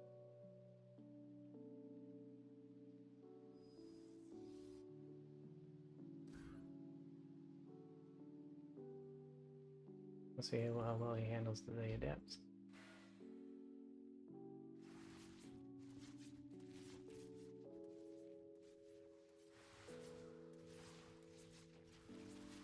Right, well, so his handling of the adepts is basically he made spine crawlers. Now he's probably trying to come and do a counter all in.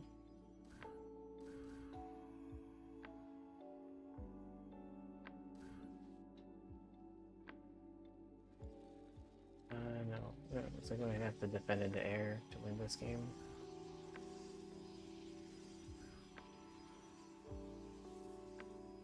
Oh no.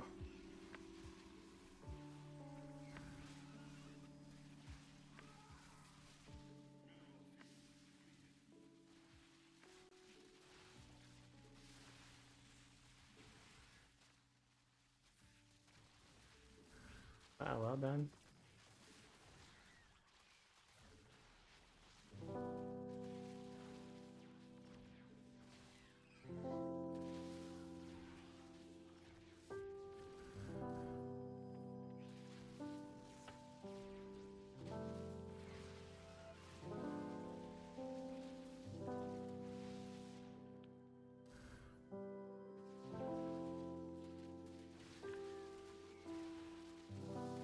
What the hell? Why are these stalkers running over here? Good game.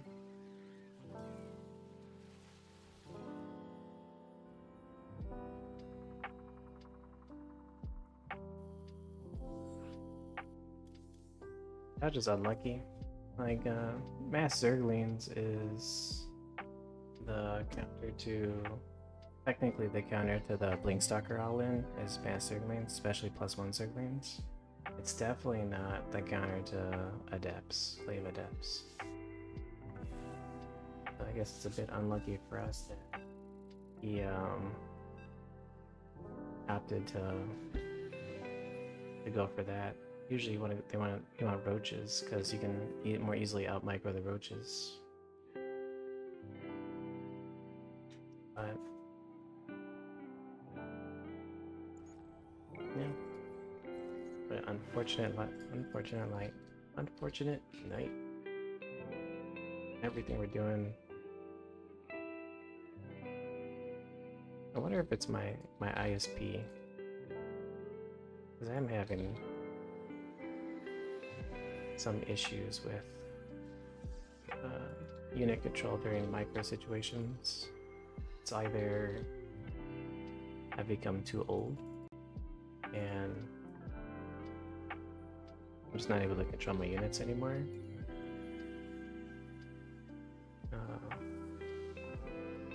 And the lag is just an illusion in my mind. What is my ping? My ping is 172 ms. Okay, so maybe maybe it's not an illusion. Okay, I'm playing in Singapore. I don't know the last guy. Okay, this is Zerg. Alright. And he's going a little bit of expansion before.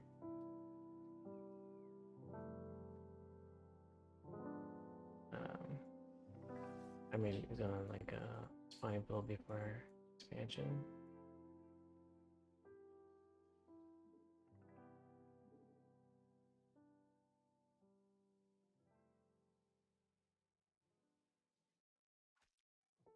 Okay.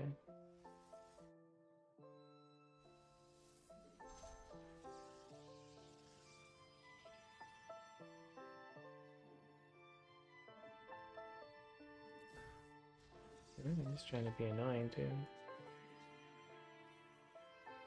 Trying to delay.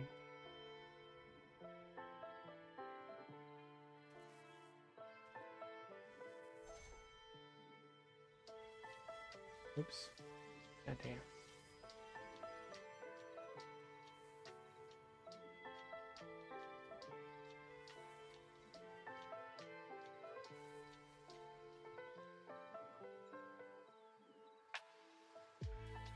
Yep, making a whole bunch of lings.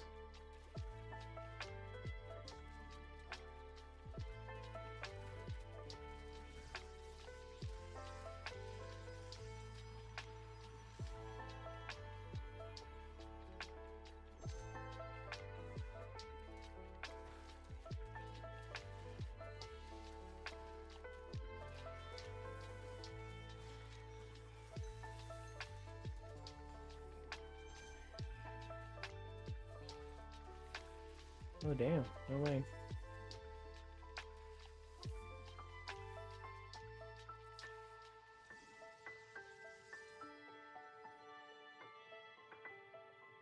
I'm gonna have to just force out the expansion. You don't have a choice.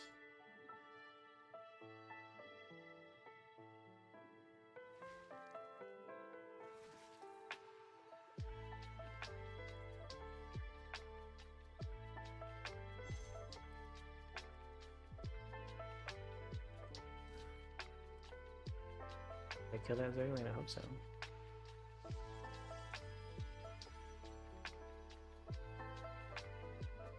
I also don't have any choice, but we have to kind of go for the Stargate. And then play very slow macro.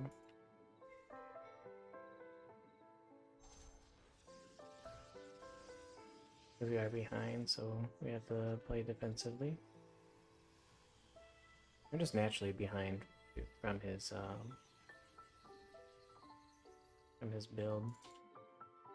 Much as I want to make a warp in some units, I have to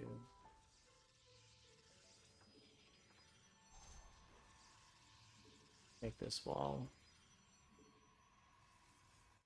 Use this guy to come over here.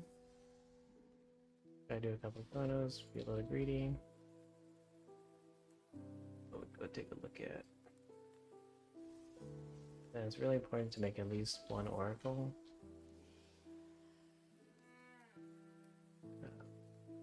He's a random player. Probably a pretty good chance that. Okay, so he's got a late third. I have a pretty good chance that he does like some sort of Hydra all-in. He found it.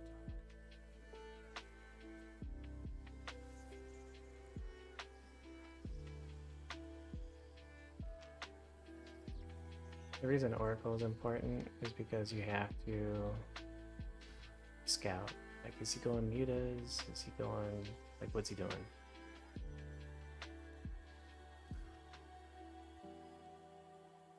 And it's the only way you can safely take a base against Zerg. Able to make so many Zerglings. Here we got Hydra. And you just pumped out a whole poop ton of drones. Yeah. This will be a tough one for sure.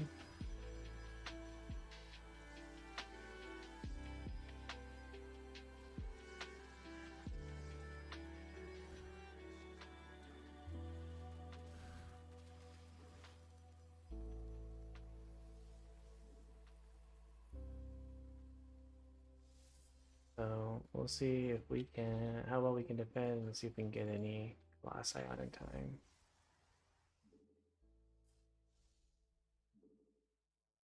As well as wall this off. Damn.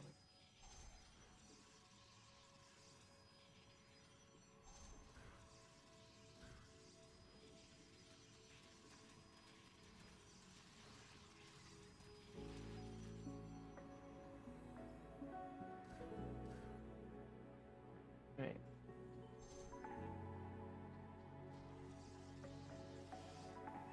Much as I like to do a double robo, I think I can afford it.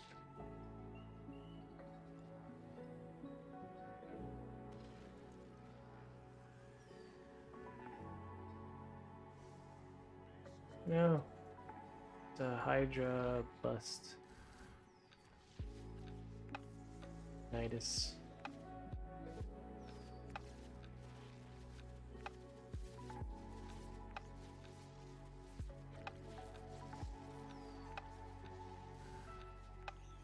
Trying to take out.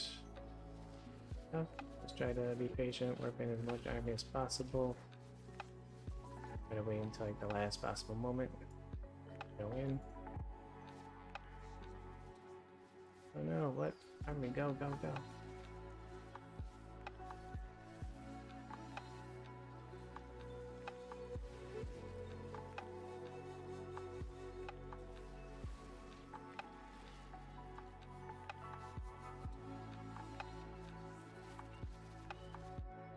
Okay, cool.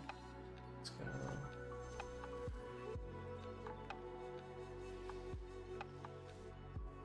Go, go, go, go.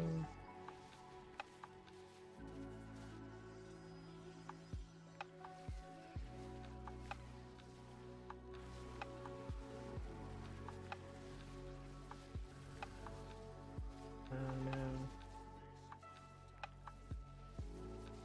I guess I should have just passed Oracle again.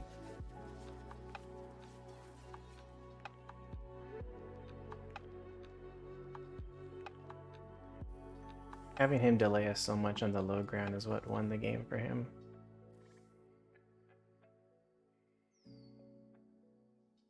Mm.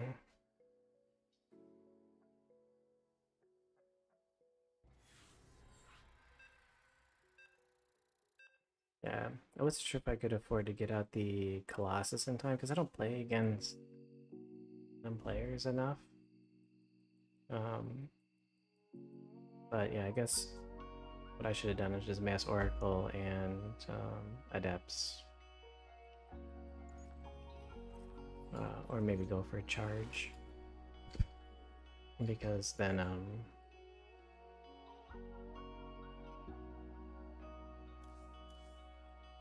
yeah, there's no way we could have got the class on time.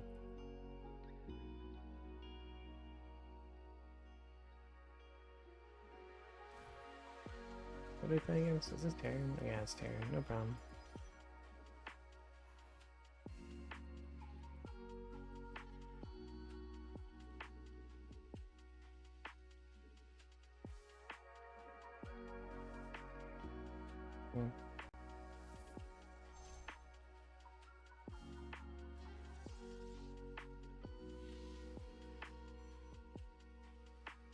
So we did choose to high ground gateway So that was on our fault.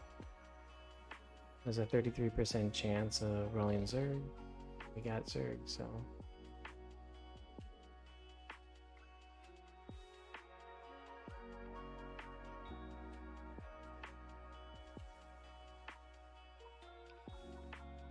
We got, what do we see? 1 gas, 2 gas? Okay. So slow expansion, 2 gas.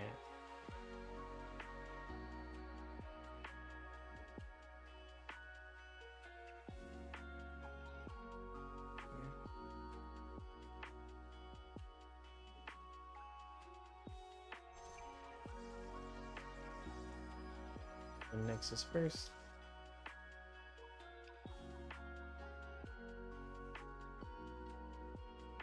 The second pylon back here.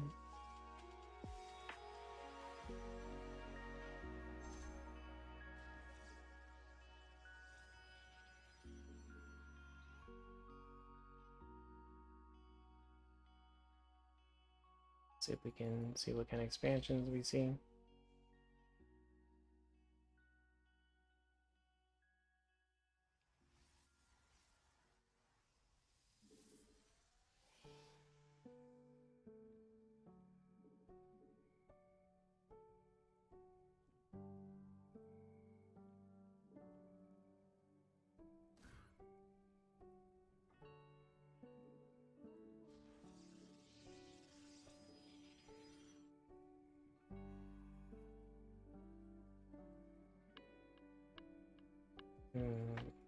One base so far. Maybe we'll go Robo.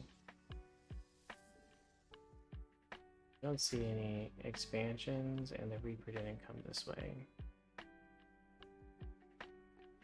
which is a bit sus. Robo Twilight.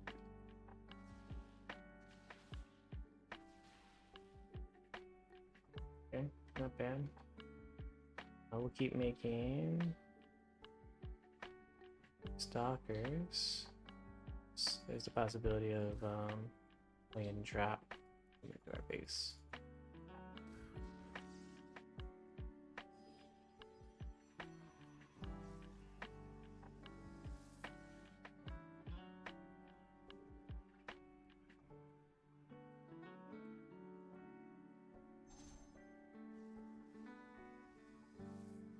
I go for charge?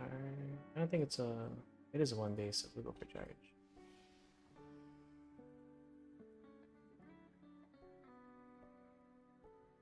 Definitely has 1 base all in. And now we just want lots of units.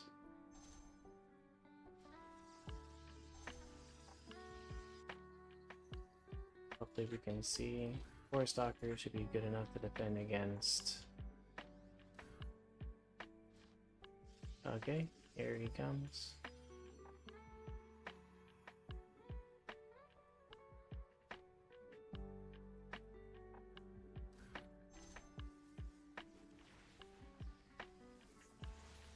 I get some free shots off.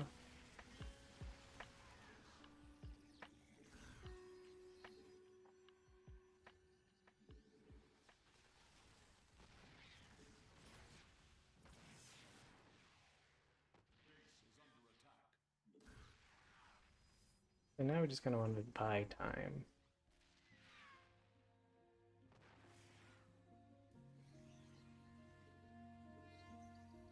Recharge, you know.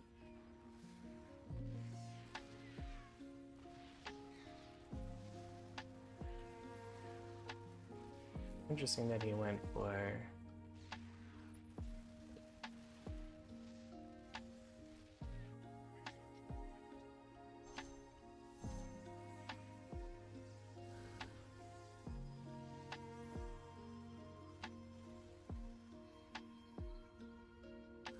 trying to get out as much army as possible. Maybe we can get like some nice picks.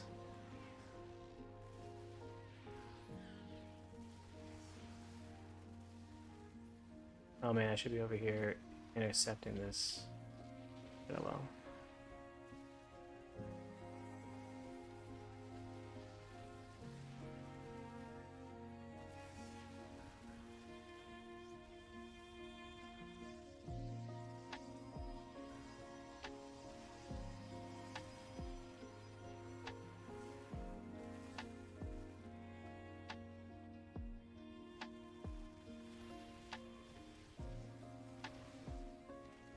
invisible. The hell?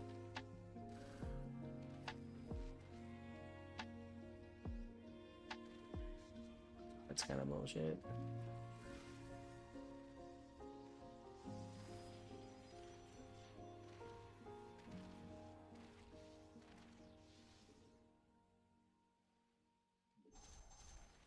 Still not expanding, so wish we could have intercepted more.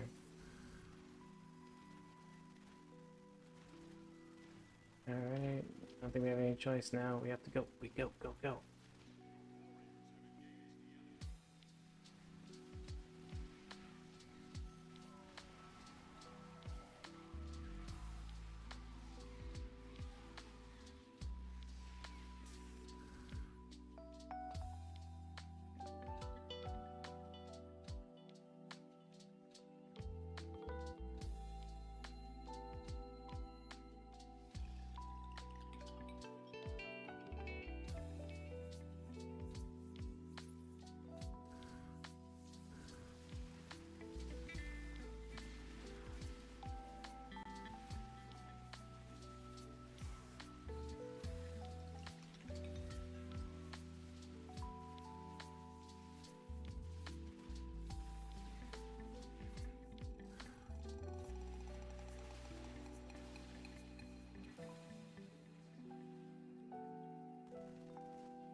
Well, we survived for now.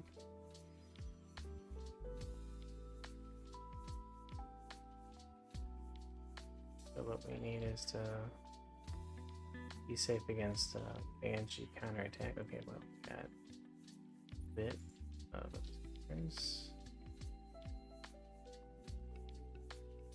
We might go more Banshee, so I'll just go for like a Stargate just in case.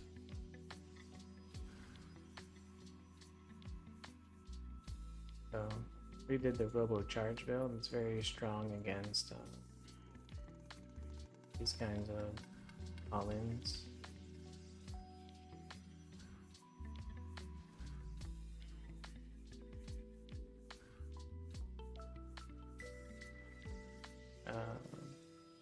We'll send this to go check here. Be careful. Alright. Some gas for upgrade. Get a couple phoenixes. Some banshees are hungry. They're hungry. I don't see anybody here.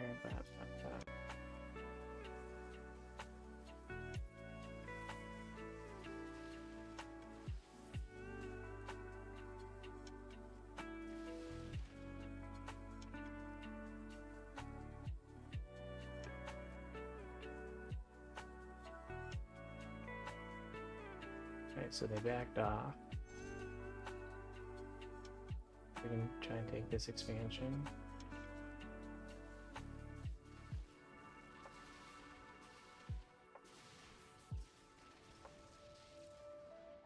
Trying to get whatever damage he can.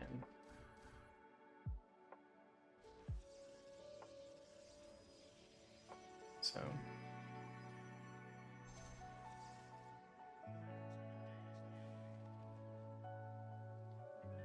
we can chase him a little bit. Once we get ahead in macro, it's not going to be too bad.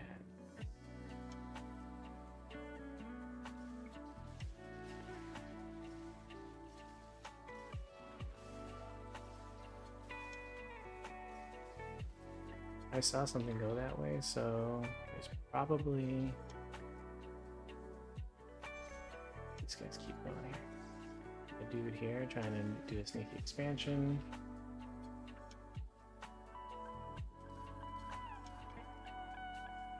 And maybe use a couple more.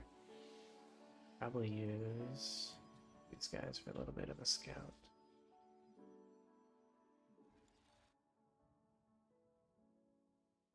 I did kill a couple banshees, which are nice.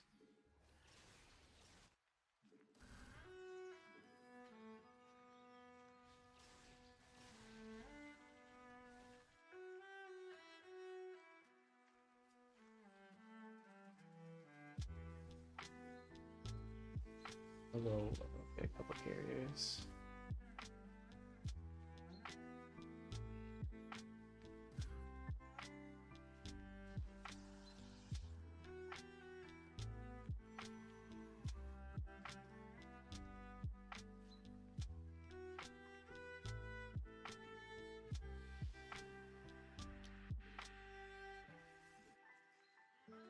He could be doing a follow-up all-in because we have him pretty much stuck on that side of the map.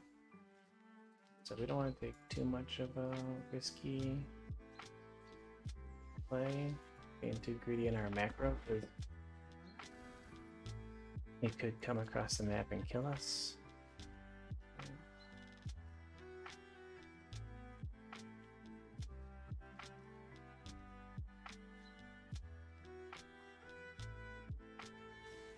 Oh, he doesn't even have orbital commands.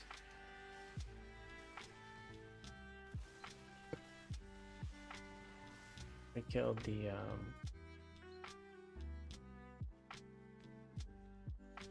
I probably won't get more than 2 Colossi. He's probably gonna try to come in here with a bunch of Banshees.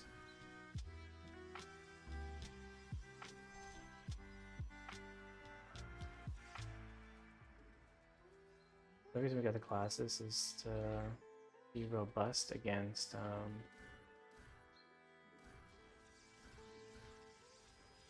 Marines, and the reason, you know, got some carriers to be robust against tanks. We don't see Thors, so we don't have to worry about our carrier count too much. Thors just wreck carriers, Thors wreck every air unit in this game. So we don't need any more of these guys. Don't need this guy to be over here anymore. Start getting some Tempest. You know, we pretty much will win as soon as we can max out, so long as like a bunch of Banshees don't come and like destroy our life. So since we have the macro advantage, like I have way more bases than the opponent, I can go ahead and make sure that I can invest a lot into cannons. Right? And even when you're behind, you know, you can invest a lot into cannons. Because you don't really need that many bases to max out, to be able to max out. So you might not be able to remax, be the downside, but at least getting 2 max. Oh, there is Thors. Damn. Okay. This guy's the Thor maker.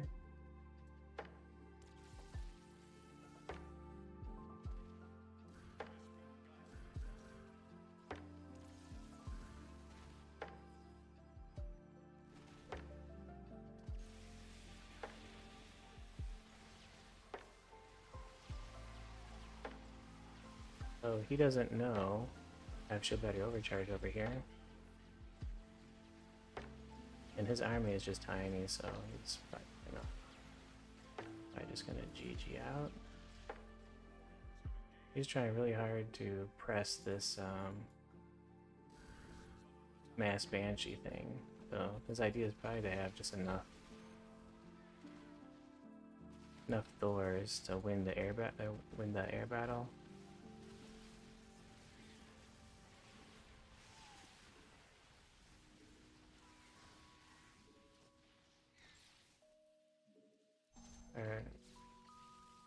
And then have the Thors kind of mop up.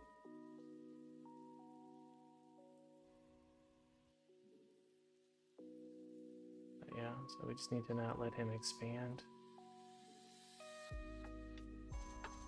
Make sure our production and macro are good.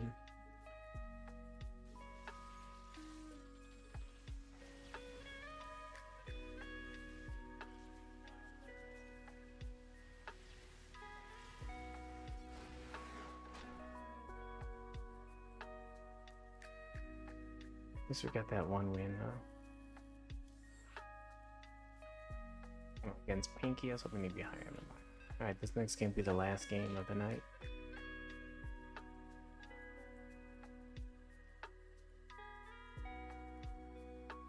Oh, I was hoping to be against someone like at 4.8k.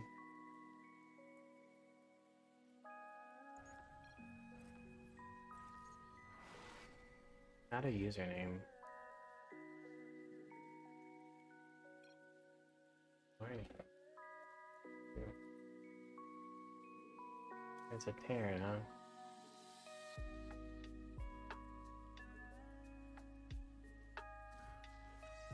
Am I trying too hard to win? I feel like I'm probably trying too hard.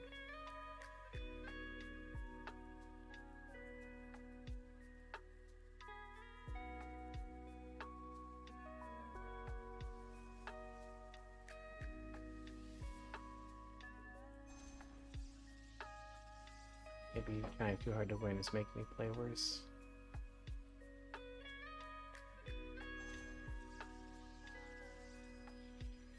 So hopefully in that last game, you know, was instructional for you guys. I'm gonna show you like while you're being like 2 base all in, the most important thing is to try to like minimize your opponent's army. Like I should have had my units go intercept his reinforcements.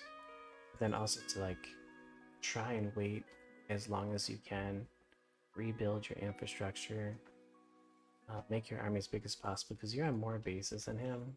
You have more probes than him. You have, oops. Look up that probe. I expanded before Cyber. Like, yeah, there's a lot of things going for you, right? So you have the economy. So you can afford to lose some infrastructure. You want him to take as long as possible before he forces you to attack him. And I kind of waited and waited and waited until my Nexus was like out of shields just about. I even used the oh, we didn't even scout this guy. Oh well. I even waited to use the I used the photon overcharge to like heal buildings to make it longer for him to get through. Because all I have to do is just keep making army. And I should be able to make a bigger army than he's got. And I make sure my army has make sure I have charge, make sure I have, you know, enough stalkers, you know.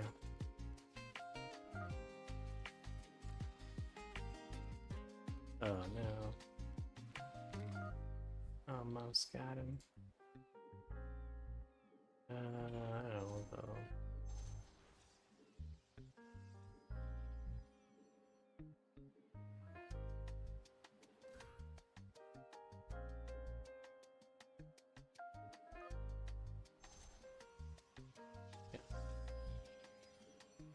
I saw you had Banshees, so I tried to make sure I had enough Stalkers.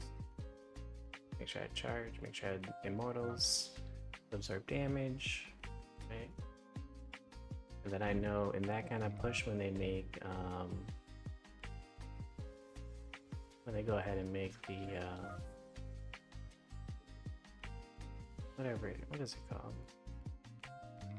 When they make Banshees, their whole plan is to kill your anti-air and then win off the Banshees. So what you have to do is not let him kill all your Stalkers.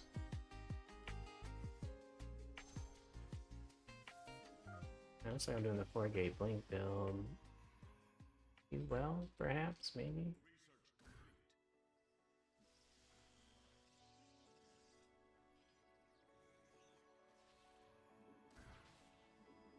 Is this a bait? So whenever a Reaper comes near your base, you want to always look at the mini-map. See if he's baiting you out of position for medevac drop.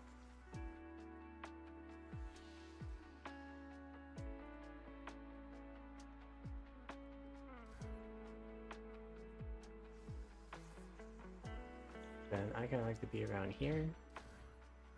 We can send out a probe over here. Beat on this ramp will give you like the best chance to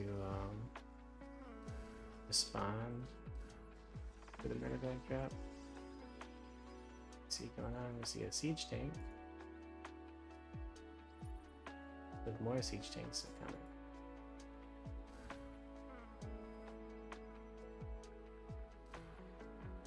It doesn't look like there's a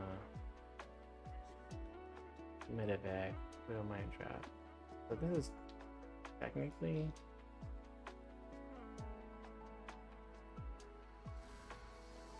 a hard build to break. How about this timing here?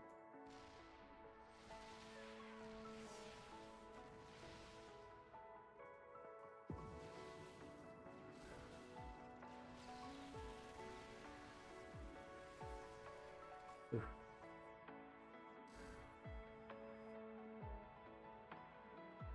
So hopefully we can have okay micro and we don't just lose our entire stalkers.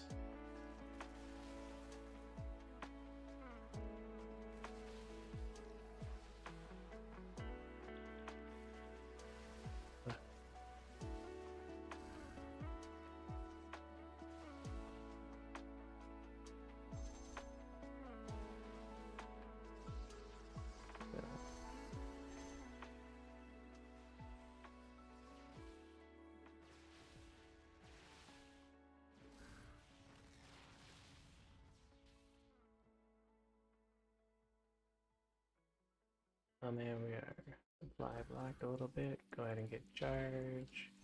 This. Here's a cool. Kill the medevacs.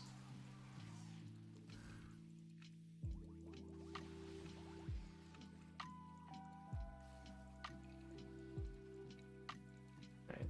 That sea chank's a little far away. He's probably too afraid of me to really engage too well, so that's why I can confidently look away. Doing some pretty good damage. Make sure I can macro up.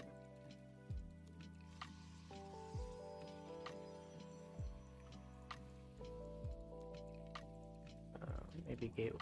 We've done enough damage that perhaps Gateway Man can work.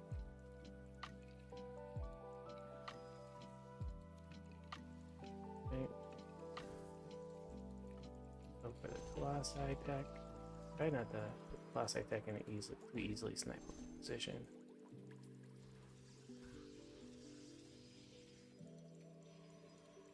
Knows we're not too all in.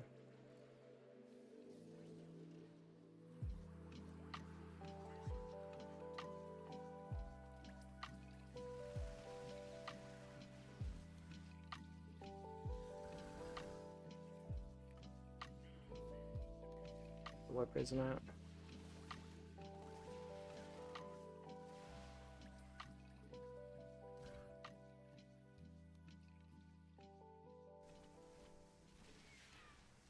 We're all up in his grill. Oof.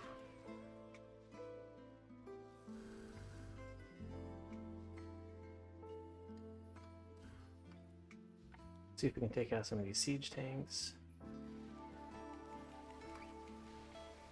Oh my god.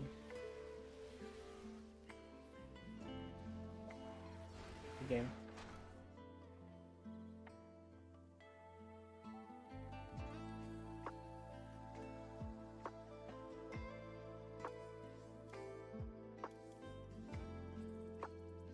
Ah, still 170. What's wrong with my APM? I'm not even trying to keep it low. Better my average. The memes. Alright, so I guess I'm a Masters 2 player, damn, you know. We started off pretty strong, then we just hit like this weird massive loss streak. Where just nothing we were doing worked. And it's definitely not going to stop me from getting back into Masters 1. It's just going to take a little longer. Maybe I just need to brush off the dust more or something, but oh well. Apologize for the bad games. Maybe next time next time. But you know, it's not too bad. Like if you look at what Grandmaster MMR is right now, it's only 4.8. You know, that's only what, 150, 250, 350 MMR. It's not too bad. Was that like 20 wins or so? So we just hit, you know, a 20 win streak. Wait, 1, 2, 3, 4, 5, 6, 7, 8. We hit 8, you know. So right now we're +2. Right, so yeah, I just need to win 20 more games in a row. 20 more games over losses, and we'll get that MMR. Right, you guys have a good night. Hopefully some of the stuff was instructional, even though we're losing. Which, you know, the way we're losing is confusing me. Because a lot of these people, all these players are playing much better than I would expect. So either everyone in StarCraft 2 is a lot better than I thought since I left a couple months ago, or I'm worse. So maybe it's a little bit of both. Maybe I'm worse and everybody's gotten better. If so, you know, respect, right? 4.3 or 4.2 K guys are